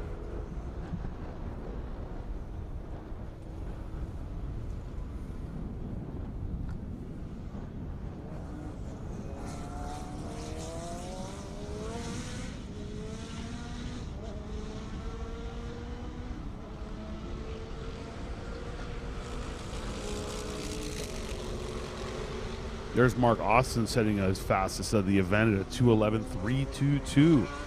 Weather's still good. Track's holding up. It's only 67 degrees right now. These lap times are absolutely going to keep dropping.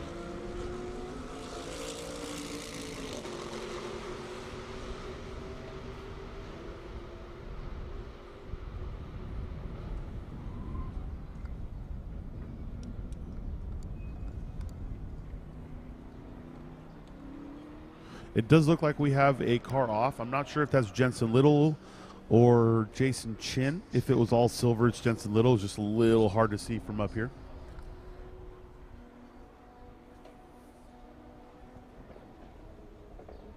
That is Jensen. It looks like he had a small issue. He had to jump off track. There may have been a little bit of fire, but it seems to be out and taken care of. Not very common for things to continue here. It does look like he still has smoke coming out. The vehicle does have a fire suppression system on both him and the engine, so he's not rushing out of the car yet. He feels like he's in a safe place. That is probably going to be the black flag of the session, and with it being 10 minutes into this session and almost lunchtime, this is probably going to be where the session ends. We'll just make sure Jensen gets off track safely. I did get confirmation from race control that he did use his fire bottle. It seems to have put everything out. All we have is left over a little bit of steam, a little bit of smoke, but no fire. The biggest thing is always going to be safety, and any driver that's ever been in a situation with a fire in a vehicle knows if you're not getting that thing out, the first thing you're doing is running, and he stayed in the vehicle, no issue whatsoever.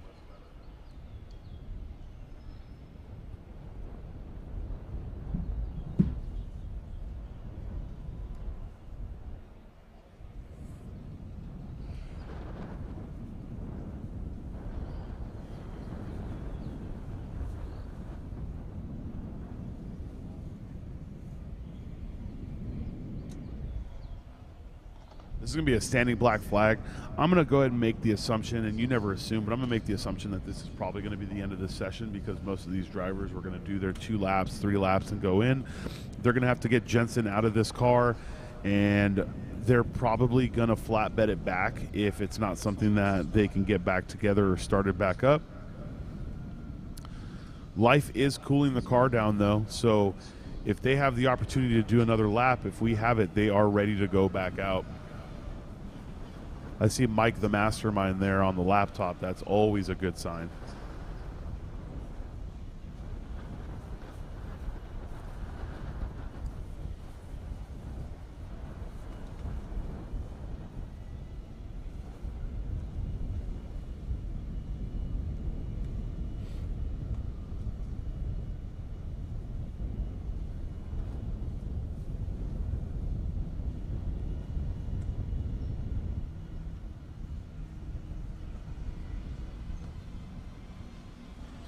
And they are going to checker this session. They're going to have to take the bodywork off this car, make sure that nothing else is smoldering. The last thing they want is to put it on the tow truck and for a fire to start back up. Let's go ahead and check the standings. Meanwhile, track and safety is going to do their job. They're going to keep it all clean. We are going to be able to come back in the next session and get some more lap times in. Luckily, if we look at the weather, and the weather's been really good to us this event. Even when we come back from lunch, it's still only going to be 70 degrees. It's a 3-degree difference. That's it. This session was not as exciting as the session prior. Obviously, we had a few issues. We had people going off. Ferris parking it on 15 is probably the worst thing that could have happened because it caused Jensen Little to check up, which had to cause Cole to check up. Every single thing that could have gone wrong for those two trying to set flyers did. Jensen Little's already run a 2:03. Cole was right with him the entire time, both of them in the 2:04 range. But we can see where everyone stands right now, right before we go into lunch. Jeffrey Ting, now the unofficial enthusiast class record holder at a 2:27.806. Jonathan Wheeler still holding strong in second with 2:28.3. Now the third and fourth are the most interesting one. Steve was ahead of Greg, Greg was ahead of Steve, and Greg is the person that ended up taking it. So there's 2 more sessions for Steve to try to take that back, but Greg's not an easy competitor to steal time from. Street class is Jackie Ding with a new overall record of a 213.870. Second and third within a tenth of each other with Kyle McCoo at 222.766 and John Lee at a 222.851. But we did see him get towed off. Hopefully it's something that can get figured out. Limited class, new overall record at a 212.936, Eric Fleming. Clayton Yates sitting in second with Gabe Zamora right behind him. Zach Sober and team were able to pull a little bit more time out, but they're still a couple tenths off. Ferris Khartoumi leading unlimited class overall with a new overall record of a 203.850. Cole with his fastest lap of the event ever at a 204.379, with Cable behind them at a 213.402. A 201.251 by Cameron Lawrence and Rafael Martinez still sitting strong. Jensen Little with his 203.604 in second. And Richard Luttrell and AJ Peterson are at a 208.412, rounding up Pro Comp class. That's going to be the end of competition before lunch. We will be back at 1 p.m. with competition laps here at Super Lap Battle. Pit walk is still going to go down from 12 to 1, so make sure to stick around. But we will be back in competition at 1 o'clock.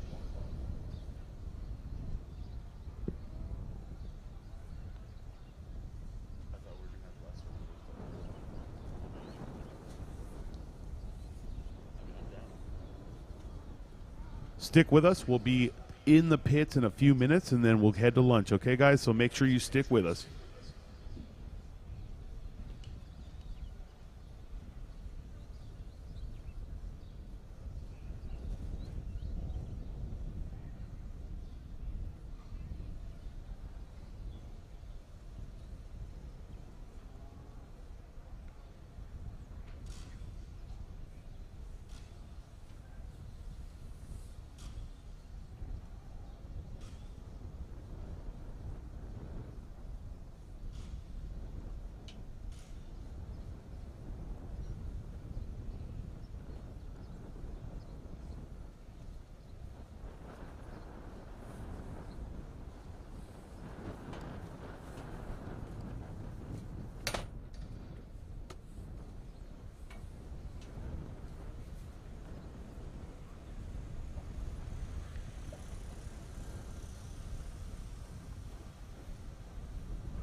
Super lap battle, super lap, super lap, super lap battle, super lap, global time attack, super lap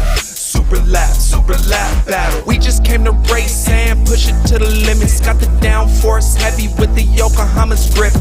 Tires so sticky you won't never catch us slipping. Came to Dakota, Austin, Texas with a fully built engine. Just vibes, car showing Lone Star drifting. Really got it poppin', you could bring the wife and children. Porsche, Chevrolet, Subaru, and Honda Civic got all the best. All right, here we are at Super Lap Battle in the pit walk, going down the pits. We're going to take a quick second here. We're going to talk to Cable. Cable, you've been dropping lap times. How's the car feel? Good. A lot of issues today, though. Well, hey, man, we're glad to see you out here. It's probably the best sounding car we have on pit, so keep it up, all right? We have Clayton Yates Z06, but the best part about this is all the fans that can come out here and see these cars up close and personal. The competitors are not any different than they are. These are people that have just put the time and effort into putting these cars out on track. Just like every single year, we've grown, not just in competitors, but in fans. Let's go ahead and take a quick look here at Tim Schepner's Evo. I don't see Tim near the car, but this is absolutely one of the fan favorites. You don't get much more JDM than this Evo 9 right here with this Voltex wide body. Go ahead and start taking a trek down here. This is probably one of the only opportunities that these fans have to come out here and see all the cars out on the pits. Now, obviously, we're gonna have a couple cars getting worked on inside the garages, but for the most part, all the drivers are out. Let's go ahead and have a quick little conversation here. All right, buddy, you lost a wing in practice. You're back out here. How's the car feel? It's got a wing on it right now. Is that part of the other wing? That may have been the part of the wing. But yeah, no, it's all good. No, it's great to see it. Honestly, both these cars together. This is a fan favorite Pikes Peak 240Z. Really excited to see it. Obviously parked next to one of the most beautiful R32s we've seen out here. Let's keep it going down this paddock. To all you that have been with us this entire weekend, we'd like to, number one, thank you, but also show you what you're missing if you don't come out here. Currently right now, we have the Enthusiast record-holding car right here that belongs to Jeffrey Ting. We got fans from all across, locals included. We have the famous Tom Tang. Tom Tang, how is it here at Super Lap? Oh, it's awesome. It's great to be here. Last time I raced here was 2018 for NASA Nationals, and you know, doing spec class stuff is fun, but it's way fun just to go as fast as you can. Hey, you've been with us for a long time, and we really appreciate it. Thanks for making the trek out here from Texas. Obviously, Life Motorsports and the Life team. We have Mike McGinnis on the laptop. You guys have set the fastest lap you ever have here. I know you're not happy with it, though. Do you got more? I don't know. We're going to try. We're going to make the tires work one more session for us. But, yeah, that was our session. You know, not excited enough. Mike, you got it? I don't know. You know what? They're not excited. They got it. I got nothing but faith in the Life team, and you know that from day one. This is Mike's GLTC car. If you're wondering, he's not only the tuner over there, he's racing himself. Here we have all the fans out here. Obviously, driver's lounge, everything that you can see. We're going to take a quick walk over here, and we're going to speak with Amir. We're putting him on camera. We're putting him on the spot. Amir, no one believed you could actually fix a broken wing, but you're out here, you're going fast, you've proven you can do it. How do you feel? Pretty good. I have to say it's obviously a bit of a challenge, a long night, here till 3 a.m., but this event's too cool and we drove too far to give up. You know what, and I got to give mad respect to the RS Future Coil Rad team. Your team showed up, they did the right thing, you had a failure, you came back together. Their team's probably hiding because they don't like to be on camera, but these guys over here literally make it happen. Mad respect to you guys, just get back out there and go fast. Oh, what do we got over here? Now, this is the car that every single fan is going to be flocked around, so we're going to be flocked around it too. We've all seen the Riley Motorsports car online. We've seen it on the internet, but more than anything, here we have the man behind it. Riley, how does the car feel? It feels great. It's doing everything I wanted. No, super happy for you. We see the lap times dropping. Obviously, a lot of people on the internet see a car like this, and they think it's more form than function, so we're great to see it out here. Is there anything you want to tell your fans out there before I walk away from you? No, I mean, thank you for all the support, and thank you for loving the car as much as I do. And thank you for tuning in and watching the event. Awesome, man. Thank you so much for bringing it all the way down here from California.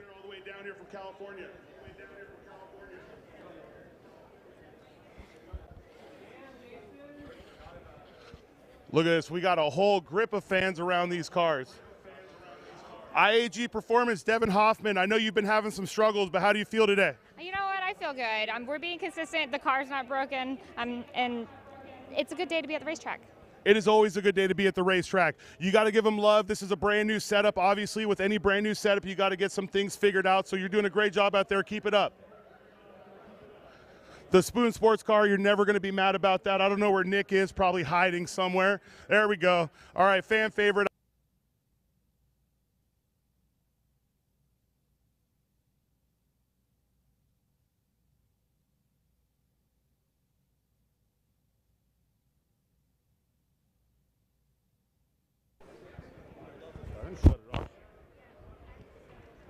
All right, we're back. So apparently I didn't want to talk to Nick, but no, it's good to have you here, man. This car is a fan favorite. It's great to see a real Japanese-built touring car. Keep it up. I know you're building a Time Attack car. When is it going to be done? Soon. That is a crock. Okay, Nick, well, you let me know when you have a real answer, my friend. We're going to keep going down here. Let's see if we got any more. I want to find Jackie Ding really quick, put him on the spot again.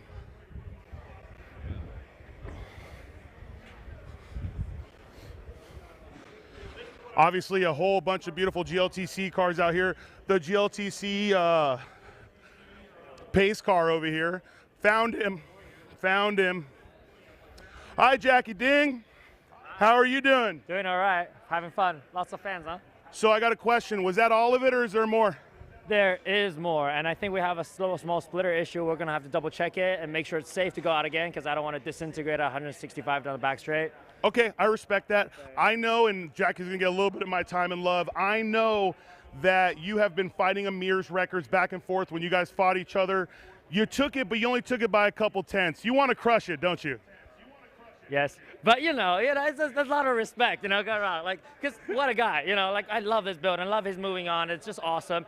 I think we pushed Street Class way, way, way beyond what everybody thought it was going to be, and that's just insane. All the respect to him. Without him pushing me, without me pushing him, neither of us would have gotten this step, I agree, and you know what? It takes two good competitors to push a class to the limits. Great job to both of you. Thank you so much. For those of you wondering, this is the PhD team. Jackie always comes with a full sweep. Keep up the good work. Thank you so much.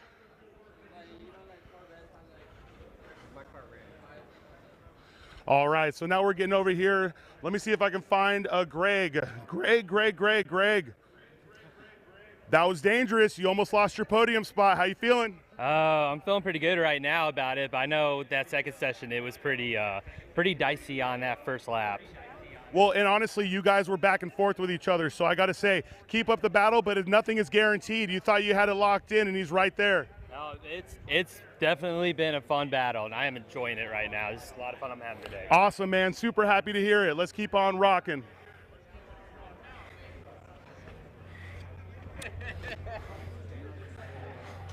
All right, we're going to sneak into this garage. I see people hiding. Raphael! Turn around! You cannot walk away from the camera, sir. I apologize, but we own you during lunch. How does it feel to be the fastest car out here, and number 2, one of the most beautiful cars out here? It's exciting. I love McLaren. I'm a big McLaren guy, and having a car that's out the box, being the fastest, is just absolutely incredible.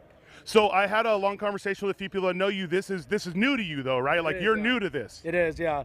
So I've only been in a race car itself actually about 9 months. May of last year was my first time ever in a race car. Never karted, never raced. But we've been putting a lot of work, a lot of seat time, and really loving it.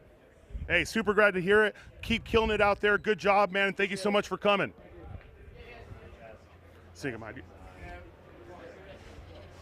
That was Rafael Martinez right here with this McLaren. We're going to go ahead and make our walk back down the pits from the outside. As you can see, it's a circus out here, guys. Fans up and down the paddocks, meeting their favorite drivers, being able to actually get up close and personal. Some autographs being given, but more than anything, stickers, merch, and just knowledge. This is what you get when you come to Super Lap Battle USA. It's not just the racing, it's not just GLTC, it's not just the car show. It's the entire culture. So from us to you, this is Super Lap Battle. Welcome to what you have, welcome to what we brought. We'll make a quick walk back down, and I hope everyone watching online and everyone here today is having a killer time.